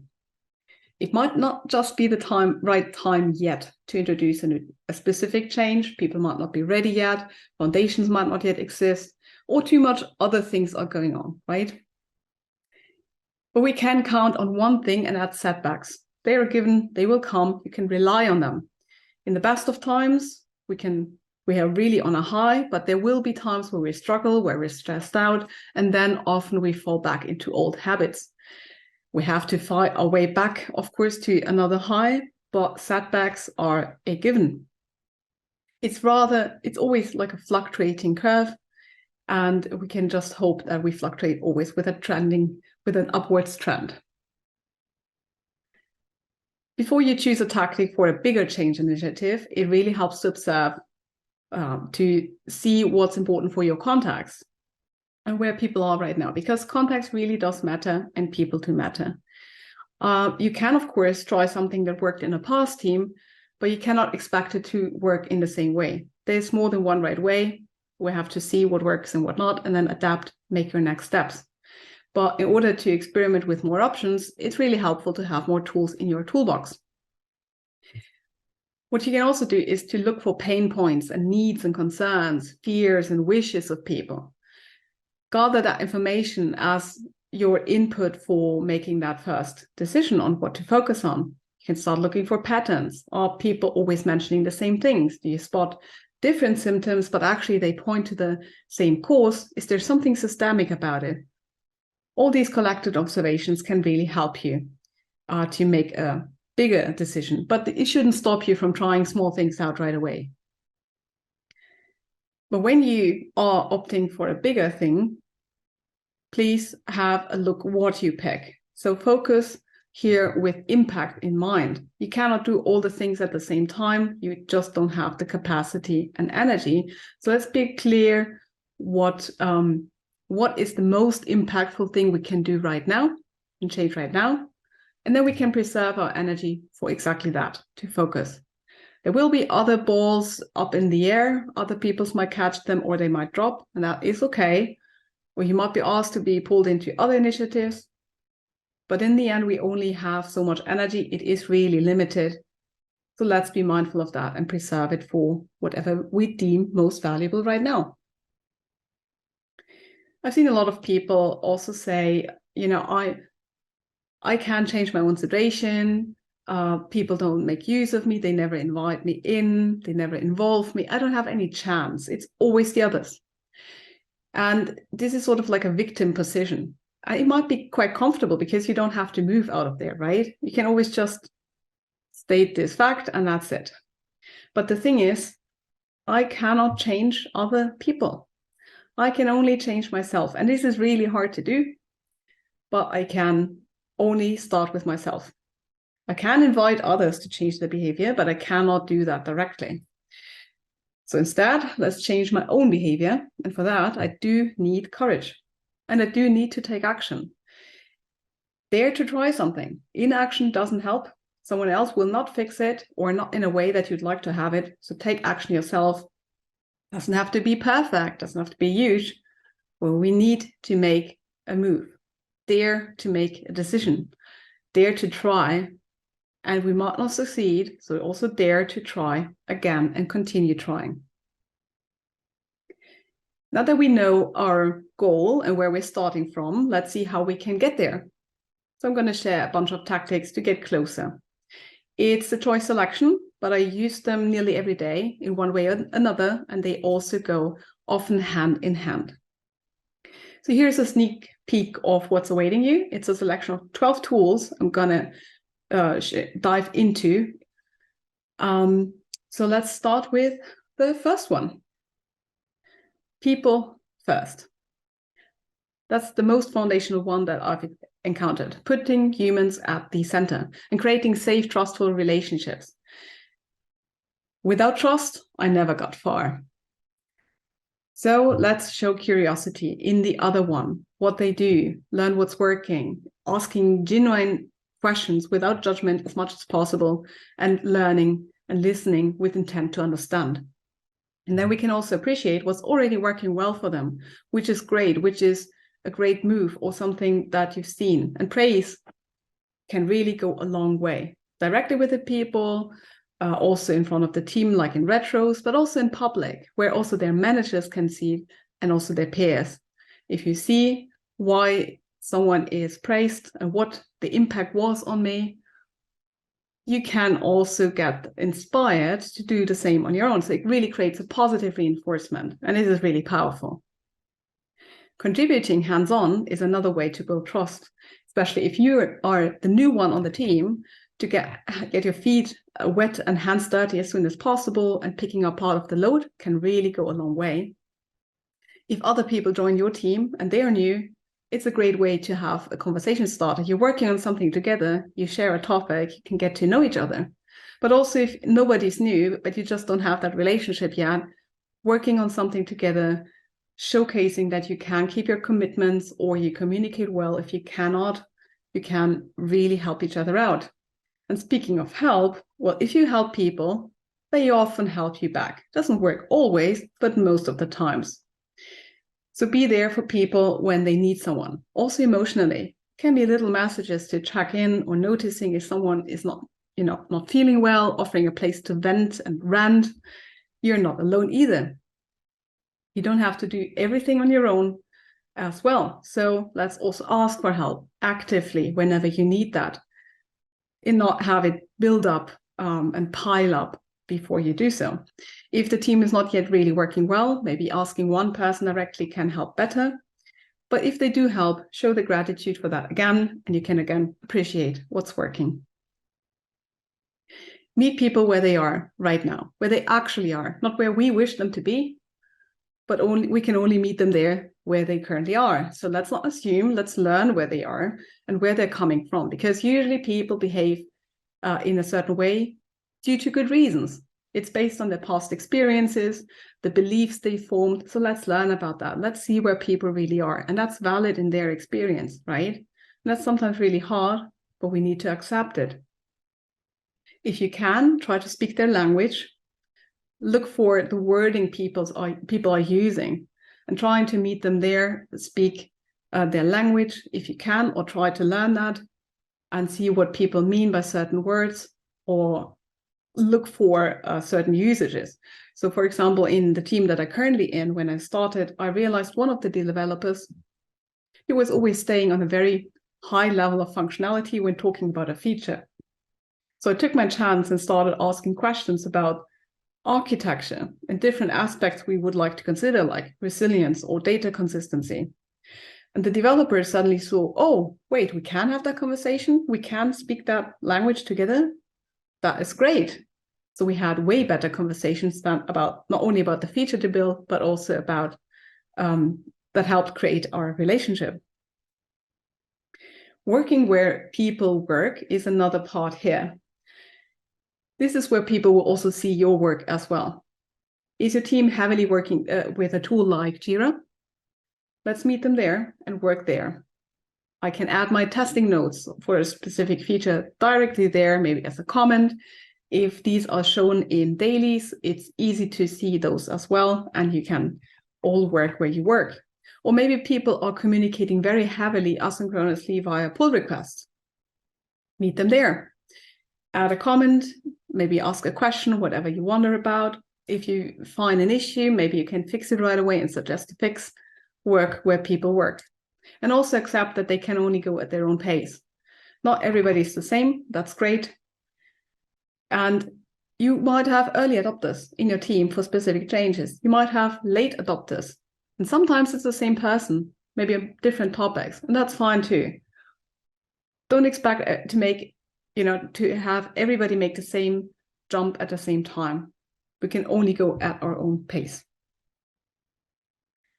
Show, don't tell. Now that's a bit of a cheeky one on a meta level, given that this is a talk and I'm currently telling you a lot of things, right? But please bear with me, because for real, often people just don't know what I'm talking about. They might have never experienced it. So that's what I'm trying to do. Let people experience it. Talk is not action. So it's sometimes really hard to envision what something would really mean, right? What kind of effect would it have? What kind of benefit would I get from it? What's in it for me if we do that? I need to feel it, right? What it means. In my current team, this was the case for pairing. I was coming from situations where we paired a lot and worked a lot in a synchronous manner. And when I joined my new team in the first days, and talked about pairing a lot, I realized, no, people don't have any kind of mental model what that actually means. So I stopped talking about pairing and instead trying to create that situation. I called them after daily, where people are, right? Ask them to stay around, say like, hey, I have a question on a specific feature. I started sharing my screen, showed them around, we walked through, I asked my questions, we got answers, we got into a conversation. And as I had the system running, I started interacting with it, asking further questions and so on. So we basically ended up doing it, pairing together. Now, once people are ready to experience different things, we can encourage them to experiment and try even better ways of doing things together. Well, context does matter. What worked in past teams might not work here, but we can really try things out. And we can be clear about what experimentation means here. It should be low cost to try, and the outcome is not known yet. It might not work, and that's fine. We will always learn something. There's no real failure. So it's inherently safe to try things out if we frame them as experiments. And we also have to be sure not to impose the outcome because it's really unknown yet. So instead of just hoping, like wishful thinking for hoping that the right thing that you wanted to aim for comes out of it, look at the actual data and behavior. As much as I wish for, if the team doesn't pick something up yet, we haven't tried the right thing yet. And that is okay too. Making sharing the default and sharing everything, this is really part of the holistic part of testing and quality done by everybody. So we need to start with sharing access to knowledge, permission to tools, invites to meetings and communication channels, which naturally will then reduce gatekeeping and increase transparency and increase trust. In my current team, a very small thing that for us to do really heavily increased the access. And that was just having all team related calls in a shared team calendar and with an explicit invite. Anybody who sees it, you can always join. It's up to you to make that decision, not up to us. Really did wonders, a whole game changer. Now that you have access, you can also share knowledge, right? They're collaborating together on the same thing in team channels, writing how-to documents or whatnot, but we can all learn from each other and we can live that message as well. And now that we have shared access and knowledge, we can share the load. Really share your weight of the load as well. Make it normal to do so that everybody can be part of that. Like everybody can look at production, everybody can care for releases, everybody can care for requests from outside the team and so on, because also glue work is part of the load, right? Glue work is usually what holds the team together. All the little things that are often not officially named, it's often also underrated and undervalued, but without that, the team falls apart. So for sharing glue work, you need to first make it visible. Not everybody's aware of that. But if it's visible and if you can share it, you can also change the narrative of it not being valued, but instead really highly appreciated. So it can really work in the benefit of the whole team. Sharing pain is another aspect here, because if it hurts, do it more often. If you have to do it in the first place, that is. But we're not alone in this. So spreading pain across the team doesn't really sound nice, right? Why have everybody suffer? But it does really create empathy and it shares knowledge again. And it also creates an incentive for everybody to find a better solution together and reduce that friction. For the current team I'm on, that's on releasing. It's still a pain, but it got better with every time we did it together. And as we do things together, let's also share the credit that we get for it. There's no rock stars on the team. It's really about the team doing all these things together, and that can reinforce everything again as well. You know, the best performing teams, they're not just working with each other, they're working for each other. There's usually a system already in place. There are practices in place, energies in place. We can work with what we already meet and build on that. We are always working in an established system, and systems are there to uphold themselves. The purpose of a system is to do what it does. So it's really hard to change it or replace it if you're not doing this very intentionally.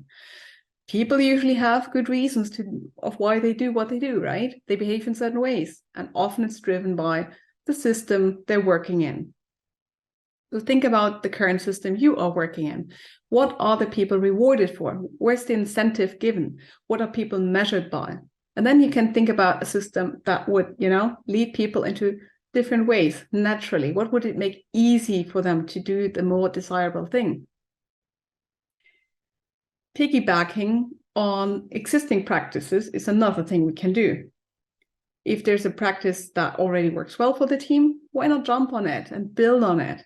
In my current team, rotations were really working very, very well. For example, for recurring team meetings, we always had a rotation already in place so that everybody shares the load for those kind of calls. So how about if we want to introduce something new, to also introduce a rotation, because that system is already working. For example, having someone dedicated every week to look at incoming requests or incoming bug reports, investigating what's going on. So we now have an issue investigator of the week, a weekly rotation, everybody shares the load. And we can piggyback on that as well, because that was successful. So what about observing production? We want to do that daily and really be always knowing the current state. Why not combine that and use that rotation that's already in place? Same with updating dependencies and so on. Building on intrinsic motivation is another thing we can do, because people usually have personal goals and wishes and motivations. Find out what is mattering for them, the growth topics, or what drives them. Like I had someone who's really wanting to feel needed and appreciated and thankful. It's quite a human thing, right? We can really build on that as well. Or with now my team right now having the motivation intrinsically to run a specific service locally that I already tried to get them run for a whole year. Now's the right time, because now the motivation is there. We can build on that, and then we can get it working. Let's optimize for flow and fast throughput, but that requires also fast feedback. But in the end, this is also what contributes directly to the team's success and also the success perception from the outside. So as soon as people realize the benefit, they will have that incentive. But first of all, let's discover ways of how we can collaborate in a faster manner. What can you do to speed up feedback? My current team started out working very asynchronously, right? Everybody doing their thing, very isolated. So I met them where they are, also started to work very asynchronously, but trying to really go always faster, always provide that feedback faster. I started working on things that were that had the most progress already, giving feedback, but then always working from right to left, basically, to get in a situation that we're working on the same thing at the same time, even if it's in an asynchronous manner, to get that fast feedback going. And at some point, one of my developers figured, because I was also having them experience the benefit of pairing, right? It happened at the same time. And at some point, one of the developers turned to me and was like, wait, if I ask her to pair with me, the feedback would be even faster, and I can get this done without waiting for feedback again for too long and picking something else up. Let's start pairing. Hence, big win for flow and also collaboration. The other part here is stop starting, start finishing. This is a mindset shift for the whole team, realizing even that all the things that we did start together, and becoming aware of that and becoming aware of the underlying problem if we do so. So if we have 5 developers and everybody's working on 3 topics at the same time, we already have 15 topics work in progress and so on, right? So I often see it first if we start too many topics, because I'm usually involved in all of them. So context switches get really high. People are waiting for each other. You queue up, you start another thing.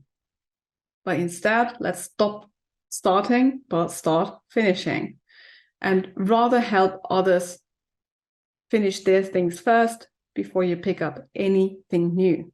Or maybe not even pick up anything new. If you're not yet ready to start helping out, just not pick up anything new. Maybe use that time for learning, for everything, which is again a mindset change to allow ourselves to do that.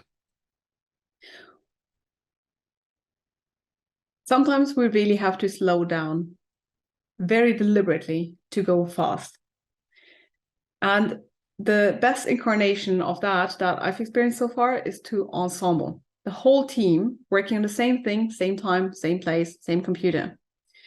We just recently had that situation again, where we also ended up sort of in a traffic jam, having way too many topics started at the same time, and then everybody was blocking each other, nothing got through. So we called an ensemble, and we deliberately decided to go slow. Everybody working on one bit all together, have it completely finished, get it done, next bit, and continued step by step until we resolved the whole situation. Invaluable. Now, there's only so much change a team or a person can digest at a time, right? Always a bit better every day is a great tool to help us think how we can break things down, even tinier, that we can have things better every day. Because every day, yes, it is a high goal to reach. For that, we have to be okay with good enough. Good enough is just that, good enough. So you require a lot of pragmatism to just strive for better than we left it and not jumping to perfect. Getting things done in always better ways, iteratively, incrementally, just how we build software. Good enough is a lot earlier usually than we might think it is, but it can already be presented and get feedback on and also inspire people. So if we take really a lot of tiny steps and even some more, also with change and improve as we go, this can really accumulate together in a big change after time. You might not see it in the moment, but if you look back, you will see that all those actions really help move you forward. Anything that works better than yesterday helps. It could be as little as correcting a team constellation on a wiki page, updating onboarding material, submitting a pull request to improve a README of a repo, or write a command line helper script, or a Postman collection, or whatever it is. And it could even be broken down even tinier. They accumulate. Now, I focused a lot on action here, right? Over talking. But this tactic here is all about words. Changing the narrative can do wonders. Presenting a different worldview opens up for a different perception. One thing we can do is to reframe the situation we find ourselves in. I've seen so many people who just never had the chance to get in touch with certain tooling or knowledge and just never had that experience. So whenever I see those situations, I could, of course, say like, oh, you don't know that? How could you not know that everybody knows that? And this is so simple and so easy, and come at them in a condescending way. But I could also reframe that situation as a learning opportunity for each other. And that can do wonders, because suddenly it opens up all the possibilities and reinforces that narrative of we can all learn from each other. Or maybe I encounter a team who keeps moaning about the situation, they cannot do anything to change. How about we change that narrative and talk about all the things that we have control over and reframe the situation you're in? People being stuck in misconceptions about certain roles or always complaining about others, they might miss a lot of contacts. So let's use all that to reframe the situation. We can also tell a new reality into existence. We keep talking about something until it becomes reality, like a vision you have for your team. Not everything will stick, and that's okay, but if we're consistent with that narrative within the team and also outside, you can really tell it into existence. You can tell lots of people at different times, you can really repeat yourself, and it can stick. With my current team, this is also what happened. When I started, the team didn't have the best reputation in the company, quite the opposite. So I've been constantly trying to see where this is coming from, but also trying to change that narrative. Because what I experienced in the team was different. So whenever I talked about the team with others, I shared our context we're in, but also all the good stuff that I've observed, all the change that happened, how helpful people were, everything that I've observed, talking about heavily outside. I did the same within my team as well. So whenever we then found ourselves in cross-team collaboration situations, like on working together on bigger epics, or finding ourselves being part of incident resolutions, helping out, we could actually show up as that team that I was talking about and presenting this changed reality also to the teams outside, and it actually changed their perception as well. So we talked it and told it into existence. Let's talk about resilience. It is a great feeling when you're needed, right? Until you're needed for everything, all the time. Now, it might be great to, it might add to your ego, but it doesn't help you or your team at all. And it's not resilient for the whole system either. I shouldn't be a bottleneck. Sometimes I have to start as one, but I shouldn't end up there, because it will hurt the team, because they will need to rely on me. And I also cannot try new things out, contribute in new ways, learn and grow, because I'm the bottleneck. So let's instead build resilience in. For that, focus on enabling. This is something that really changed in my last years of working, focusing on enabling all the others. And I've learned this is really not stopping me from contributing hands-on on the team. It instead empowers me to contribute in way more ways. So investing in upskilling people continuously is really, really worth it and can really pay off. You can work together, like, for example, pairing is one of my go-to options to enable other people. Ensembling would be the next, but you can also hand over specific tasks and delegate them completely. Maybe have a debrief in the end. That can really help. You can have guidelines and documentations to enable others. And sometimes the way to go is to completely refrain from doing things on your own. It's one of the toughest moves that I've made in my career, but it was also the most rewarding one. So whenever I saw there's an activity that currently only I am doing, but others should be able as well, I decided not to do it on my own at all, which means I gave also myself the permission to not do this on my own and take the time that we have together for doing it, and instead use that time that I couldn't pair with anybody to work on other things that also needed doing, where I just don't need to enable somebody. Now, in the end, let's go away, test it out. You can go on vacation, of course, so you're not there, and you should be able to go on vacation without stress. Join a conference or help another team or dive into some other topic. Could be anything, but step away, come back, see what happened, adapt, see what's still needed, and then you can go away again to test it out and repeat until everybody can keep things running. That is also something I've seen with my current team. In the beginning, I've been away just for 2 days, and one of my fellow developers took over, tried to do everything on his own, and it worked, but it was quite stressful. So next time, I've been away for a week. He tried to share it with more people, and they really, really struggled to keep things up. They came back, we adapted again. I've been away for more than 2 weeks, and people really felt upfront already, we got this. So I came back and I could see, yes, they really got this. It was so easy to come back and just, come back in a relaxed state and then just pick things up wherever they are, because people kept it going. So building resilience in is really a nice and helpful principle that we're now using in all kinds of situations as well. Conflict. Now, ignoring conflict really doesn't help. I've tried, it only festers. It just doesn't help. And avoiding it doesn't help either. It's also an indicator that things are not as safe as they could be right now. So let's instead put the fish on the table before it rots. Bring up the little things right away, otherwise they build up. And wouldn't you wish for someone else to do the same with you and for you too? Yeah, it is hard and it never gets easier for me, but it's really worth it. Imagine the opposite. If you don't do that, conflict can really build up for over 2 years or even more I've been in such a situation. It was the saddest story of my career.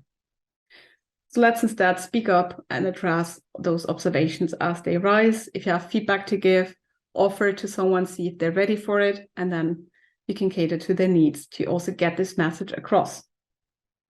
And interestingly, when talking about testing quality, it often brought up underlying conflicts in the team anyway, and we needed to solve them first in order to be able to do anything else.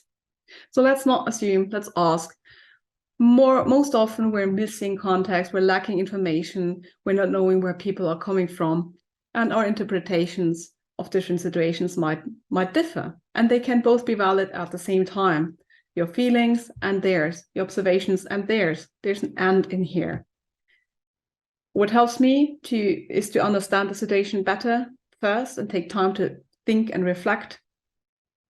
For me, that includes writing things down, because that's what I learned it really helps my thinking, but whatever works for you, to take the time to understand. Now, people are different, and that's great. So we also have different needs, and we should make space for everybody. Let's cater to those different needs. Are you a morning or an evening person? Do you think in talking, or do you need silence to think? Do you care for a child and need to fetch them from school on time? Maybe you have a disability we can accommodate for. Stay curious, find ways that work for everyone. Because we want to hear all voices, whatever the topic. Otherwise, we're missing out. So let's become aware who is currently loud and present all the time, maybe dominating conversations, and who isn't, who's not showing up, who's not being heard, who does not speak. Invite people to share if they have something intentionally. It's not about forcing them, right? It's about creating that space for them. And that includes also, for me, to shut up and create that space. We want to opt for joint decisions because they have the best chance to get really, really lived. Of course, we can take decisions on our own, and sometimes we have to, but we can't decide everything ourselves for everybody, right? Otherwise, it might just, stick with us and it's not getting lived at all. Let's instead have everybody involved and give them a chance to have their say. This is often where people tell me like, oh no, this takes too much time and it's not worth it. We need to go faster. But actually, it doesn't have to be slow at all. This can be time boxed. This can be very quick as well. And then you have a chance to find out better solutions than you can even imagine. Optimism and hope for a great future goes a long way. It can be hard to uphold that optimism if you see so many things going wrong and not being okay. That should be better. But radiating that hope that things can change and become better, it really does wonders. So let's start with radiating that confidence that we together can figure things out. Confidence, well, it really helps, right? And growing confidence is easier said than done. We know that. But remember, your teammates need to build up confidence as well. You're not alone in this. Instilling confidence that we can figure this out together and no one is alone and no one has it figured out already or has to figure it out on their own. This goes a long way. Everybody fears something, and that's okay. And then we can also celebrate all the things together, no matter how small or big. Anything that I see moving toward a better direction, I'm going to call it out, I'm going to celebrate it out. And I do that publicly a lot as well. You might see me doing that and think, oh, things are so great and everything's nice and shiny.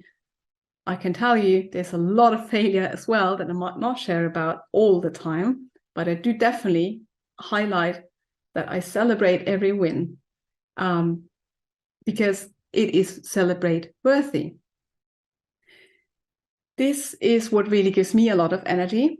So it does help me also in hindsight if I see sort of my track record of all the things where people moved, like, oh, this person suddenly spoke up in a meeting, or this person now asked me to pass the first time they did that, or I've served someone else doing something great. I have a nice record to go back in hindsight and see how far we progressed actually as a team. And it also showcases this with your team, because they might also not realize what can be appreciated already, and learn how to celebrate is a big step on that journey. So all the negative stuff shouldn't bring you down. Let's focus on what's working and what can make you all stronger. The bad will fade away. Let's intentionally look for the good and highlight this. And that was the 12th tactic, right? So here it is again, whole toolbox, all the tactics together as of now. Those worked for me. And I hope in the next years to come, I'm going to fill them with even more on my own journey. But this is my status quo. You might have noticed something. All those tools aren't like, how are they related to testing and quality? Aren't they just related to team culture in general? And yes, I presented the tools to transform a team. So I've been talking about culture all the time because I feel it's the foundation for everything. For good things to happen, for quality to have a chance to emerge. These are tactics to prepare a team for better communication and collaboration, so they're ready to pick up holistic testing and quality. For people to thrive, for better product quality to emerge. All this have proven to be foundation for everything else. The biggest factor I've seen repeatedly. The holistic part is really the main point here. Transform a team to do all the things together in a healthy way. We're getting close to the end of this talk, and I've shared a lot of stuff that worked for me. But what about you now? What's the next step to take? Let's wrap this up with a call to action. Get started. You have what is needed to start. The rest you will figure out on your way anyway. So just get started with that first step and more will follow. Take action to help your team on their journey. Take things into your own hand. Learn as you go. But we will never learn if we don't take that first step. Remember, we will have setbacks. We will fall back to old behaviors and old habits. And that's fine, but keep at it and keep going. The tactics and tools I presented, they're worth trying and gathering your own experience with. These are things that work for me, but try them out yourself. And on your journey, you will find new things as well, and you can build your own toolbox of approaches and tactics. They might not work, but again, if you also share them and share them with others, you might inspire a lot more people again in return. Now, people working in testing and quality are usually not alone on this journey. I've seen it with so many other dedicated roles as well. Basically, whenever you have one person in a team taking care of something, like an engineering manager or a product owner, architects, security experts, also developers, because sometimes you only have one dedicated backend developer in the team, or maybe a DevOps engineer, or just one front-end person. So look around you. There might be already allies for your endeavor in your team. So why not join forces and go together? Because together we can move the world step by step towards holistic testing and quality, and also towards any other goal. This is my experience, and I hope it inspired you for your own journey, especially to take that next step. In case you have any questions, find me around. I'm here. Just write me a direct message on a social media tool of your choice. Wherever you are, my handle is always the same. And you can find also those links on my website. And with that, I'd like to thank you for your attention and wish you a great rest of the day.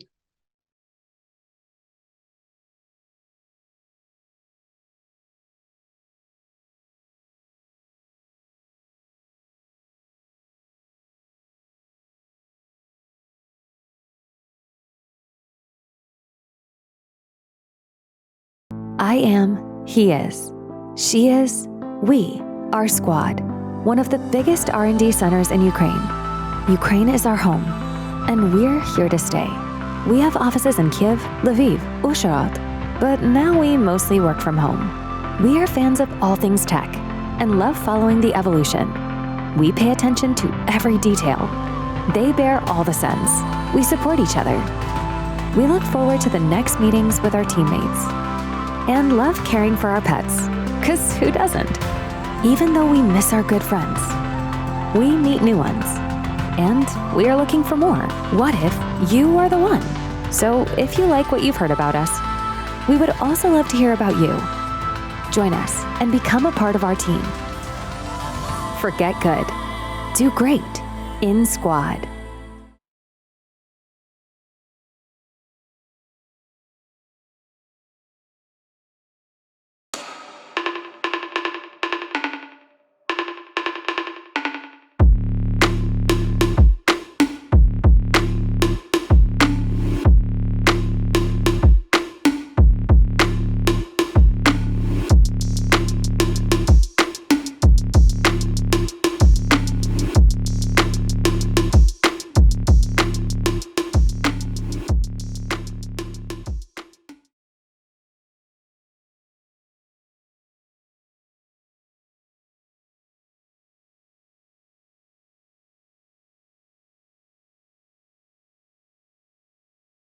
I am, he is, she is, we are Squad, one of the biggest R&D centers in Ukraine. Ukraine is our home, and we're here to stay. We have offices in Kyiv, Lviv, Uzhhorod, but now we mostly work from home. We are fans of all things tech and love following the evolution. We pay attention to every detail. They bear all the sins. We support each other.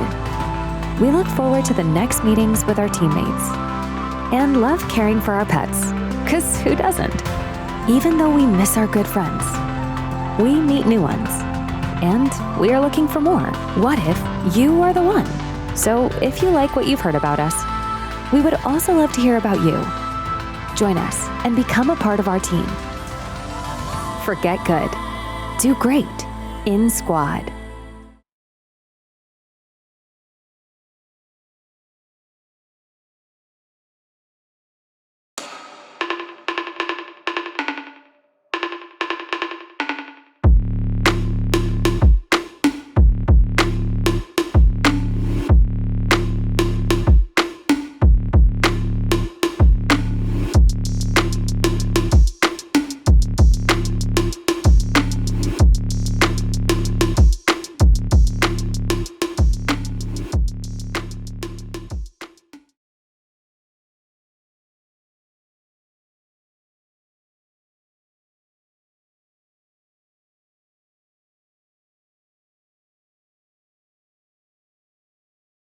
I am, he is, she is, we are Squad, one of the biggest R&D centers in Ukraine. Ukraine is our home, and we're here to stay. We have offices in Kyiv, Lviv, Uzhhorod, but now we mostly work from home. We are fans of all things tech and love following the evolution. We pay attention to every detail. They bear all the sins. We support each other. We look forward to the next meetings with our teammates and love caring for our pets, 'cause who doesn't? Even though we miss our good friends, we meet new ones, and we are looking for more. What if you are the one? So if you like what you've heard about us, we would also love to hear about you. Join us and become a part of our team. Forget good. Do great in Squad.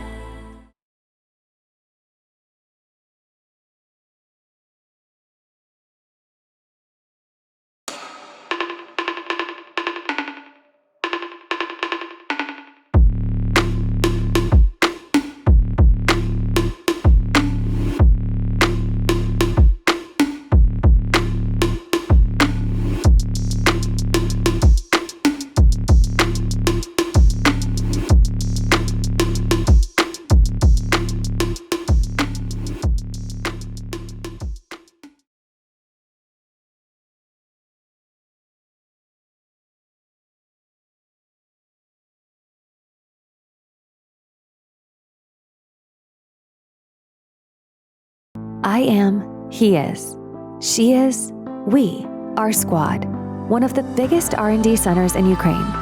Ukraine is our home, and we're here to stay. We have offices in Kyiv, Lviv, Uzhhorod, but now we mostly work from home. We are fans of all things tech and love following the evolution. We pay attention to every detail. They bear all the sins. We support each other. We look forward to the next meetings with our teammates and love caring for our pets, 'cause who doesn't? Even though we miss our good friends, we meet new ones. And we are looking for more. What if you are the one? So if you like what you've heard about us, we would also love to hear about you. Join us and become a part of our team. Forget good. Do great in Squad.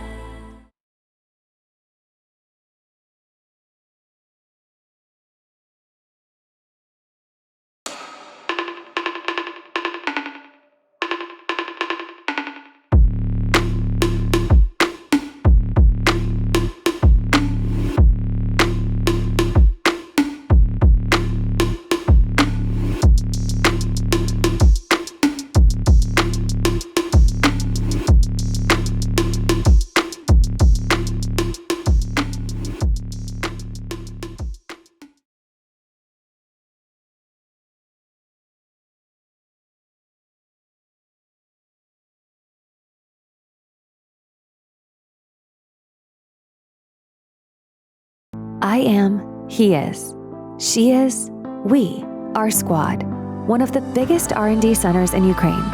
Ukraine is our home, and we're here to stay. We have offices in Kyiv, Lviv, Uzhhorod, but now we mostly work from home. We are fans of all things tech and love following the evolution. We pay attention to every detail. They bear all the sins. We support each other. We look forward to the next meetings with our teammates and love caring for our pets, 'cause who doesn't? Even though we miss our good friends, we meet new ones, and we are looking for more. What if you are the one? So if you like what you've heard about us, we would also love to hear about you. Join us and become a part of our team. Forget good. Do great in Squad.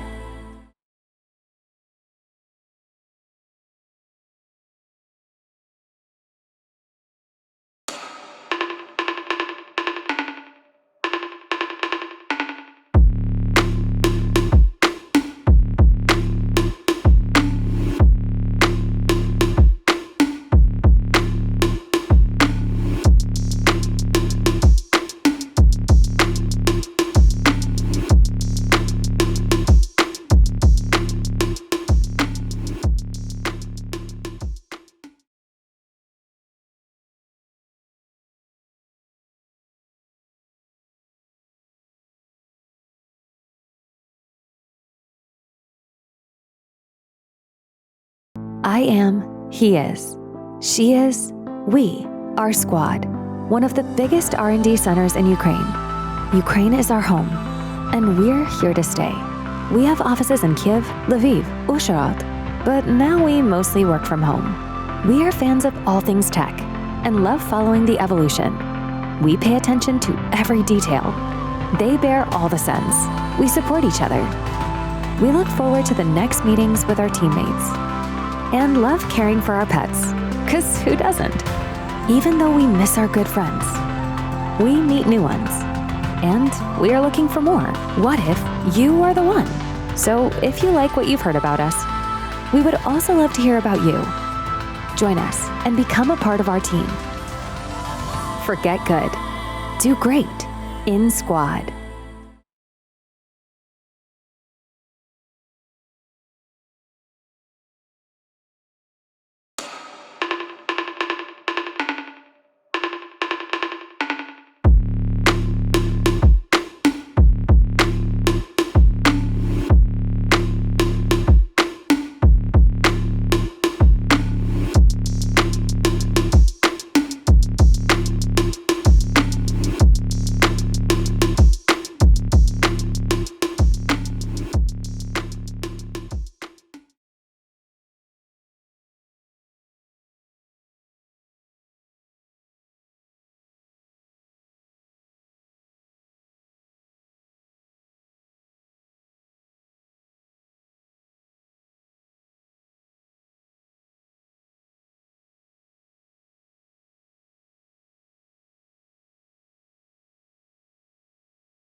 Well, thank you very much for inviting me to present at Testing Stage. And I'm going to talk about a holistic approach to testing and continuous delivery.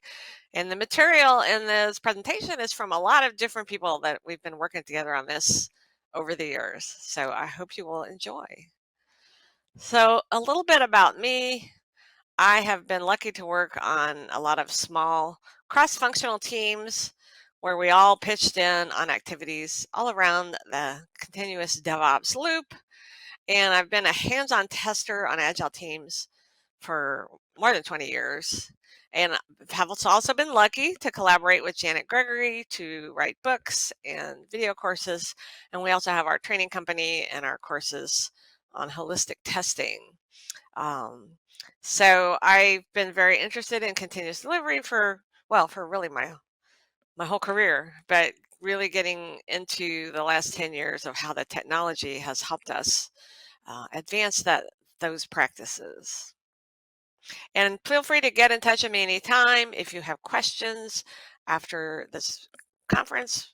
Just email me, or you can get to me on Twitter or LinkedIn.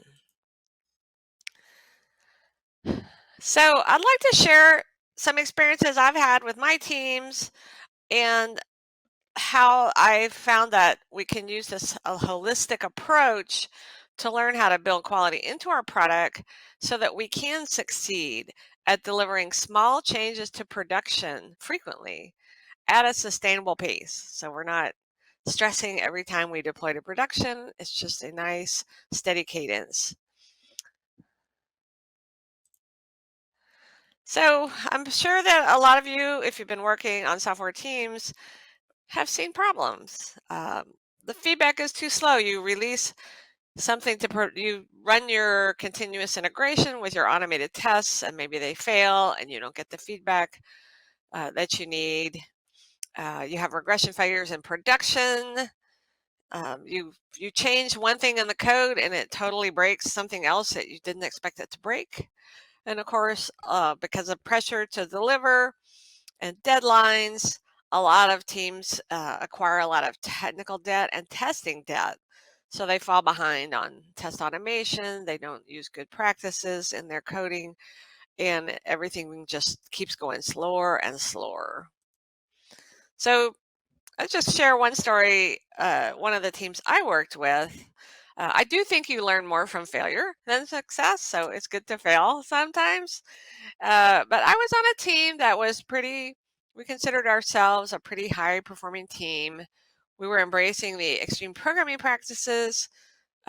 We did pair programming, test-driven development, continuous integration. So every time we made a change, it kicked off a build, ran our automated tests at every level, and could automatically deploy to a test environment. So we had thousands of automated regression tests at the unit level, the API level, the UI level. It was a web application. It was actually a project tracking tool as a web application.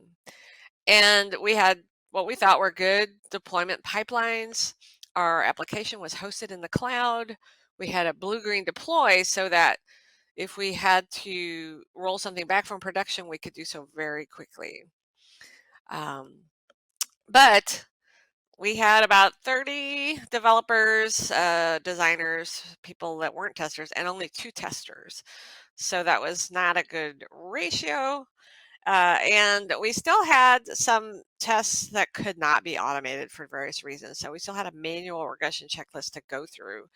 And what happened was our managers decided, instead of deploying to production every 2 weeks, let's deploy twice a week, which is quite a dramatic change. And we were not really that good at deploying every 2 weeks. And so when we're doing twice a week, we would go through this manual regression checklist, and usually the things on the checklist work, but we would notice something else. And so that sent us down a sidetrack. We can't release, we have to figure out what this is. Do we already have this bug in production? It took a lot of time. And what happened was that the testers no longer had time to do exploratory testing, that human-centric testing that involves critical thinking to see if we have any unexpected impacts from the changes that we've made. to see if customers might use our features in a way we weren't expecting and cause problems. So this turned out to be a big mess. And I'm going to share some things with you that helped our team actually solve these problems and be able to release twice a week and move towards continuous delivery. So I'd like you to stop for just a minute and think about yourselves.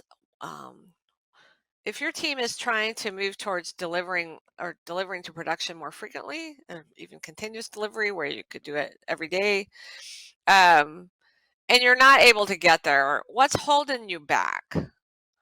What are the things that are getting in your way? So it's really important to identify the specific problems. In the story I'm telling, one of the main problem was the lack of exploratory testing, so that we would put changes in production and terrible things that we didn't expect to happen would happen, and we would have to roll back. Or we wouldn't be able to release at all because something happened that we didn't expect. Excuse me.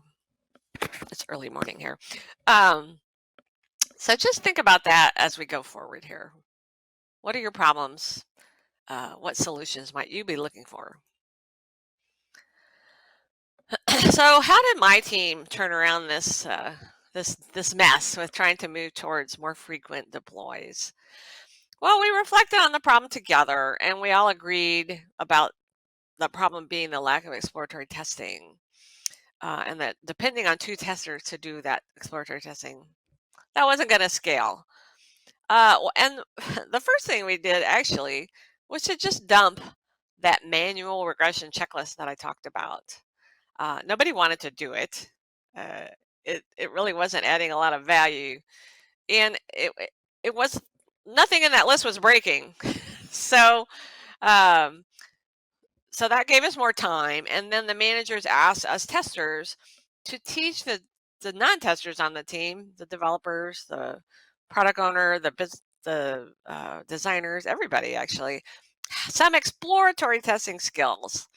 So we started having workshops for them. We started pairing with them as they were working on production code, working on user stories. And what ended up happening is they really enjoyed exploratory testing. It became part of the skills that the developers needed to advance in their career. So it was part of their skills matrix that they needed to get good at, which motivated them. And so the developers took over responsibility for exploratory testing at the user story level. So before they made a pull request and said, we're done with this story, we think, they needed to go through a little checklist themselves of, let's explore some of these do some of this manual exploratory testing, just to be sure. And then we testers could write exploratory testing charters at the feature level, and we could pair with other people on the team to do those charters once enough stories were done in a feature. So it just took this whole team collaboration to learn those skills. So whatever your problem is, it's going to take everybody on the team pitching in, collaborating, learning together. So one really good way to do this is using the holistic testing model. This is something that actually Janet came up with a couple of years ago. Thinking about, hopefully you're familiar with the infinite DevOps loop. If you go out to Google a DevOps loop, you'll see that the ones that come up have a testing phase in them, which is not good, because we have testing activities throughout the software development lifecycle. So the holistic testing model is a tool to help us think about that together with our team. What are we going to have to do at these various stages? And I'll go into a little bit of detail about some of these stages. But the idea behind this is these are stages. There's no set time for how long you spend in a stage, and you would pause between each stage to think about if you're ready to move on. And you're also often going to iterate back. You might get to the build stage and start writing production code and realize, oops, there's something we didn't understand, or there's something that's too hard to implement technically. we need to go back and rethink this. So maybe we need to go back to the planning stage, or even maybe we realize it's not the right solution to customer problems. We go all the way back to the discover stage. So the idea is you continuously doing these things, and everybody's involved throughout the loop, regardless of their specialty on the team. We're not going to throw the code over to operations to deploy and release it. We're going to work together with operations if we have a separate operations group to do that together. We build the code, we own the code. It's kind of the motto of DevOps. So the first thing that we do when we're writing software is think about what are the ideas, what feature do we want to build next? And the business stakeholders, the designers, the product people, they come with these ideas, they think about it, and they may hopefully involve people from the delivery team to talk through those ideas, and just kind of test the ideas, see if they seem like things that will give value to the customer. And then we start looking at what are the risks that might be involved. So in the planning stage, we may do something like a risk assessment or a risk storming. And Janet and I have found that using visuals really helps teams with this, especially in our virtual world, so many people working remotely. We can use online whiteboards like Miro and Mural and Google Docs to do this together, have virtual sticky notes, draw together, brainstorm together. Helps you think outside the box. Test our assumptions. Things like impact mapping, story mapping, to start dividing our feature into stories that are small enough to be done in a couple days, that are testable. So this is what we do in the planning stage. And so we're testing before we've even written any code.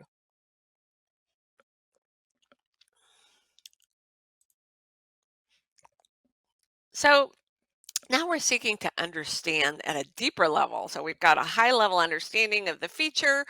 We've split it into stories. And now at the story level, we're going to try to dive a little deeper.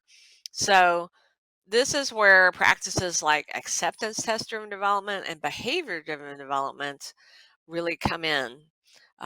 Things like example mapping to help the business stakeholders and the product owner or product manager explain here's the business rules for each business role. Here are some concrete examples of how this piece of this feature should behave. When the user does this action, then this other thing should happen.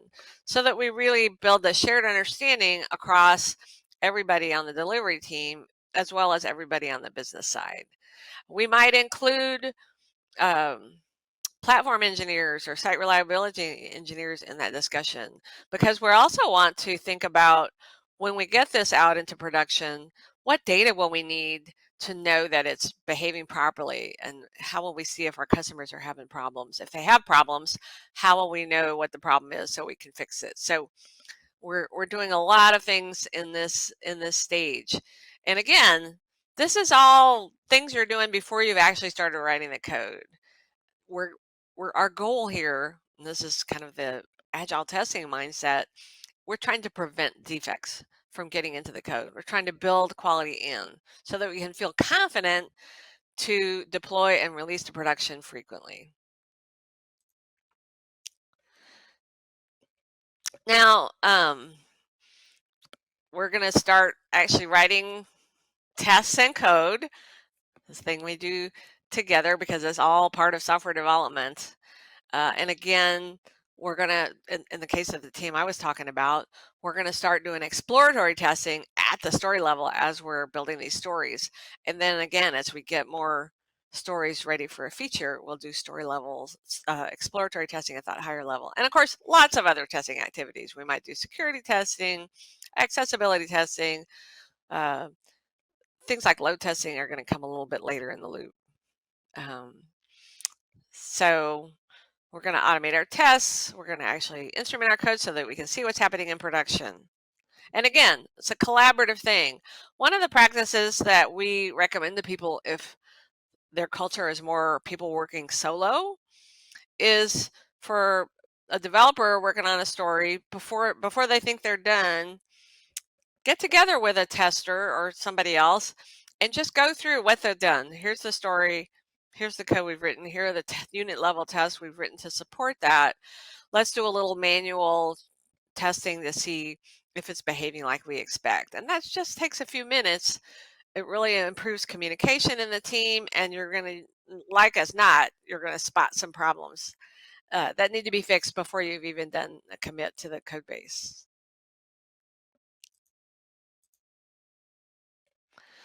Now we're moving on to the right side of that loop, and we've written the code. We do continuous integration.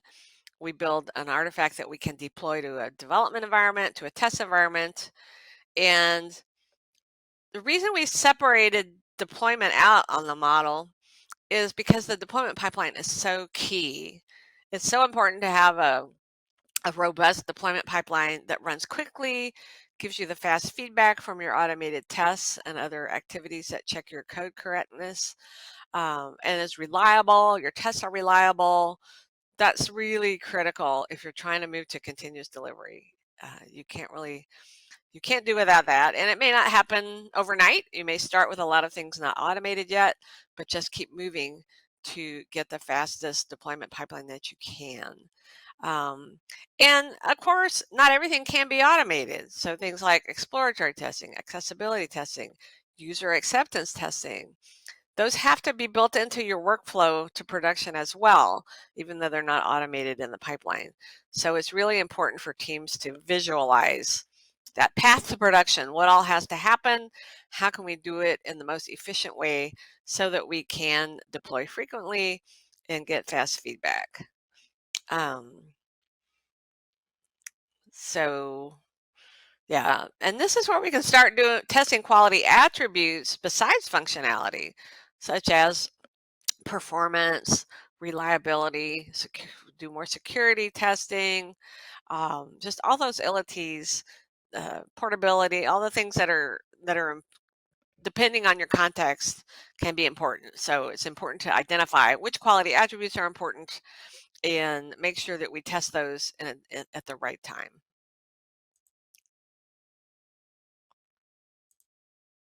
Okay, my slide doesn't want to advance. There we go.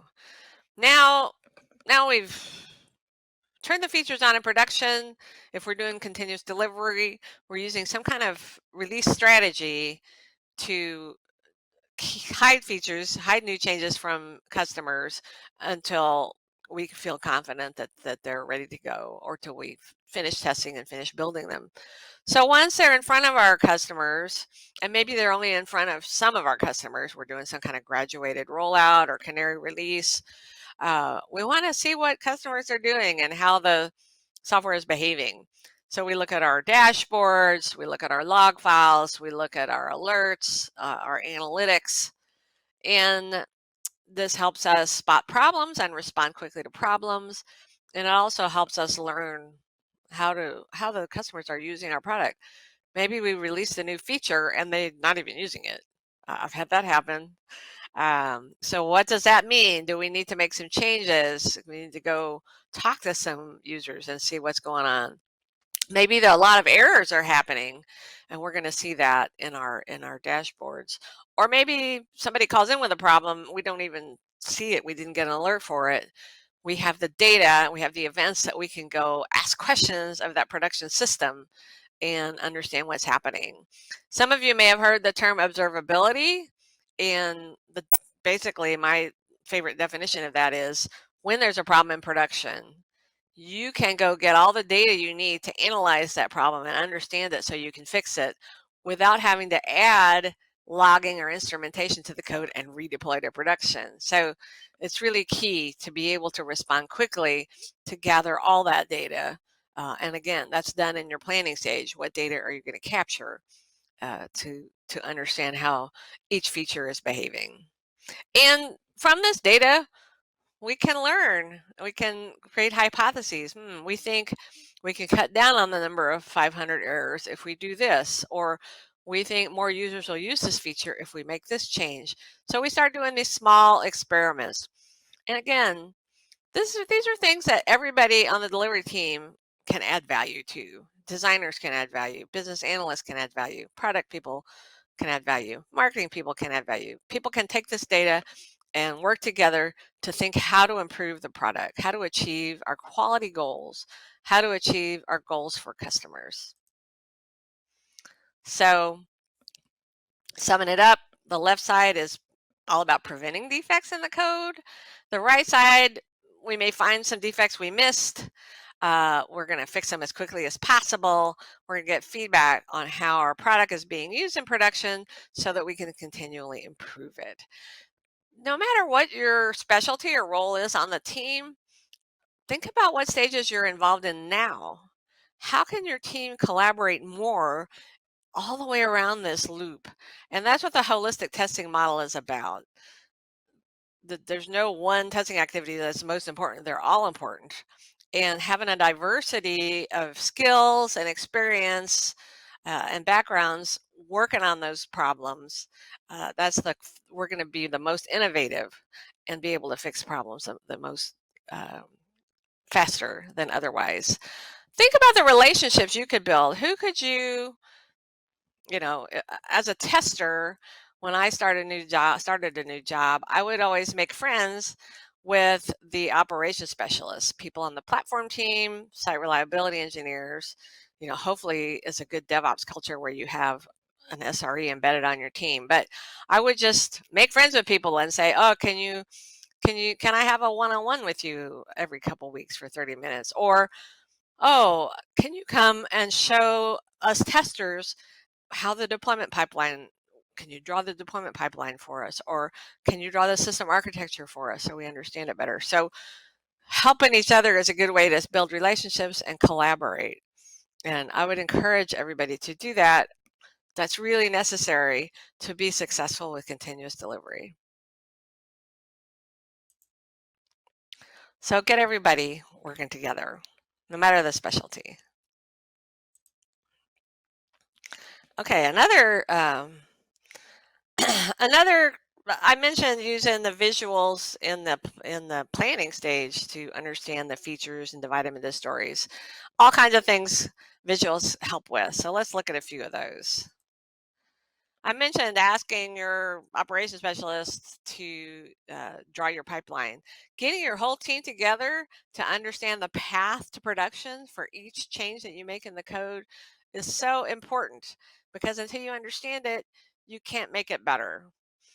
This is an example of a pipeline for teams doing continuous deployment, because any change they make, if it passes all the tests and gets through the pipeline with no problems, it's going to automatically deploy to production. Well, there may be some other testing we need to do, that we need human-centric testing, manual testing, like exploratory testing or user acceptance testing. That's where the release strategies come in. Blue-green deploys, feature toggles, feature flags, canary releases, all those release strategies to hide features until we're confident to turn them on for all our customers. So I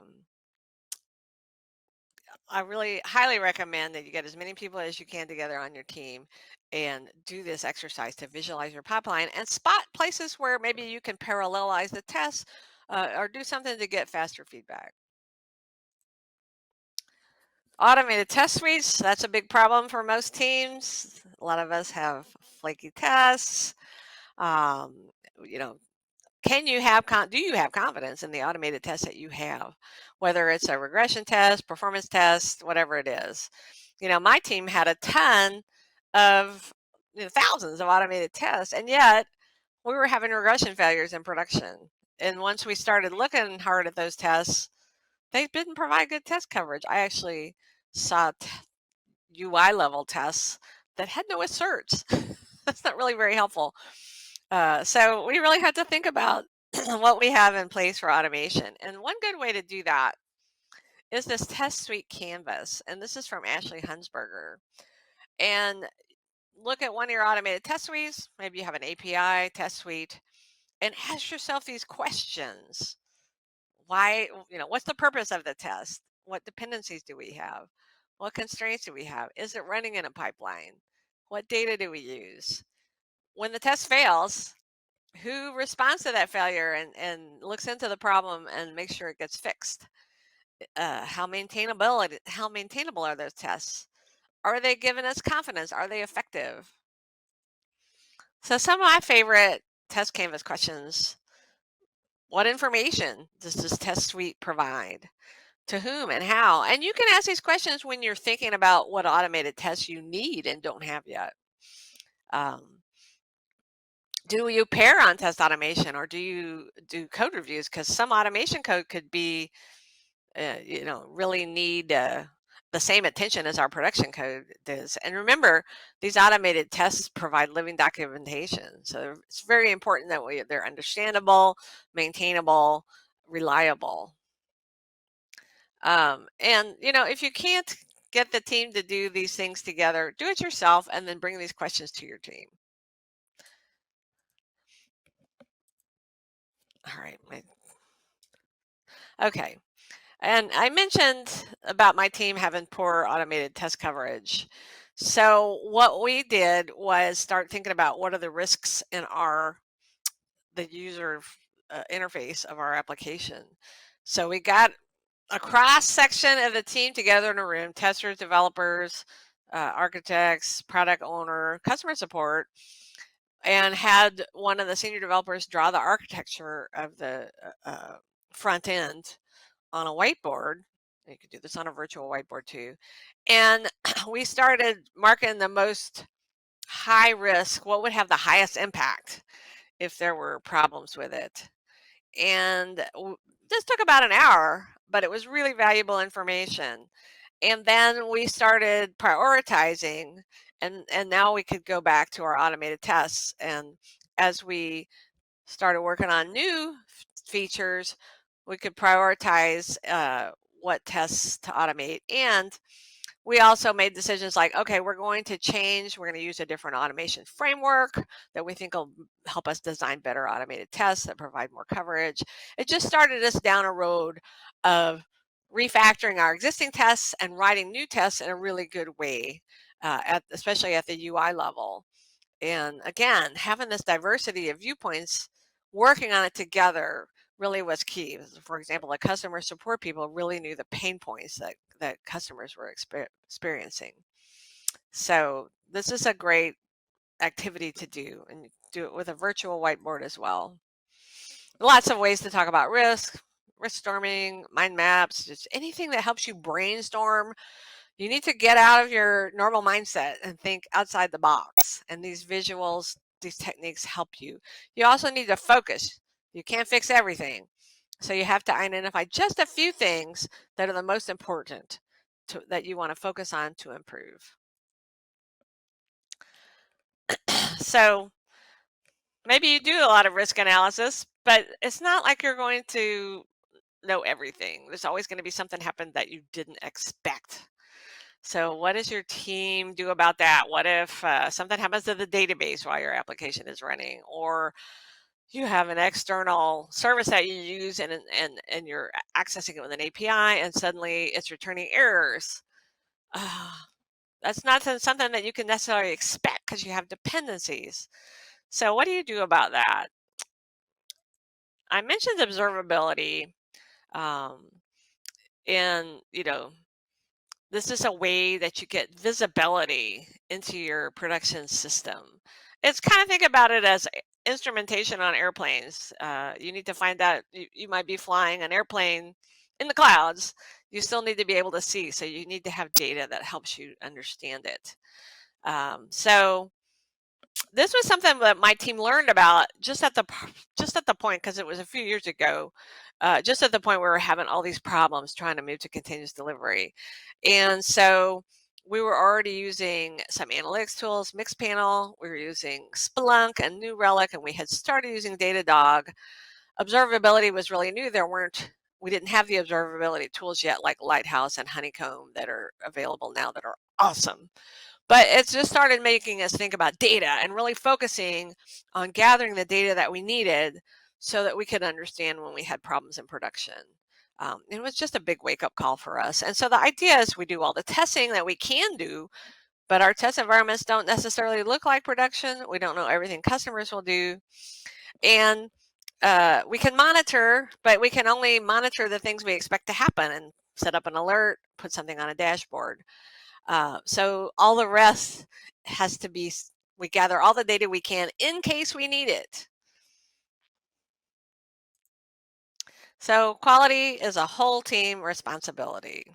So that's the other part of holistic. Holistic through the whole software development lifecycle, and holistic with the whole team working together. It's really important that you talk about, what does quality mean for us? Is it a certain net promoter score from customer surveys? Is it 99.999% availability? Is it no defects getting to production? Have those conversations, set your quality goals, commit to getting to them, because it's going to be hard. You're going to have obstacles. You're going to say, oh, we're going to always do acceptance test driven development, and then find out that it's hard to do that with the code you're working with. You have to find a way to do it. And having this, again, having the diversity really helps. I think it helps us. We all have unconscious biases that kind of cloud our vision. And I think that that helps us get over that, because I'm hoping we all have different unconscious biases. So if I'm testing and looking at something, maybe there's a problem in the user interface and I don't see it, but I'm pairing with somebody and they notice it. So working in pairs, working in ensembles is really, really important.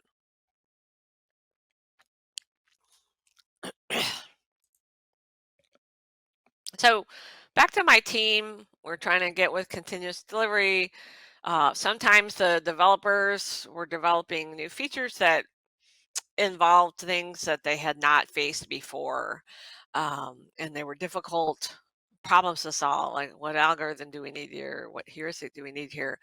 So we started experimenting with mob programming or ensemble programming, and I had a little bit of experience with that, so I started facilitating sessions to do that. We also, for testing, so we would get a group of, we would just say, hey, we're going to spend 30 minutes or an hour testing this new feature before we put it in beta.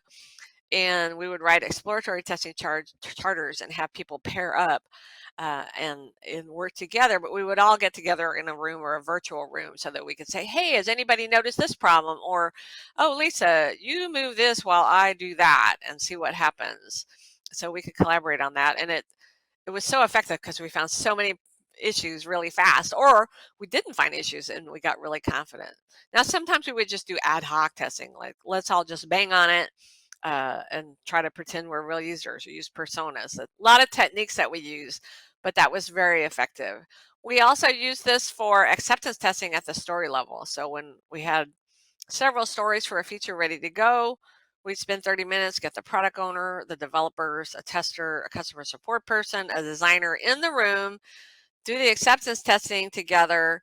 If there was a question like, I don't think that this button is in the right place on the screen, or I don't think this validation is correct, the person who can answer that question was in the room. So it saved us so much time and was so much effective. So collaborating together really sped us up and made us more able to do that twice weekly delivery. So, we're people, we're humans. And I've talked a lot about building relationships, and it's so important. There's a book, Katrina Clokey has a book called A Practical Guide to Testing in DevOps, and it's available on LeanPub. I highly recommend it. But the first section of the book is all about building relationships. People within your team, people outside of your team, depending on how your organization is set up, because we do need to collaborate. So think of the people in operations, customer support, the business departments, finance, all kinds of people are important, and they can help you understand the business domain. They can help you understand the customers. They can help you achieve goals. Maybe you need the finance department to budget more money so that you can adopt a new cloud technology or something like that. So this is something that really helped us working together. We actually were a cross-functional team. We did our own operations right on the team, so it was more of a true DevOps culture. But when I've had separate departments, just getting to know those people, and I found they were happy to pair with me. And we're going to go to a new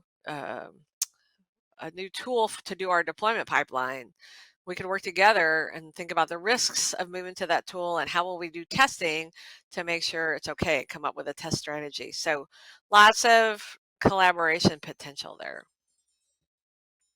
And asking for help. People want to help, so don't be shy to ask for help. Now we know that psychological safety is a prerequisite for successful software development. People need to feel safe to do experiments because they might fail. People need to be safe to ask questions, to call out potential issues. And if you don't have that, it's really hard to make progress. And some people think, oh, that's just never going to happen because there's so many cultures that are dysfunctional. But use your influence, try to get there. We do need leaders. If you're in a management position, use your leadership ability. Have a vision of where people need to be, and have the focus on quality, not speed. If you focus on speed, you're going to take shortcuts. You're going to, let's automate those tests later. Let's do that testing later. Don't worry about it right now. We'll refactor the code later. Whatever it is, that's just going to build up technical debt and slow you down. Learn the good practices that are going to help you build quality into your code, like continuous integration, pair programming, test-driven development, test automation,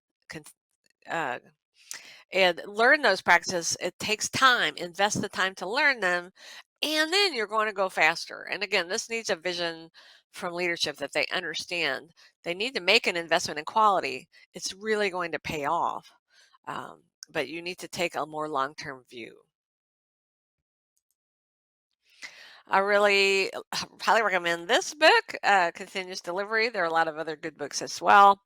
But this is really the principles of continuous delivery from this book are so important.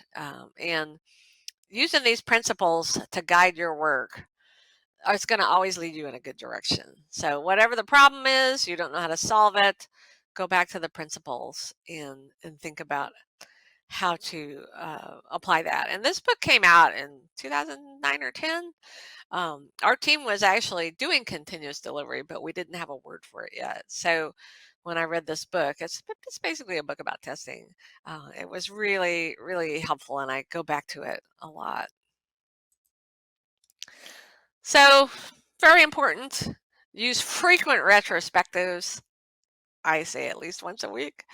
Or if you've had a big problem, you want to retrospect on it.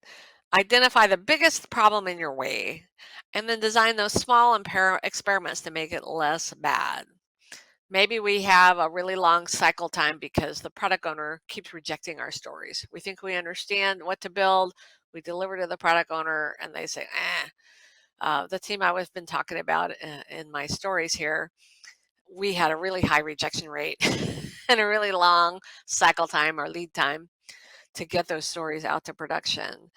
And so we tried a technique called example mapping from Matt Wynn. So in our pre-iteration planning meetings, we got a small cross-section of the team there, went through each story with a product owner and understood the goal of the story, what's valuable to the customer or the business here, give us each of the business rules, give us concrete examples to illustrate those business rules. And that helped us all get on the same page so that when we had our iteration planning, we had all this information and we could use those examples to turn into tested guide development. And lo and behold, within a couple weeks, it cut our rejection rate down by 50% and sped up our cycle time. So it might not have worked. If it didn't work, we would have tried something else. Small experiments. So again, get your team together and talk about quality. What does it mean to you? And how can we use this holistic testing approach to fit testing activities all the way around the DevOps loop for continuous delivery or continuous deployment? And how can we get everybody on the team and people outside of our team engage in building quality in engaging in those testing activities all the way along. So these are a few resources that you could go to for more information, and I will make these slides available. You can take a screenshot. There are lots and lots more. I actually have the next to last bullet point there. If you go to lisachristian.com, you can find a whole page of books, videos, courses, blog posts, all kinds of resources to help you learn about continuous delivery and DevOps.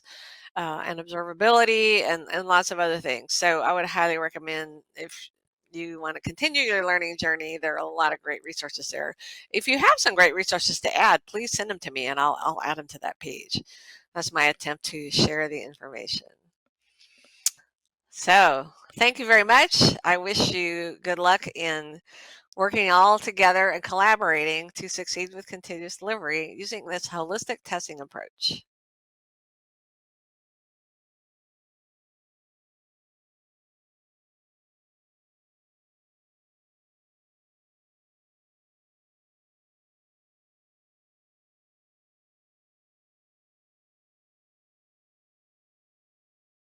I am, he is. She is, we are Squad, one of the biggest R&D centers in Ukraine. Ukraine is our home, and we're here to stay. We have offices in Kyiv, Lviv, Uzhhorod, but now we mostly work from home. We are fans of all things tech and love following the evolution. We pay attention to every detail. They bear all the sins. We support each other. We look forward to the next meetings with our teammates and love caring for our pets, 'cause who doesn't? Even though we miss our good friends, we meet new ones, and we are looking for more. What if you are the one? So if you like what you've heard about us, we would also love to hear about you. Join us and become a part of our team. Forget good. Do great in Squad.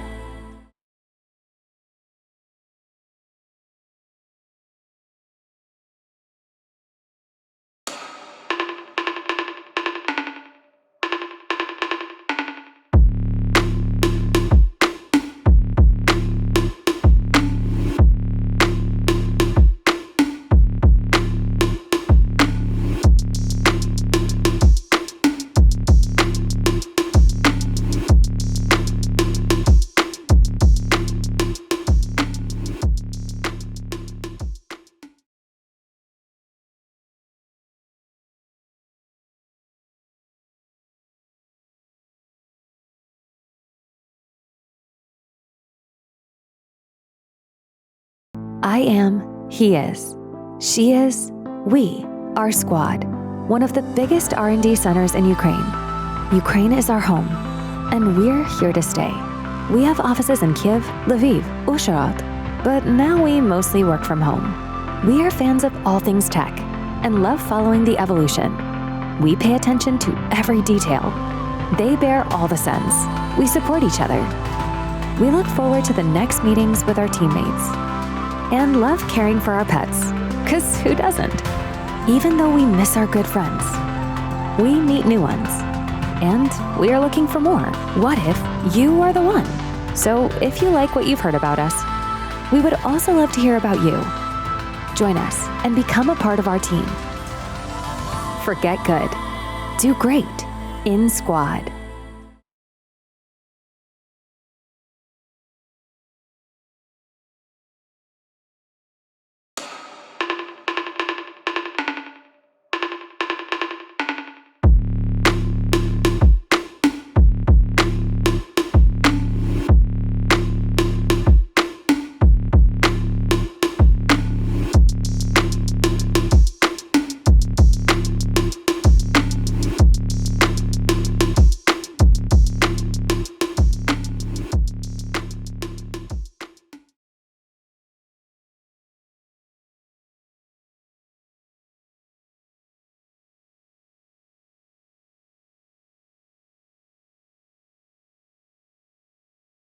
I am, he is.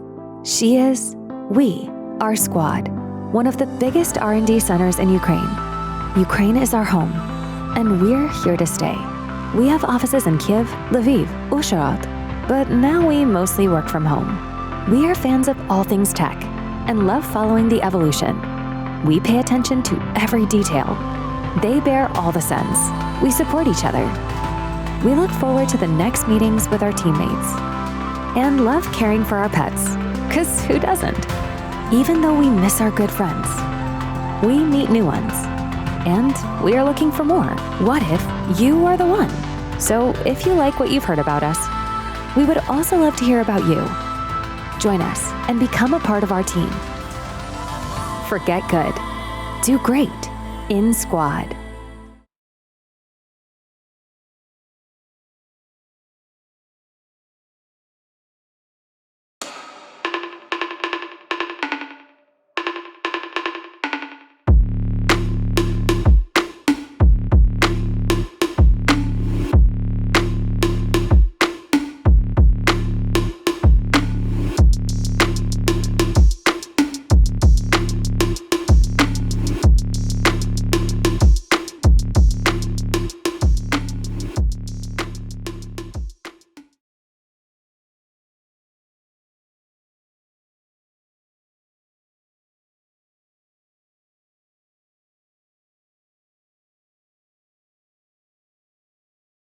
I am, he is, she is, we are Squad, one of the biggest R&D centers in Ukraine.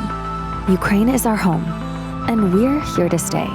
We have offices in Kiev, Lviv, Uzhhorod, but now we mostly work from home. We are fans of all things tech and love following the evolution. We pay attention to every detail. They bear all the sins. We support each other. We look forward to the next meetings with our teammates and love caring for our pets, because who doesn't? Even though we miss our good friends, we meet new ones, and we are looking for more. What if you are the one? So if you like what you've heard about us, we would also love to hear about you. Join us and become a part of our team. Forget good. Do great in Squad.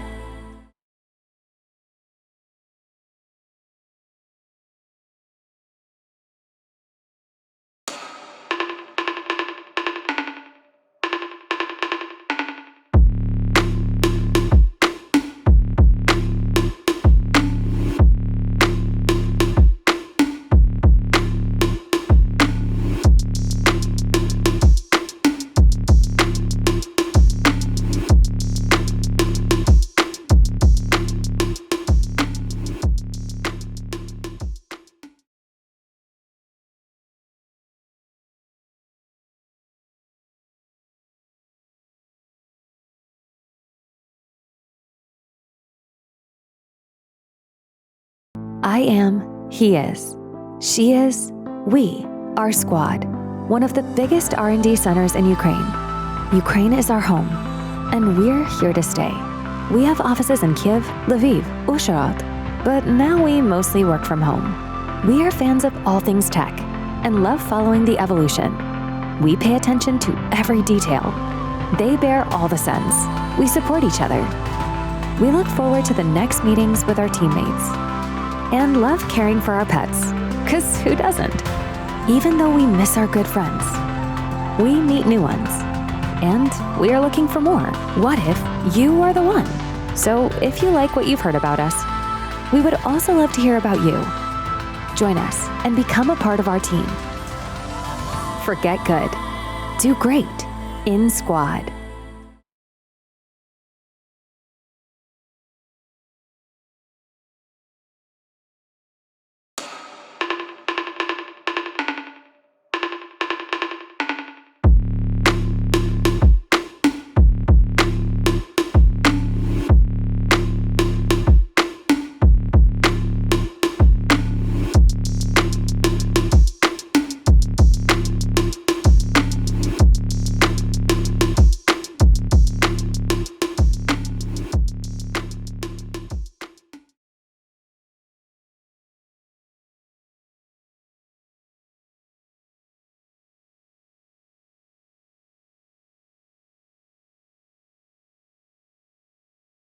I am, he is, she is, we our squad, one of the biggest R&D centers in Ukraine.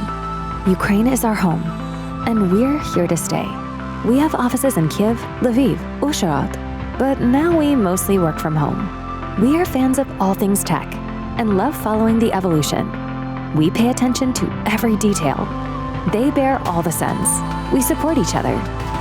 We look forward to the next meetings with our teammates and love caring for our pets, because who doesn't? Even though we miss our good friends, we meet new ones, and we are looking for more. What if you are the one? So if you like what you've heard about us, we would also love to hear about you. Join us and become a part of our team. Forget good. Do great in Squad.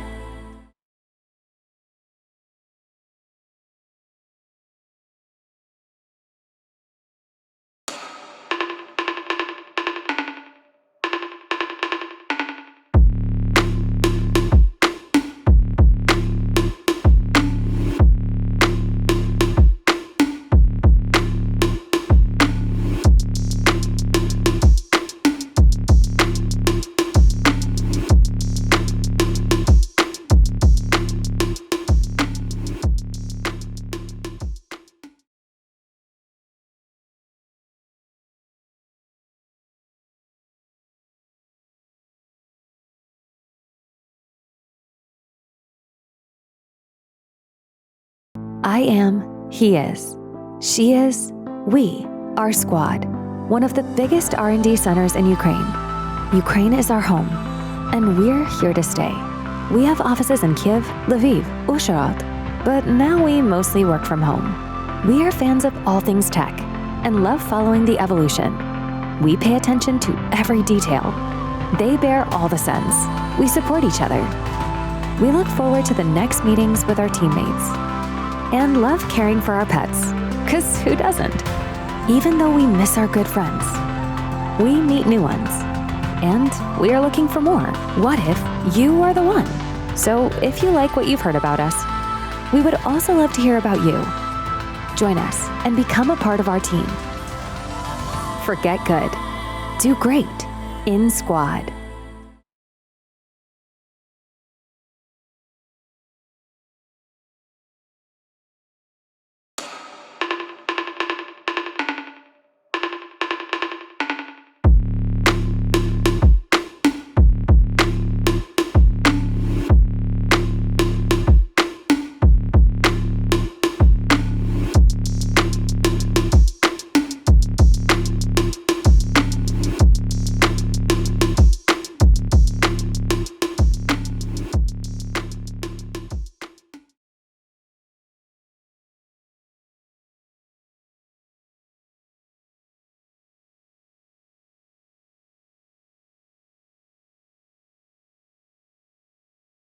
I am, he is, she is, we, our squad, one of the biggest R&D centers in Ukraine.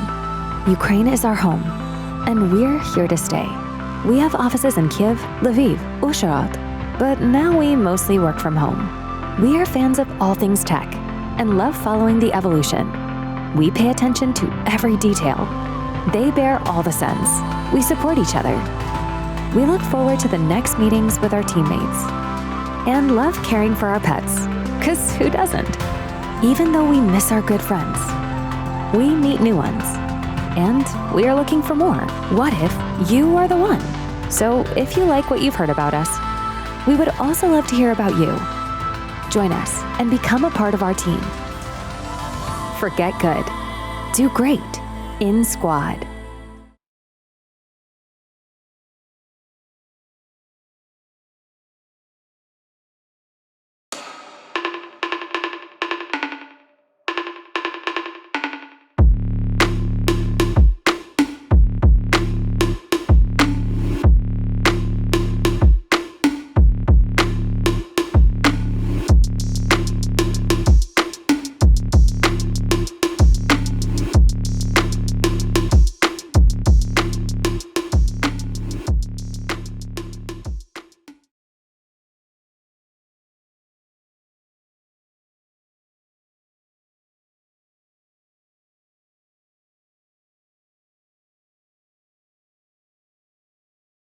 I am, he is. She is, we, our squad, one of the biggest R&D centers in Ukraine. Ukraine is our home, and we're here to stay. We have offices in Kyiv, Lviv, Uzhhorod, but now we mostly work from home. We are fans of all things tech and love following the evolution. We pay attention to every detail. They bear all the sins. We support each other. We look forward to the next meetings with our teammates and love caring for our pets, because who doesn't? Even though we miss our good friends, we meet new ones, and we are looking for more. What if you are the one? So if you like what you've heard about us, we would also love to hear about you. Join us and become a part of our team. Forget good. Do great in Squad.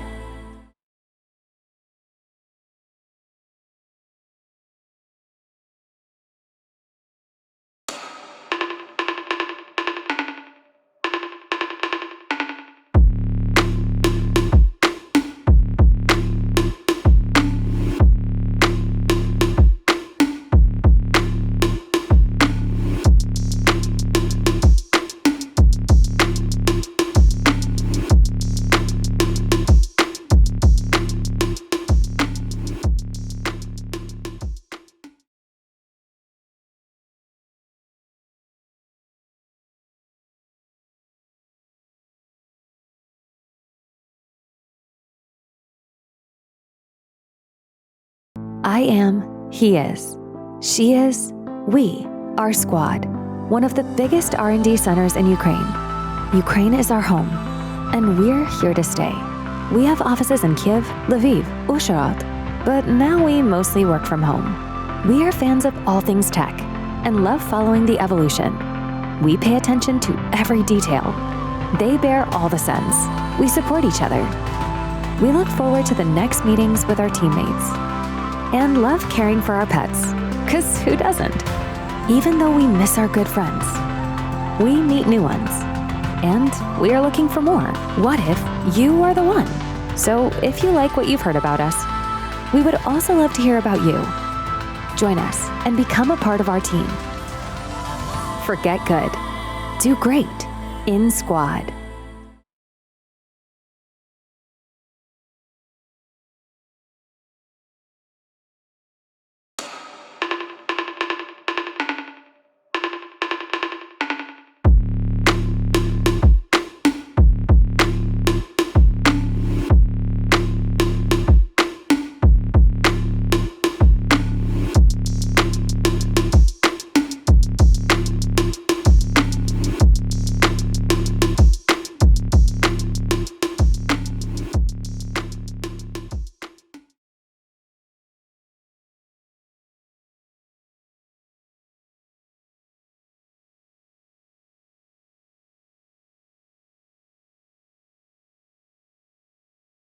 I am, he is. She is, we, our squad, one of the biggest R&D centers in Ukraine. Ukraine is our home, and we're here to stay.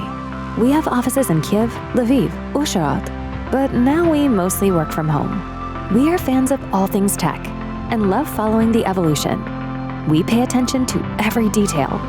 They bear all the sins. We support each other. We look forward to the next meetings with our teammates and love caring for our pets, because who doesn't? Even though we miss our good friends, we meet new ones, and we are looking for more. What if you are the one? So if you like what you've heard about us, we would also love to hear about you. Join us and become a part of our team. Forget good. Do great in Squad.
Hello and welcome everybody to this talk. I would like to thank everybody for being here today, and especially the people from Testing Stage for inviting me. Today I will talk about design patterns to boost your test automation. My name is Christian Baumann and I'm a software tester at Mayborn Wolf. In my free time, I like spending time with my family, reading fantasy books, riding my motorbike, learn about testing and coding, and I also play the clarinet and the saxophone in a band. And Lego even made a minifigure out of me. For more info about me, you can check out my Twitter and Mastodon. There's a link to my different profiles in my bio. Let me ask you how your test automation journey is going. You're working on test automation, yet didn't receive any proper training? You managed to create some automated tests, but you suspect that something is not quite right with your automation because your code feels messy and maintaining it is difficult and very frustrating. Programmers have tools to handle this. One group of those being called design patterns. 4 IBM programmers, nicknamed the Gang of Four, first created the term. They state a design pattern is a description of customized communication objects and classes that solves a problem in a particular context of software design. Put more simply, a design pattern is a common way of building things that solves a known problem. If you're creating test automation, then you are doing software design.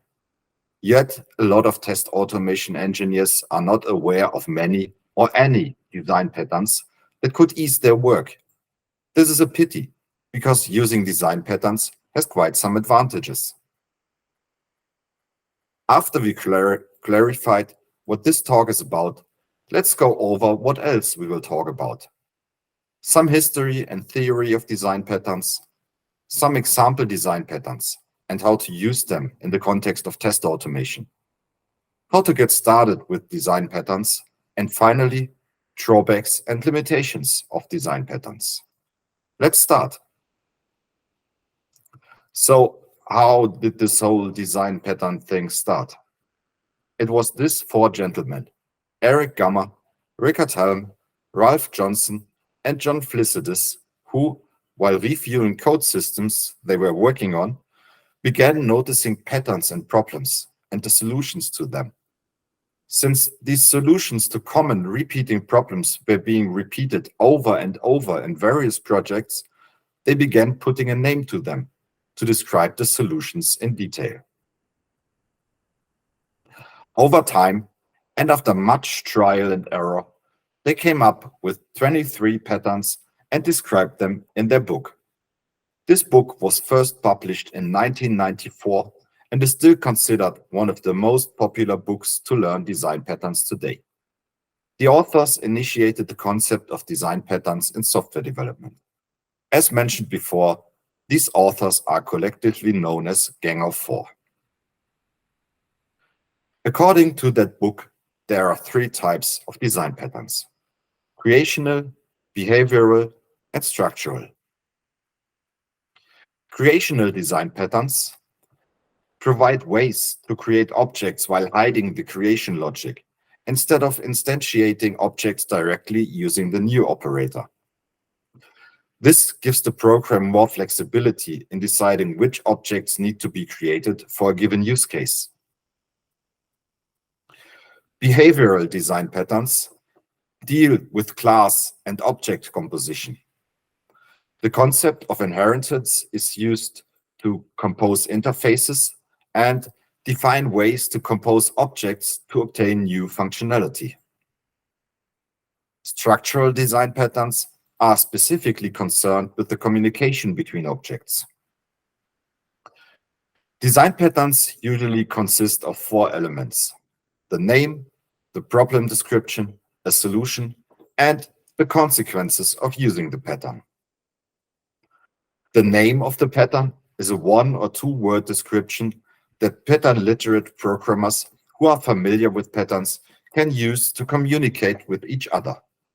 Examples of names are factory method or mediator. The name of the pattern should recall the problem it solves and the solution. The problem the pattern solves includes a general intent and a more specific motivation or two. For instance, the intent of the singleton pattern is to prevent more than one instance of a class from being created. A motivating example might be to not allow more than one object to try to access a system's audio hardware at the same time by only allowing a single audio object. The solution to the problem specifies the elements that make up the pattern, such as the specific classes, methods, interfaces, data structures, and algorithms. The solution also includes the relationships, responsibilities, and collaborators of the different elements. Indeed, these interrelationships and structure are generally more important to the pattern than the individual pieces, which may change without significantly changing the pattern. Often more than one pattern can solve a problem. Thus, the determining factor is often the consequences of the pattern. Some patterns take up more space and some take up more time. In addition, some patterns are more scalable than others. After knowing what design patterns are and what they consist of, we also should talk about what they are not. Design patterns are not algorithms. You can't just select a pattern and paste it into your program like a library because it is not a specific piece of code. Design patterns are more high-level descriptions of a solution that is meant to provide a guidance on structure, relations, and hierarchy of an object, as well as classes and interfaces in the application. The solid principles are used in most of the design patterns. I thus think it's beneficial to have at least a basic understanding of these principles before getting deeper into design patterns. The goal of applying solid principles is to create software that is understandable, readable, changeable, extensible, and maintainable. I will not go into detail here, but only briefly explain the principles. Single responsibility states that a class should be responsible for only one thing. Open-closed means that entities should be open for extension, but closed for modification. Lisco substitution, a superclass that can be replaced by a subclass without changing the code's behavior. Interface segregation, a class shouldn't depend on methods it doesn't use. Dependency inversion states that high-level modules should not import anything from low-level modules, and abstractions should not depend on details. We will get back to some of those later on. Now, let's have a closer look at these design patterns and how they can be used in the context of test automation. The intent of the builder pattern is to separate the construction of a complex object from its representation, so that the same construction process can create different representations.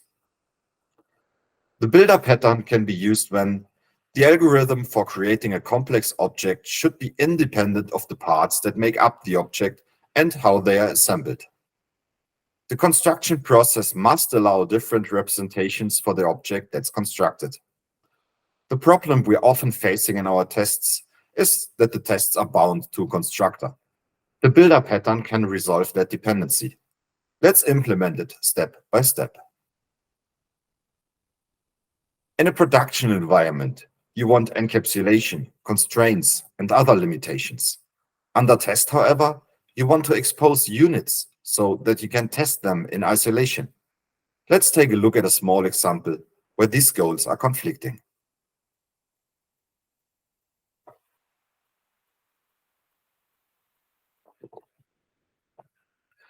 This is a simplified version of a typical domain class. It has the following characteristics. All values are passed in the constructor.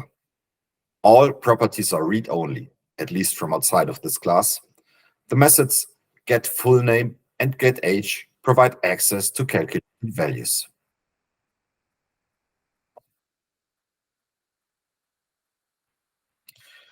Now, let's look at a simple test for the getFullName method. This simple test constructs an employee. It then calls the getFullName method and then checks that the return value is correct. The problem here is that we're tied to the constructor. In order to construct the employee, apart from relevant data, first name and last name, we also need to pass in an ID, a birth date, and a street. This data is completely irrelevant for this test. This has two consequences. Our test is not as expressive as it could be. The irrelevant data pollutes our test. From just looking at the test, it's not clear whether they influence the outcome or not. In this example, it might be obvious, but in a real situation, that's not always the case. If at any given point in time, we need to add an unrelated item to the constructor, it will break the test and we need to modify it. This is not a big problem for a single test, but it can become a maintenance nightmare if you have to construct employee objects in a lot of different tests. You can see the problem with two different goals here. For our production code, we want the employee class to be immutable. This way, the employee class can encapsulate its data and assure that operations work on the correct data that has not been tampered with. For our test, however, we would like to be able to only provide some data so we can test the relevant methods. One route to take would be to create an overloaded constructor on the employee class and establish a convention that always the full-fledged constructor should be used. But this is not optimal, since you will end up with a lot of conventions, which are then forgotten, and it can affect your production code. This is exactly the opposite of what we want to achieve with tests. In essence, the problem we're facing is that our test is bound to the constructor. The first step is to create a class with a method that creates an employee. This step is fairly simple. This will be our replacement for the direct constructor call we previously had in our test. It constructs an employee based on some private fields. In order for our builder to be useful, we need to be able to modify the values of these private fields. We can do this by implementing some modification methods. With these methods in place, first name and last name can now be modified before constructing the object. This is an example of the usage. As you can see, we have now decoupled the construction from the constructor and provided an API for constructing employee objects. However, we can still improve on the pattern. The following two steps are optional, but since they don't require a lot of work, I would recommend implementing them as well, since it vastly improves the expressiveness of your tests. In order to make our client code a bit more concise, we can implement a Fluent API. We can do this by modifying the modifier methods. As you can see, instead of returning void, all methods now return the current instance. This allows us to chain the methods and rewrite our client code to this.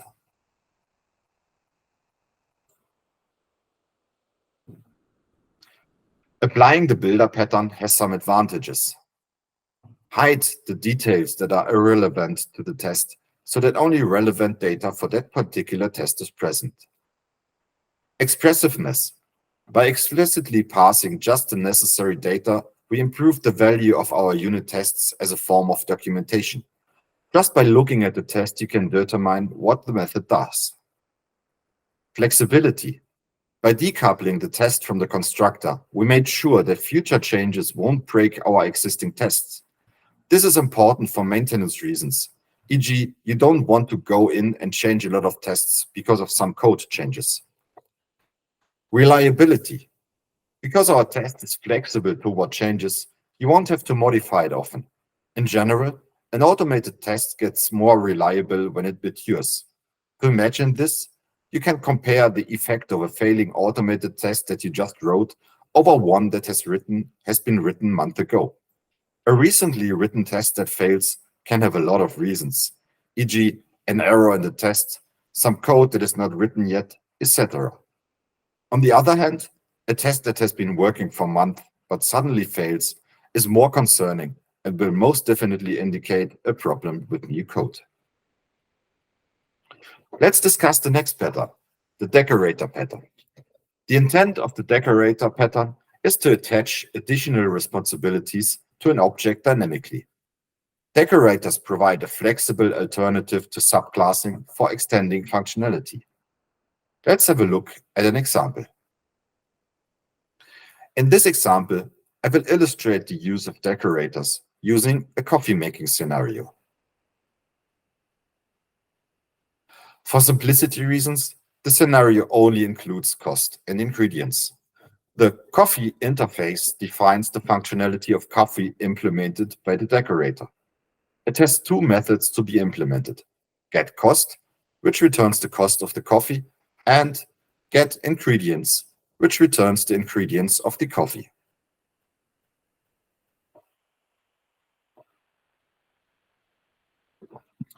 This is an extension of a simple coffee without any extra ingredients.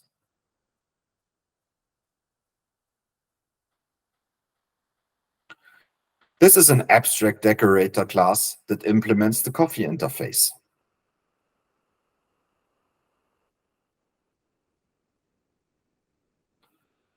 And here are two decorators, with milk and with sprinkles. Note that both extend the abstract coffee decorator and override the get cost and get ingredients methods.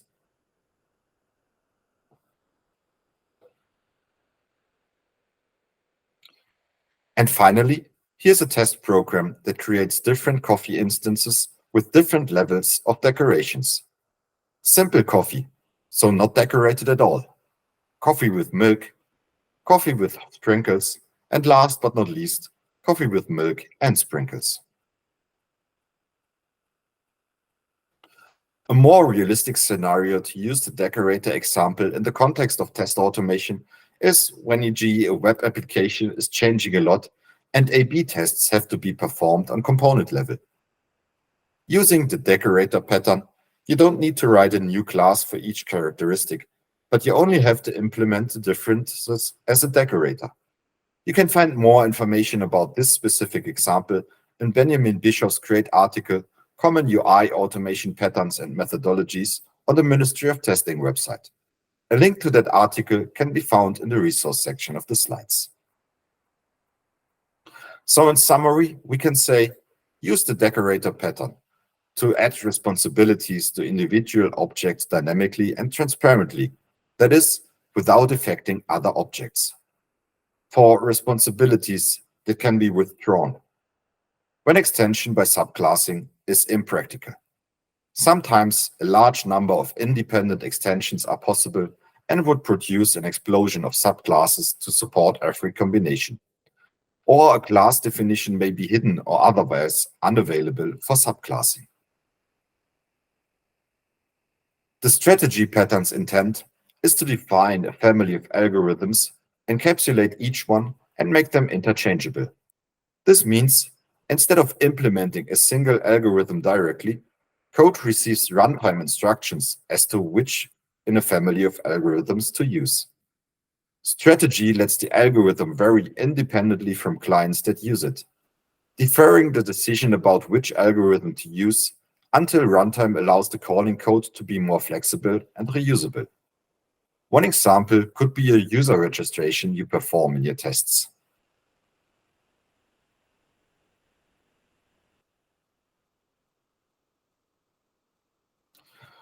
For user registration, you might want to have two different implementations of this particular action. The first one would be the actual flow of transitions through the UI for successful user registration. The other one would be a short API call, which is invoked when a new user is needed for the test. You may not want to invoke the long registration via the UI every time in your tests, but sometimes you need it. For example, when you want to validate the actual registration through the web. And vice versa. We need the new user creation for tests to be fast and reliable. That's why the registration via REST API would be suitable here. You can use strategy pattern when many related classes differ only in their behavior. Strategies provide a way to configure a class with one of many behaviors. When you need different variants of an algorithm, for example, you might define algorithms reflecting different space-time trade-offs. Strategies can be used when these variants are implemented as a class hierarchy of algorithms. An algorithm uses data that clients should know about. Use the strategy pattern to avoid exposing complex algorithm-specific data structures. A class defines many behaviors, and these appear as multiple conditional statements in its operations. Instead of many conditionals, move related conditional branches into their own strategy class. The intent of the singleton pattern is to ensure a class only has one instance and provide a global point of access to it.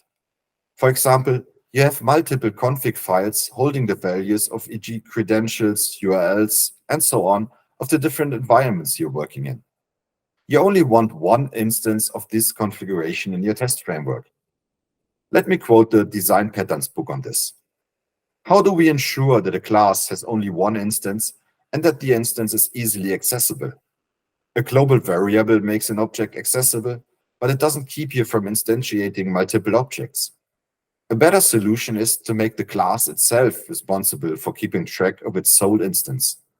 The class can ensure that no other instance can be created by intercepting requests to create new objects, and it can provide a way to access the instance. This is the singleton pattern.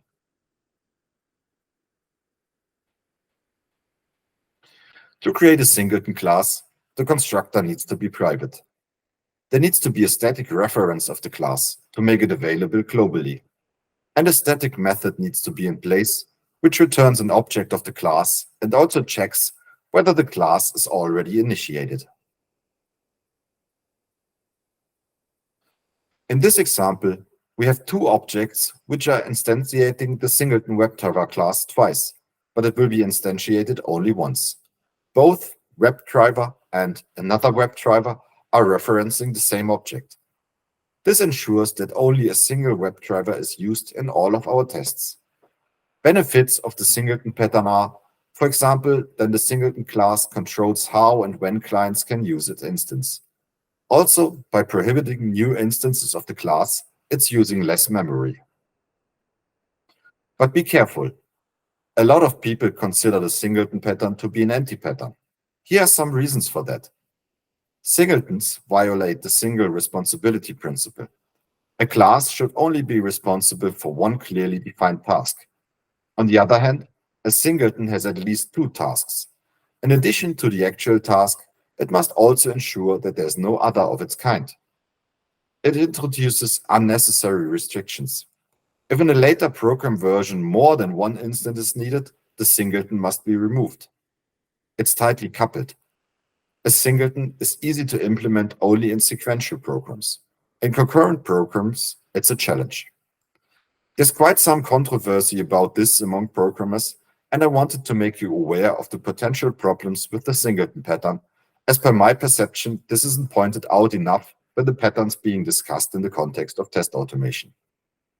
I encourage everybody to educate themselves on the topic and decide if the singleton pattern can be used without problems in your own context, since every context is different. Maybe the best known design pattern in test automation is the page object model. It models the application under test, thus keeps the tests independent from the implementation details of the software under test, and reduces maintenance efforts when the application changes. I think the page object is pretty overrepresented when it comes to talking about design patterns in test automation. So instead of going into details about its advantages, functionalities, and how to use it, I will instead present some of the issues of the page object. The page object model has been introduced to reduce maintenance issues, which often have been mistaken as Selenium issues rather than issues with the coding practices of the people writing tests. Page objects can be a good starting point, but there are some problems that can be solved by refactoring applying solid object-oriented principles. At the time the page object model has been invented, Selenium and WebDriver have been used more and more by testing teams who quite often did not have extensive programming skills, and that many times resulted in tests with a lot of repetition and inconsistencies. Page objects are a solution that is good enough to prevent test code becoming too riddled with code smells, and they also made test automation more available to test automators just scripting their tests, who didn't have much object-oriented programming knowledge. But page objects still cause maintenance overhead, which unfortunately a lot of teams don't even realize. Let's talk about some code smells in the page object model. But what are code smells? Smells are certain structures in the code that indicate violation of fundamental design principles and negatively impact design quality. Code smells are usually not bugs. They are not technically incorrect and do not prevent the program from functioning. Instead, they indicate weaknesses in design that may slow down development or increase the risk of bugs or failures in the future. Code smells can be an indicator of factors that contribute to technical debt. The code smell to be found most often in the page objects is the long class. Problems caused by the long class are: it's hard to find things, it's difficult to maintain, and it does not fit in my head.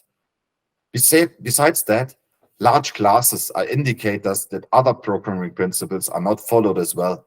E.g., it's very likely that the single responsibility principle, remember the S in solid, is not applied. And also the chances for duplicate code are higher, which often results in buggy and inconsistent behavior. In favor of brevity, let's focus on only two of the solid principles when investigating the page object pattern: the single responsibility principle and the open-close principle. The single responsibility principle states that a class should be responsible for only one thing, and thus should only have one reason to change, resulting in a reduced risk of changes affecting other unrelated behaviors. But page objects usually have two responsibilities. They bring an abstraction to the location of the elements of the page, and they provide tasks that can be done on a page. Having both of these responsibilities in one class means if how a specific element is located changes, the class needs to be changed, but it also needs to be changed when how a task is executed changes. So there are two reasons for change, which violates the single responsibility principle. The open-closed principle states that entities should be open for extension but closed for modification, meaning it should be feasible to extend behavior without modifying existing code, which results in leaving old code in place and only adding new code. Let's say we have a to-do list application and the corresponding to-do list page, and the functionality to sort items. The usual approach is to modify the to-do list page with a method that handles this. To follow the open-close principle, a simple approach could be to split the classes into smaller page objects, and additional behavior would mean a new class. This would satisfy the open-close principle, but violate the single responsibility principle, as still the responsibilities of locating elements and executing tasks would be in one class. Another simple approach that would satisfy the single responsibility principle would be to have one class for locating elements and a second one for performing tasks, but that would not be in line with the open-close principle. Besides the problems of not satisfying the solid principles, a lot of user behavior spans more than a single page. Instead, what a user does can be expressed better in behaviors rather than thinking in pages. We'll see how to handle this in a better way in the next pattern I will present. The screenplay pattern, or formerly known as the journey pattern, is around since 2007, so it's not in the Gang of 4 Design Patterns book, which has been published in 1994. I especially want to point out that it developed independently from the page object pattern. Some say it can be seen as an evolution of the page object pattern that evolves from applying solid programming principles to resolve the anti-patterns that are built into the page object pattern. In Screenplay, the central item is an actor, which represents an application user. Actors have abilities. E.g., if there's a browse the web ability, which just provides a Selenium WebDriver object, or call a REST API is ability, which holds an OK HTTP client. Abilities enable actors to perform tasks, which consist of actions. The only method implemented by a task is the performed as method, which takes an actor as an argument. Here, it can be very seductive to use page objects for further structuring of the code, which is highly discouraged by the inventors of Screenplay. Instead, they recommend to put technical details, waiting logic, element selectors, and so on right there in the task. Following these rules solves two issues. Interactions can only go into a task. No question about that. Interactions are always tied to an intent and context, which makes analyzing failures much easier. Following this rule also helps with optimization for the correct objective of a task. For example, when searching for items, it is mandatory to wait for the search field to be clickable. But when doing a login, this can be completely ignored. As we have seen in the previous code snippet, actions interact with elements on a screen. Questions are quite similar to tasks, with the distinction between those two approaches is that a question returns something that enables us to get information about the application under test. Here we see an example implementation of a question. And this is an example of a user registration that includes entering email address, personal information, and address, which each would be models as own entities. In summary, we can say that the Screenplay pattern aims at writing tests like screenplays by structuring complex test code in a way that makes it more readable, reusable, and maintainable. It does that by taking a user-centric and object-oriented view on things. In Screenplay, a user is represented as an actor. Actors can have abilities, and abilities enable them to do tasks or answer questions. In Screenplay, each of these concepts, actor, ability, task, and question, are objects which abstract from the actual actions. The article from Page Object Refactored, Solid Steps to the Screenplay Journey Pattern from Anthony Majano and others describes in way more detail how and why the page object pattern violates good coding practices, and it also lays out in a very detailed way on how to get from the page object pattern to the Screenplay pattern by applying the solid principles. A link to that article can be found in the resource section of the slides. So, having heard about the solid principles, advantages and disadvantages of design patterns, as well as having seen some examples how to get started using them. There's a lot of design patterns existing, and we most likely cannot remember them all just after reading a book or having heard a presentation about them. The most important thing is to know that design patterns exist. Second important thing is to know what problem we are trying to solve. This with the help of knowing about solid and other programming principles and if they are violated. We then can learn more about patterns that are trying to solve those problems. A good start for this can be to look at example code and also to look at benefits and drawbacks of specific patterns you're evaluating.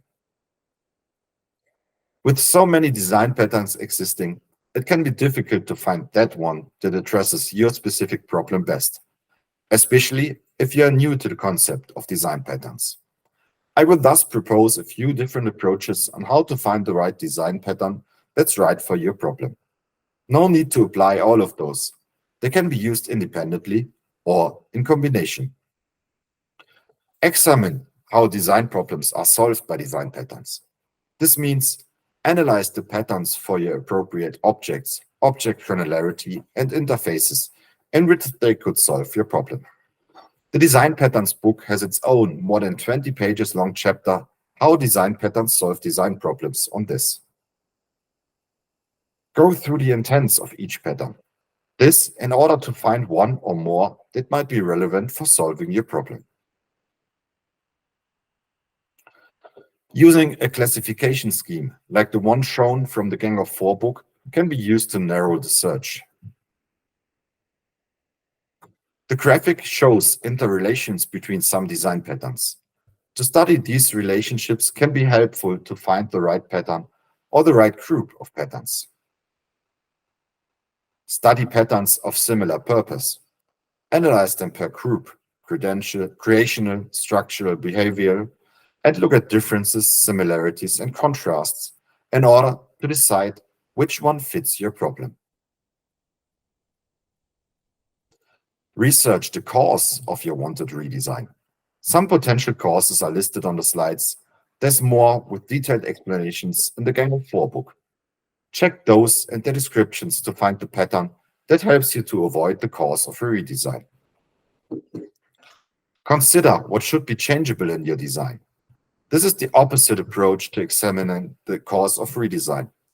With this approach, you should think about what should be changeable without a redesign, while focusing on isolating the concept that is varying.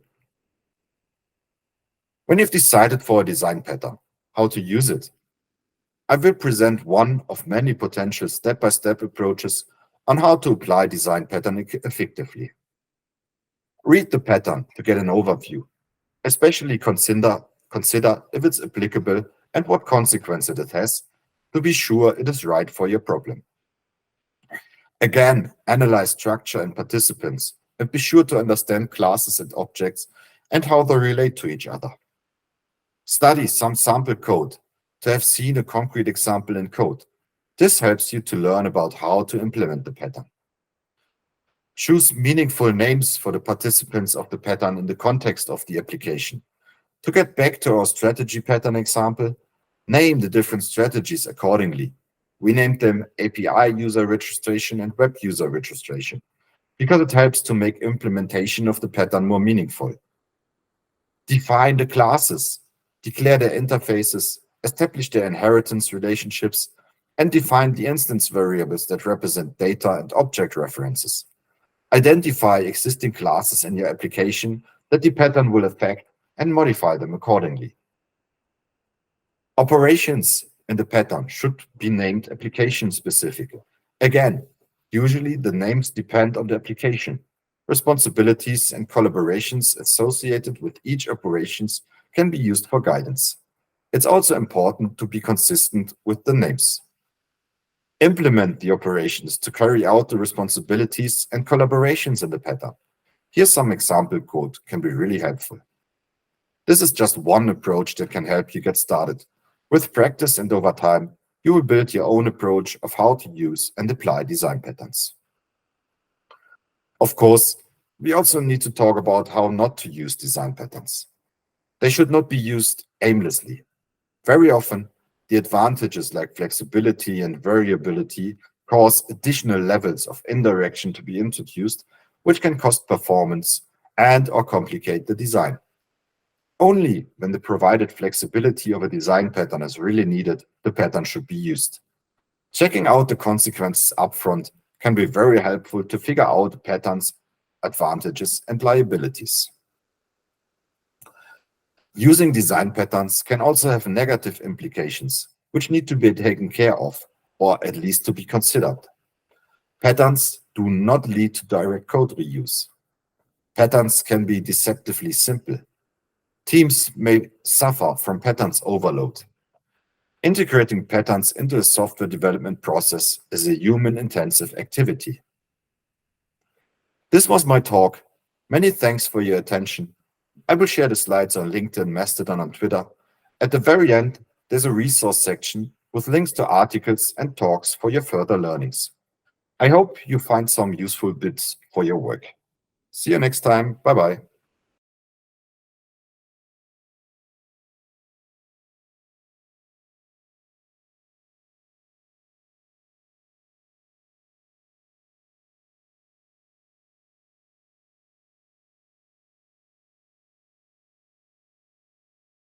I am, he is, she is, we are Squad, one of the biggest R&D centers in Ukraine. Ukraine is our home, and we're here to stay. We have offices in Kyiv, Lviv, Uzhhorod, but now we mostly work from home. We are fans of all things tech and love following the evolution. We pay attention to every detail. They bear all the sins. We support each other. We look forward to the next meetings with our teammates and love caring for our pets, because who doesn't? Even though we miss our good friends, we meet new ones, and we are looking for more. What if you are the one? So if you like what you've heard about us, we would also love to hear about you. Join us and become a part of our team. Forget good. Do great in Squad.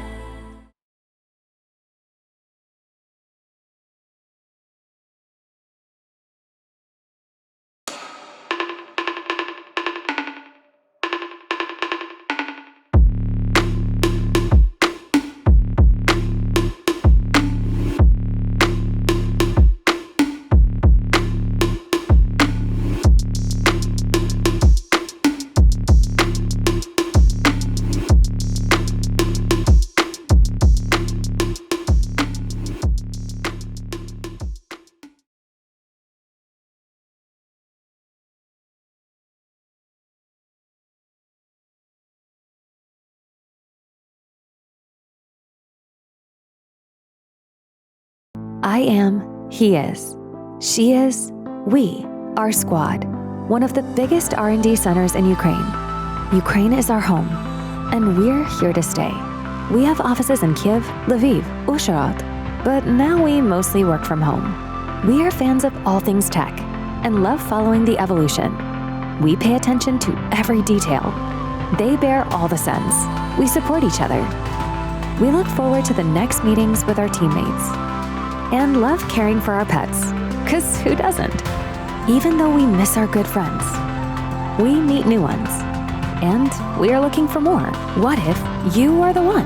So if you like what you've heard about us, we would also love to hear about you. Join us and become a part of our team. Forget good. Do great in Squad.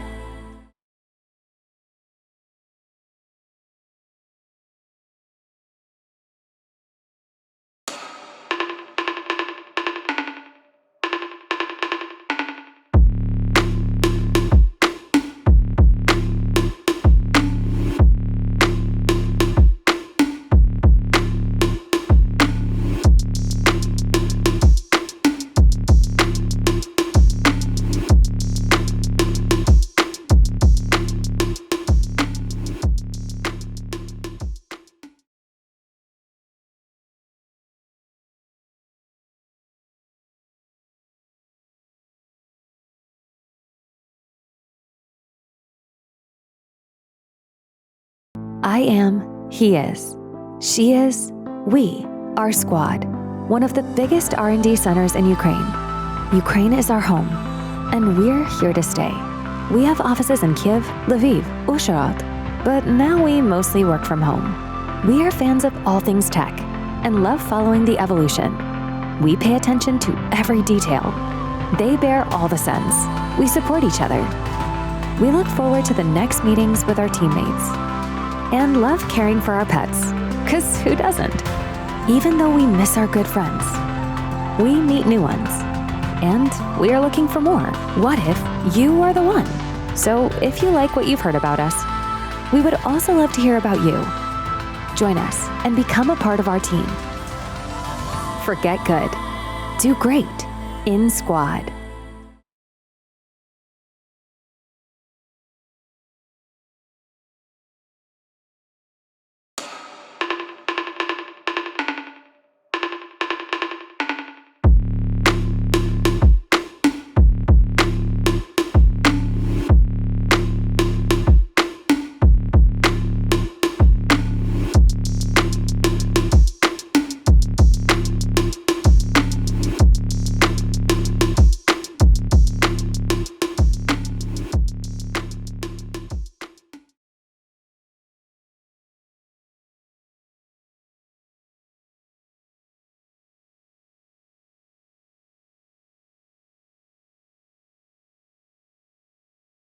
I am, he is, she is, we are Squad, one of the biggest R&D centers in Ukraine.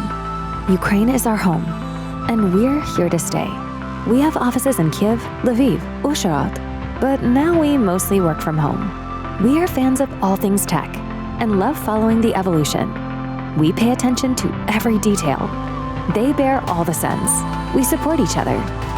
We look forward to the next meetings with our teammates and love caring for our pets, because who doesn't? Even though we miss our good friends, we meet new ones, and we are looking for more. What if you are the one? So if you like what you've heard about us, we would also love to hear about you. Join us and become a part of our team. Forget good.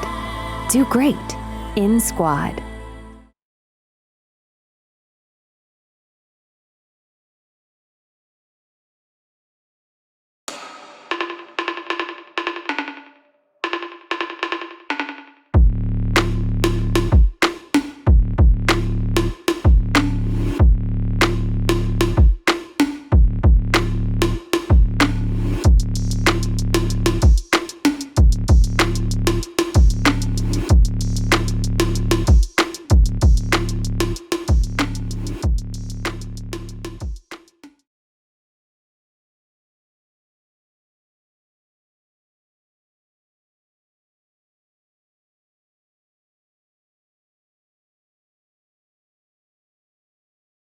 I am, he is, she is, we are Squad, one of the biggest R&D centers in Ukraine.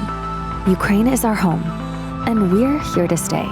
We have offices in Kyiv, Lviv, Uzhhorod, but now we mostly work from home. We are fans of all things tech and love following the evolution. We pay attention to every detail. They bear all the sins. We support each other.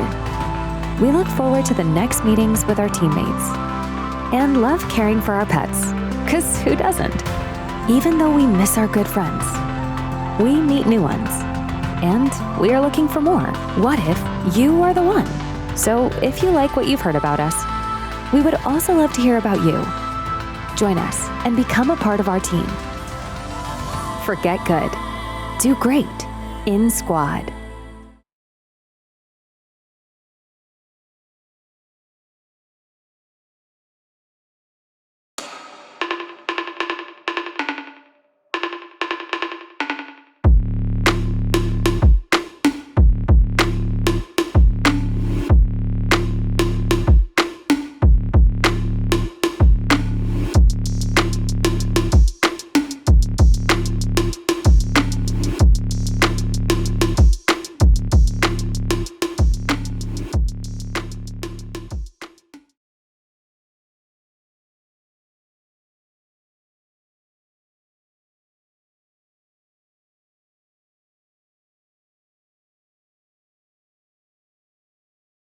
I am, he is, she is, we are Squad, one of the biggest R&D centers in Ukraine. Ukraine is our home, and we're here to stay. We have offices in Kyiv, Lviv, Uzhhorod, but now we mostly work from home. We are fans of all things tech and love following the evolution. We pay attention to every detail. They bear all the sins. We support each other. We look forward to the next meetings with our teammates and love caring for our pets, because who doesn't? Even though we miss our good friends, we meet new ones, and we are looking for more. What if you are the one? So if you like what you've heard about us, we would also love to hear about you. Join us and become a part of our team. Forget good. Do great in Squad.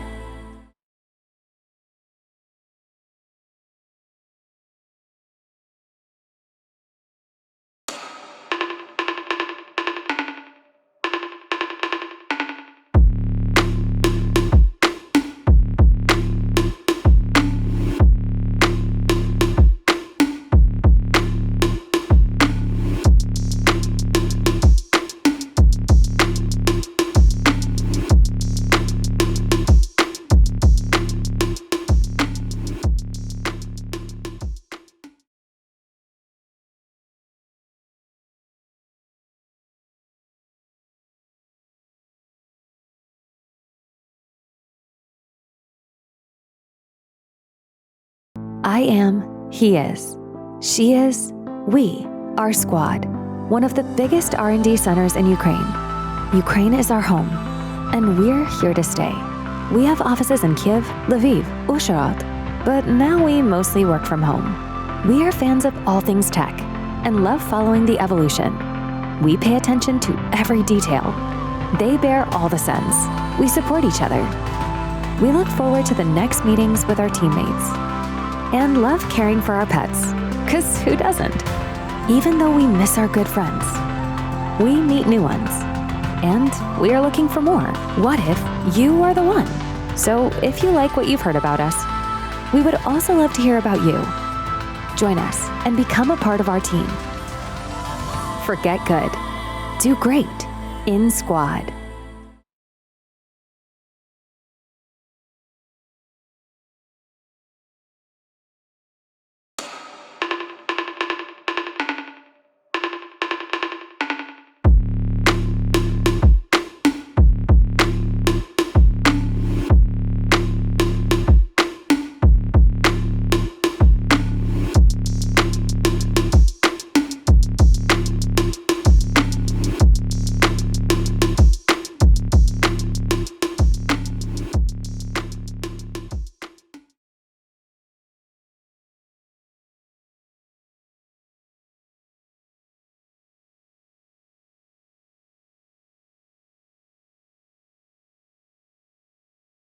I am, he is, she is, we are Squad, one of the biggest R&D centers in Ukraine.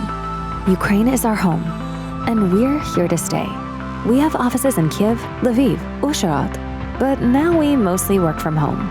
We are fans of all things tech and love following the evolution.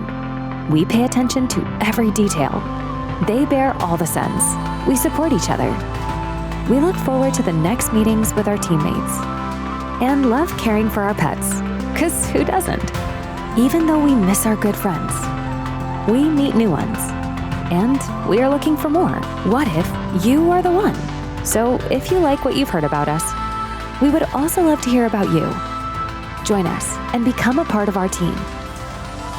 Forget good. Do great in Squad.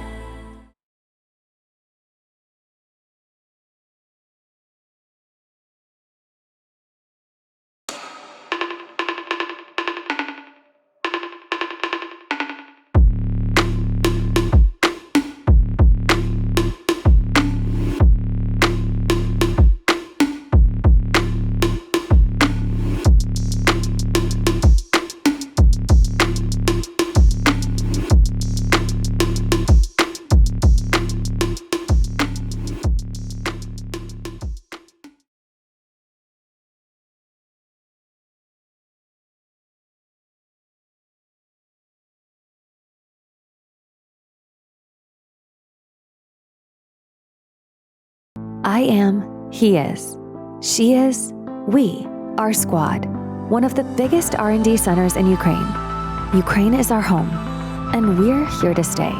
We have offices in Kiev, Lviv, Uzhhorod, but now we mostly work from home. We are fans of all things tech and love following the evolution. We pay attention to every detail. They bear all the sins. We support each other. We look forward to the next meetings with our teammates and love caring for our pets, because who doesn't? Even though we miss our good friends, we meet new ones, and we are looking for more. What if you are the one? So if you like what you've heard about us, we would also love to hear about you. Join us and become a part of our team. Forget good. Do great in Squad.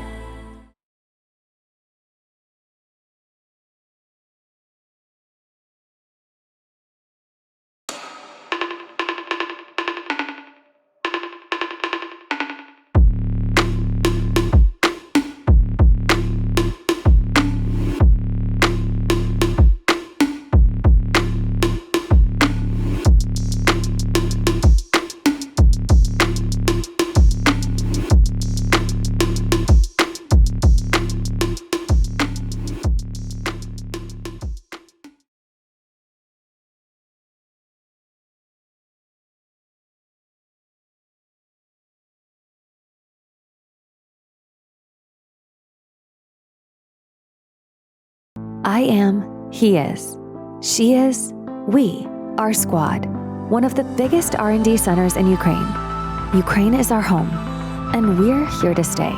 We have offices in Kyiv, Lviv, Uzhhorod, but now we mostly work from home. We are fans of all things tech and love following the evolution. We pay attention to every detail. They bear all the sense. We support each other. We look forward to the next meetings with our teammates and love caring for our pets, 'cause who doesn't?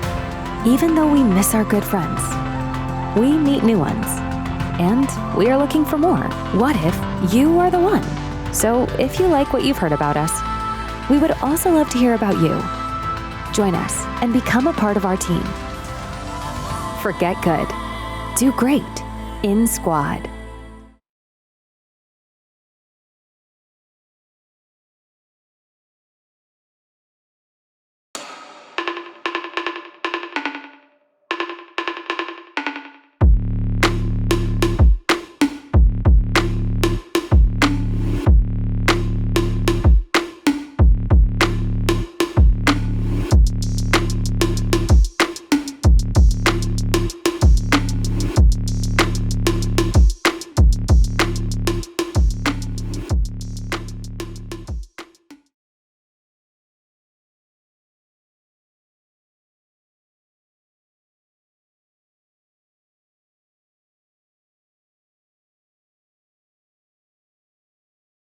I am, he is, she is, we are Squad, one of the biggest R&D centers in Ukraine. Ukraine is our home, and we're here to stay. We have offices in Kyiv, Lviv, Uzhhorod, but now we mostly work from home. We are fans of all things tech and love following the evolution. We pay attention to every detail. They bear all the sense. We support each other. We look forward to the next meetings with our teammates and love caring for our pets, 'cause who doesn't? Even though we miss our good friends, we meet new ones, and we are looking for more. What if you are the one? So if you like what you've heard about us, we would also love to hear about you. Join us and become a part of our team. Forget good. Do great in Squad.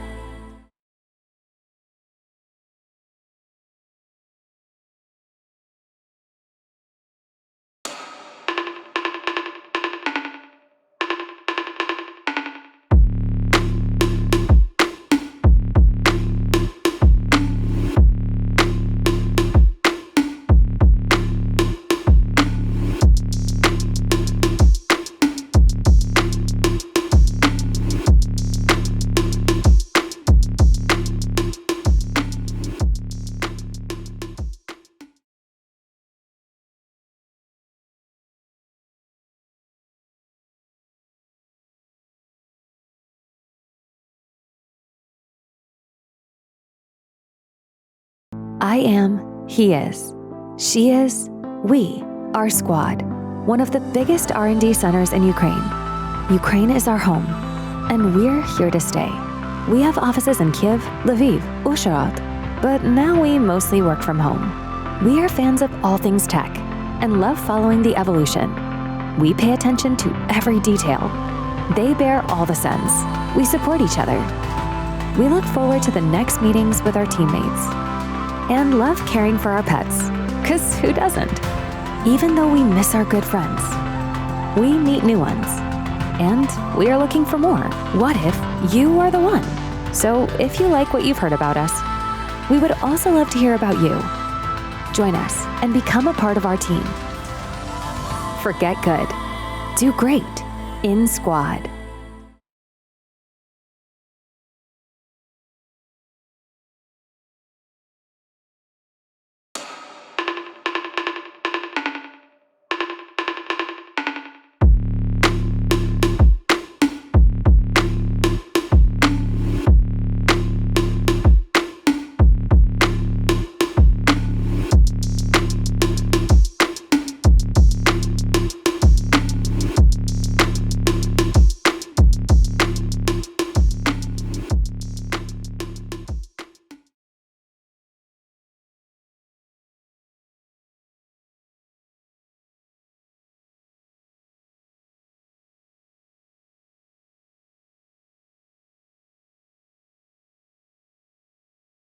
Hello, my name is Paul Holland. I am currently a principal consultant at Plato Testing based out of Canada, and I am going to present to you my talk on the pothole of trying to automate too much. So welcome to my talk at Testing Stage 2023. So let's start pretty abruptly. I'm going to tell you what automation will likely not be able to do for you. It's likely not going to increase your coverage. It's not going to decrease your risk, your costs. It's not going to save you time. It will probably not allow you to reduce headcount unless you're also increasing your risk. What automation can do for you is it can give you a decent sanity check of your product. It's not going to give you a deep check, full, ongoing, thorough, deep check. It'll give you a sanity check of your product if it's done well. And it can execute in less time than a human performing the same checks. And I would even go as far as saying it should be executed in lieu of a human doing the same checks, because humans doing checks that can be automated is not a great use of the human's time.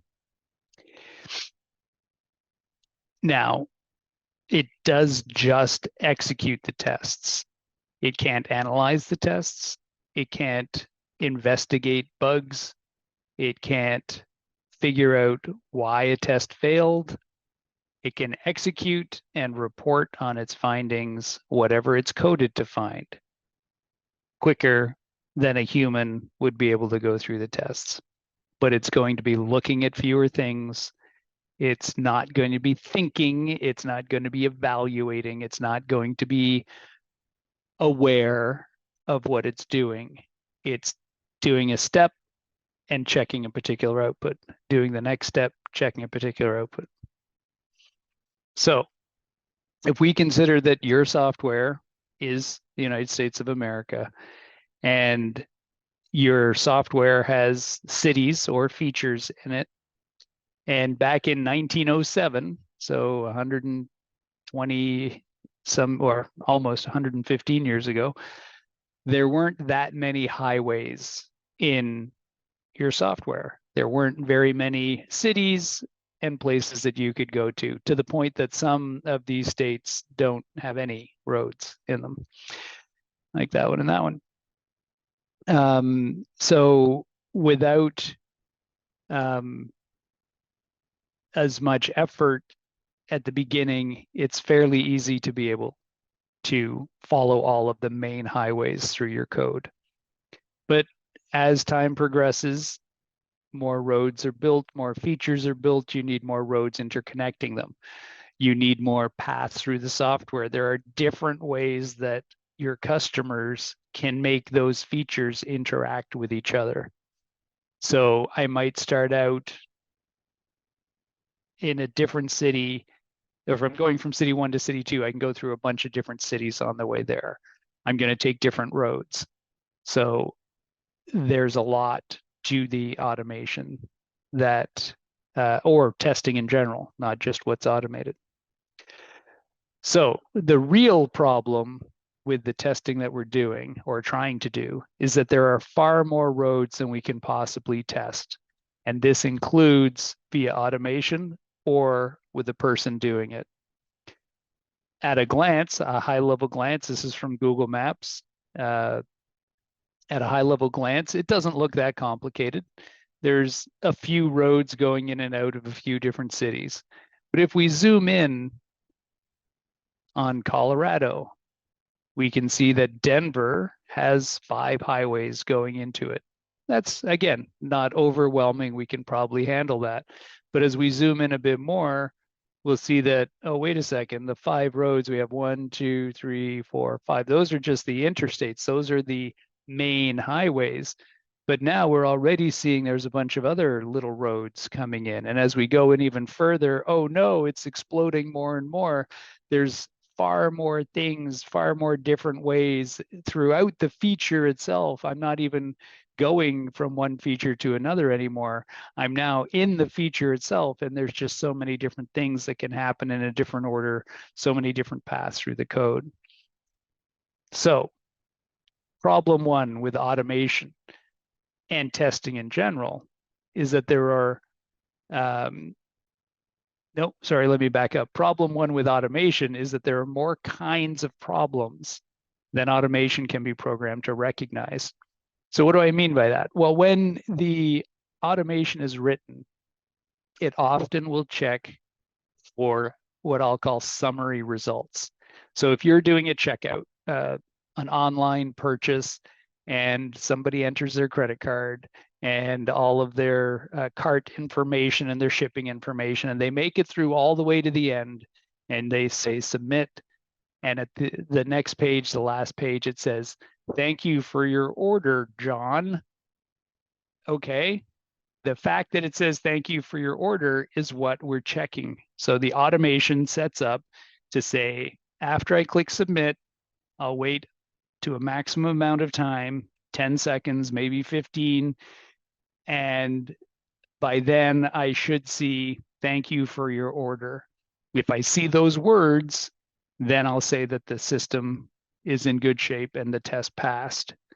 The problem with that is maybe the text is a white text on a white background, or a light gray text on a white background that's really hard to see. Or maybe it's in a tiny font, or maybe it's in Wingdings font. It'd be unlikely, but there are a lot of things that automation will say this passed, when in reality, if a human was looking at it, they would say, well, that's not really good. And look, it says, "Thank you, Mr. John," instead of just "thank you, John," things like that. But we're only looking for it to say "thank you for your order."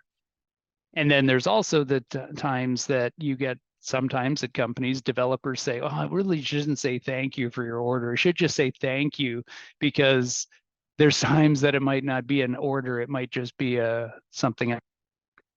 We're going to change the words, and so now the automation starts failing. So anyway, it's going to only be looking for what it's programmed to look for. And there are some things that are really, really, really hard for automation to be able to find.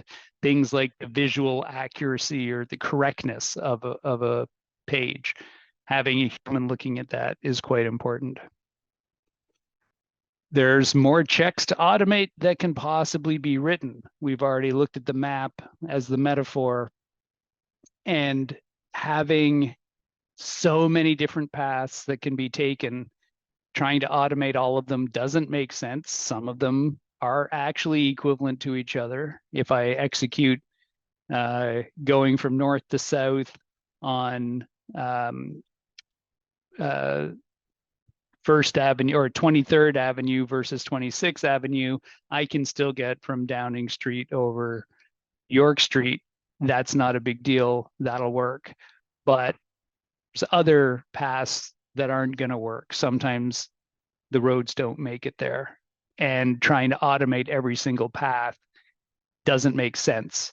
But it also doesn't eliminate the fact that some of those roads still may have issues. Problem number 3, some things are just too difficult to automate effectively.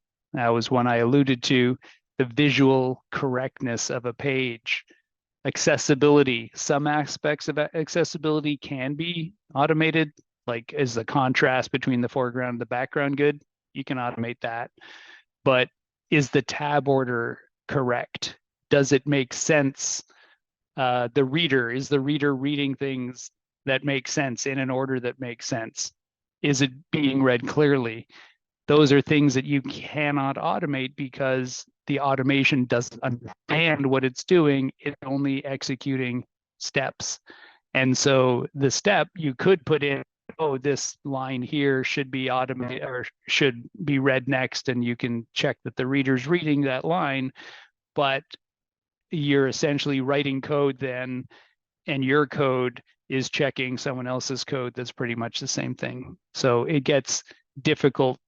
Now, there are some times you can come up with a really clever way to automate something that does lend value to it, but for the most part, in almost every program, there's going to be things that are really difficult to automate and things as a consequence that should not be automated.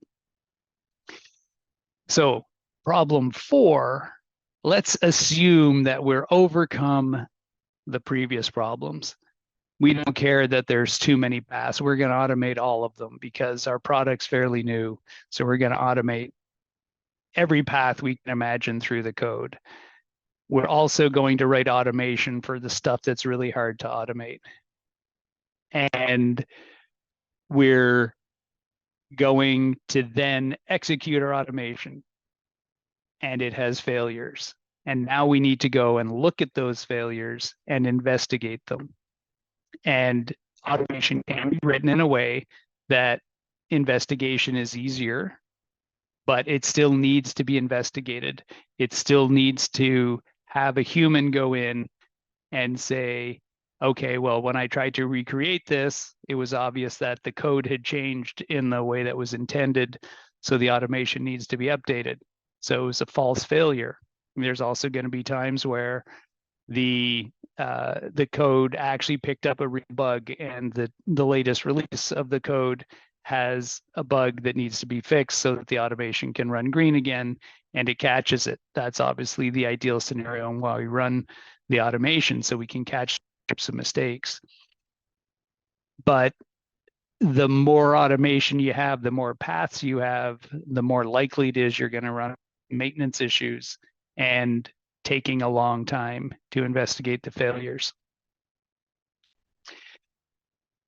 To write that much automation, or to write any automation, is fairly expensive, and it's expensive to maintain. No modern computer program is going to remain static over the entire life of the product. It's going to evolve. Thank you for your order, John, becomes thank you, John. That involves somebody going in and changing the automation in addition to changing the code to maintain it. Not everybody is going to remember to go in and update the automation. And so then when they check in their code, they'll see the failures, and you'll need to go at that point and update the code. You're also having to pay somebody to write the automation initially and to execute it until it's green, making sure that it's checking as much as it can, everything you want it to. But that's also a fairly expensive problem to be trying to solve. So, well, what can we do about it? Those are the 5 big problems that I came up with for some companies who are trying to automate too much. I worked at a company once where the senior vice president, he was in charge of the entire business division of a telecommunications company, and he sent out an email to everybody underneath him, everybody, saying one of the things in the email is that our goal is 100% automation. And when I saw him next, which was a few weeks after we sent the email, I was in our head office, which was in a different country, and I went into his office and I asked him why he had sent that email, because people were starting to try to automate everything, even the things that didn't make sense. And he said, well, that's not my intention. My intention was to automate everything that makes sense. I said, but those aren't the words you used. You said our goal is 100% automation. So when it's explained to the higher ups, the people making the decisions, the people saying, let's automate everything, when it's explained to them that it's not a good idea, often they'll listen and be able to act. So a better solution to many places I've been, I'm not saying a lot of places are doing this. I'm not saying where you work does this. But I've seen a lot of companies trying to automate far too much information at the GUI level, the graphical user interface level, instead of automating down at a unit test level or an API level. So developers can create unit tests that run much, much faster than UI and are often more reliable because they're not dependent so much on as many things working, don't have as many timing issues, don't have as much interaction, network problems. Many of those things are diminished when executing at the unit test level versus the UI level. You want to try to get as much business logic testing done at the API or unit test level. So by that, it's things like, oh, if it's an insurance company, when the policy switch from this type of policy to another policy, when does the price of the policy go up? How much does it go up by? What are some of the factors that are going to be causing the person to be rejected for insurance or have a much higher rate? How do they calculate the rate? Those types of things, if they are going to be automated, need or should be automated at the unit test or API level, not at the GUI level. And that is strictly for speed and maintainability and the ease of the automation tends to be easier at the lower level and far more reliable. Typically, the higher up the automation goes to a user interface or graphical user interface level, it becomes more brittle, more fragile, a lot more susceptible to failures. So if you are doing your business logic testing at an API or unit test level, and you as a tester are not involved in writing that automation, you should still be collaborating with the developers to look at the automation they're writing to see if they're covering the types of things that you would want them to cover. Plus, if you're aware as to what is being covered by their automation, then you can focus your automation that you're writing at the higher level to be testing different things. I have a follow-on slide on mini reviews, which we'll talk about in a few minutes. And at the UI level, you want to be focusing on the connectivity between features and elements and not on business logic testing. Occasionally, you may need to do that if just based on how some systems are configured and set up and how the different pieces interact with each other. But for the most part, I would suggest that your UI or GUI level tests are focused on, does this unit or piece of software talk to that section of software? And is the communication route working, as opposed to trying to do all of your automation or business logic testing at that level. So at the end-to-end testing level, having a strategic mixed approach where you still have automation at the GUI level and you want to automate critical paths. So you don't want to automate all of them. You pick the paths that have the highest use. So the main highway between feature 1 and feature 2, if most people are doing this one thing, then you want to do that. That's what you want to automate. If I'm getting a automobile policy insurance quote, then most people are going to have one car, 2 drivers, living in an urban city, and you want to pick the most common, most frequently used thing to be automating. You also want to automate the ones that are the most critical for the business. So not all of your scenarios, but you take the ones that are the most critical and you can talk to your business representatives on that, the product owner or your subject matter experts who are going to be using the software, and say, what is the most important thing to you? Where have you seen a failure in the past that's cost the company a lot of money? What do you feel we should be looking at and making sure works? Letting them know that you want the number to be fairly small. If a failure is found in the field, a test escape, something that you feel you maybe should have caught, and it gets out and then a bug gets raised or it's discovered by your customers or by customer support, don't write a UI automation for that failure unless it is a critical path or a path with a high usage. If you're already executing the path and not checking the right thing, you can add a check. But I have worked at a few companies or consulted with some companies where they want every single test escape, every single thing found out in the field. They want to write automation so that it will never happen again, which is kind of like if you owned a zoo and you had, you've just bought a zoo and all of the animals are in their cages and one type of animal escapes. So the lions escape through a faulty cage.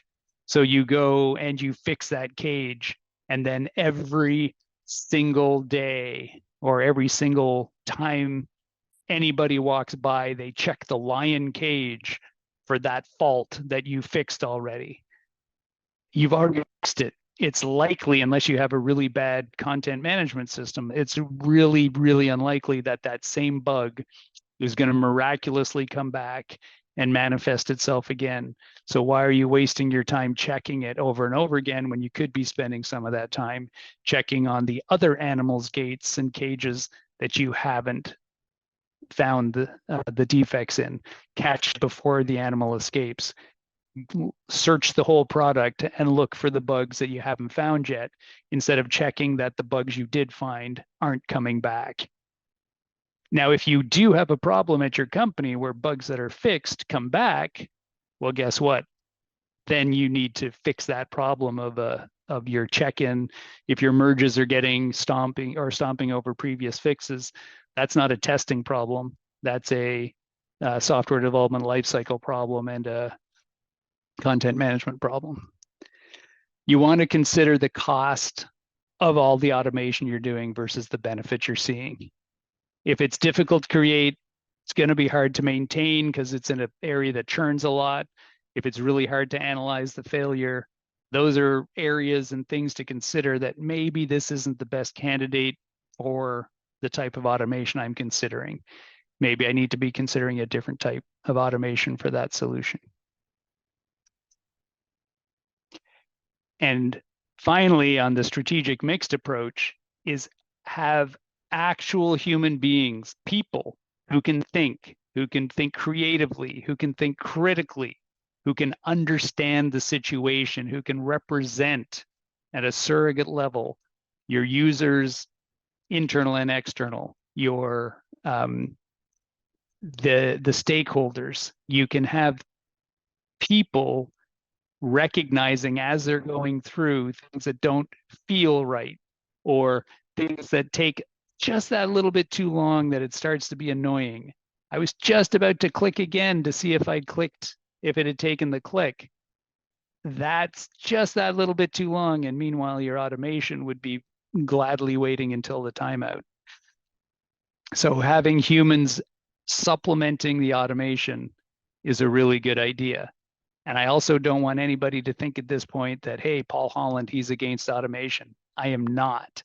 We need good automation. We need a really good unit test framework. We need a good API level framework, and we need some UI level testing in the automation. And those should be part of the building pipeline and allow you to move more quickly.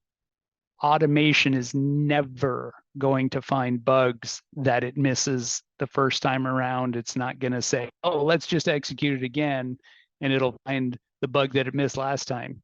It's not going to. It's always taking the same path through the code at the same timing. And I guess occasionally there may be a network glitch, or the computer where the software is running has a few other things running, so it's running a little bit slower today, or one of the responses took that little bit longer and it does find a new bug. Okay, maybe, but that's not really going to happen a lot. While a human doing testing, not executing the same script over and over, but going and doing exploration, doing learning, questioning, thinking as they're doing their testing, that's the person who's going to be finding the new bugs. I like to think that the automation will find sort of the superfluous mistakes that the developers made. Oh, I didn't know that that interacted with that in that way. That was my mistake. I should have known that. Automation's going to find that. Testing is going to find the bugs, the deep bugs, the interaction bugs. So automation limitations, they take the same path through the code each time. If it misses a bug once, it's going to miss it every time. It doesn't search for bugs. It's not looking for bugs. It's just going through the same steps and checking the same things. So if you're looking for clues, let's say there's been a robbery in a house, and you as the detective are going in to find clues as to who did the robbery or what was taken or things that are out of place. If you were following a script and you enter the lobby and you turn left and you walk into the living room and you move the cushion on the couch and you look behind the cushion and then you go and look behind the curtains and then you go into the kitchen and you pull the door of the oven open and you look in there and then you pull the door to the fridge open and you move the milk and you put the milk back and you close the door and then you move on. And the very next day or even an hour later, you walk into the same house and you turn left and you move the cushion on the couch and you put it back and you look behind the curtains and you go into the kitchen, you look in the oven, you look in the fridge behind the milk, and then you leave. How many clues are you going to find after that first time going and looking in those areas? Every other time you go through, you're not likely going to find clues unless somebody comes along and drops a clue in that path. Or you change what you're looking for. You add a new parameter. Hey, when I'm looking behind the cushion, I found out that I need to check that there's no red behind the cushion. So now I start looking for red, even though I didn't know I was looking for that the first time. So you can modify your things you're looking for. But for the most part, if you're a human and you're entering a room and you're following the exact same steps, or you're testing your software and you're following the same script over and over and over again, or relying exclusively on automation, you are not going to be finding the bugs that you should be finding. Automation is typically performing limited checks. I already talked about this. Thank you, Dave. And it's difficult for it to check things that are visual. So I did say earlier that I wanted to talk a little bit about mini reviews. So a customer that I've been working for very recently has one of the teams had this, and it was, I thought, a great idea. So every single sprint, they have a meeting at the end of the sprint just internally with their team. And this customer, it's not their customer, they were my customer. So this customer held a 1 to 2 hour long meeting every single sprint. And each developer went through every story that they'd written and walked through every unit test. They spent about 15 minutes per story to do both of the things. And they would walk through the story. Here's the code I wrote. And it wasn't a code review time, but they did show what they had written, as sort of like a reveal. And then they showed every single unit test that they'd written and showed what they were checking for and showed that it was working. Now, why did I think this was such a great idea? Well, it allowed the entire team to provide feedback, identify gaps, learning from each other, sharing good ideas, and having a similar level of unit test coverage across all of the developers. So you now have, if let's say there's a new developer on the team and they don't really know too well how to write their unit tests, well, they're going to see how other people are writing their unit tests and be able to copy those concepts and those ideas. Plus, when they write their unit tests and show them, they're going to get coached and guided from the other team members. Plus, if there's any testers or BAs acting as testers on the team, they will be able to suggest, hey, you're not really testing this business logic rule, or did you consider testing this, or what happens if this happens? Do the normal question asking aspect of being a tester. And I also thought that this could be expanded, that if you had a SDET or somebody writing higher level automation on the team, that they could be included and walk through what their automation is testing, so that the testers are aware as to what the lower level testing is happening by the unit tests, and the devs and everybody else is aware as to what the API or whatever level the crossover is GUI level tests are being executed.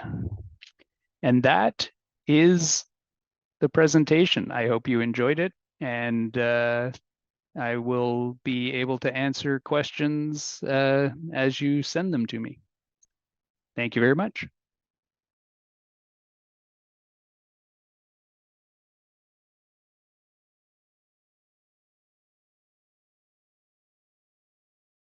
Thank you all for being here with us today. I hope you enjoyed the conference and received answers for all your questions. Before we close the event, I would like to say thank you to our speakers. Thank you very much for your time, dedication, and thank you for sharing your knowledge with us. Also, our big thanks to our sponsors, our platinum sponsor Squad and our next platinum sponsor J8 Tech. Right after the conference, I think within several days you will receive links to recordings, so if you missed an interesting talk, don't worry. Again, I hope you enjoyed the conference, and I hope to see you on the testing stage 2024. Bye.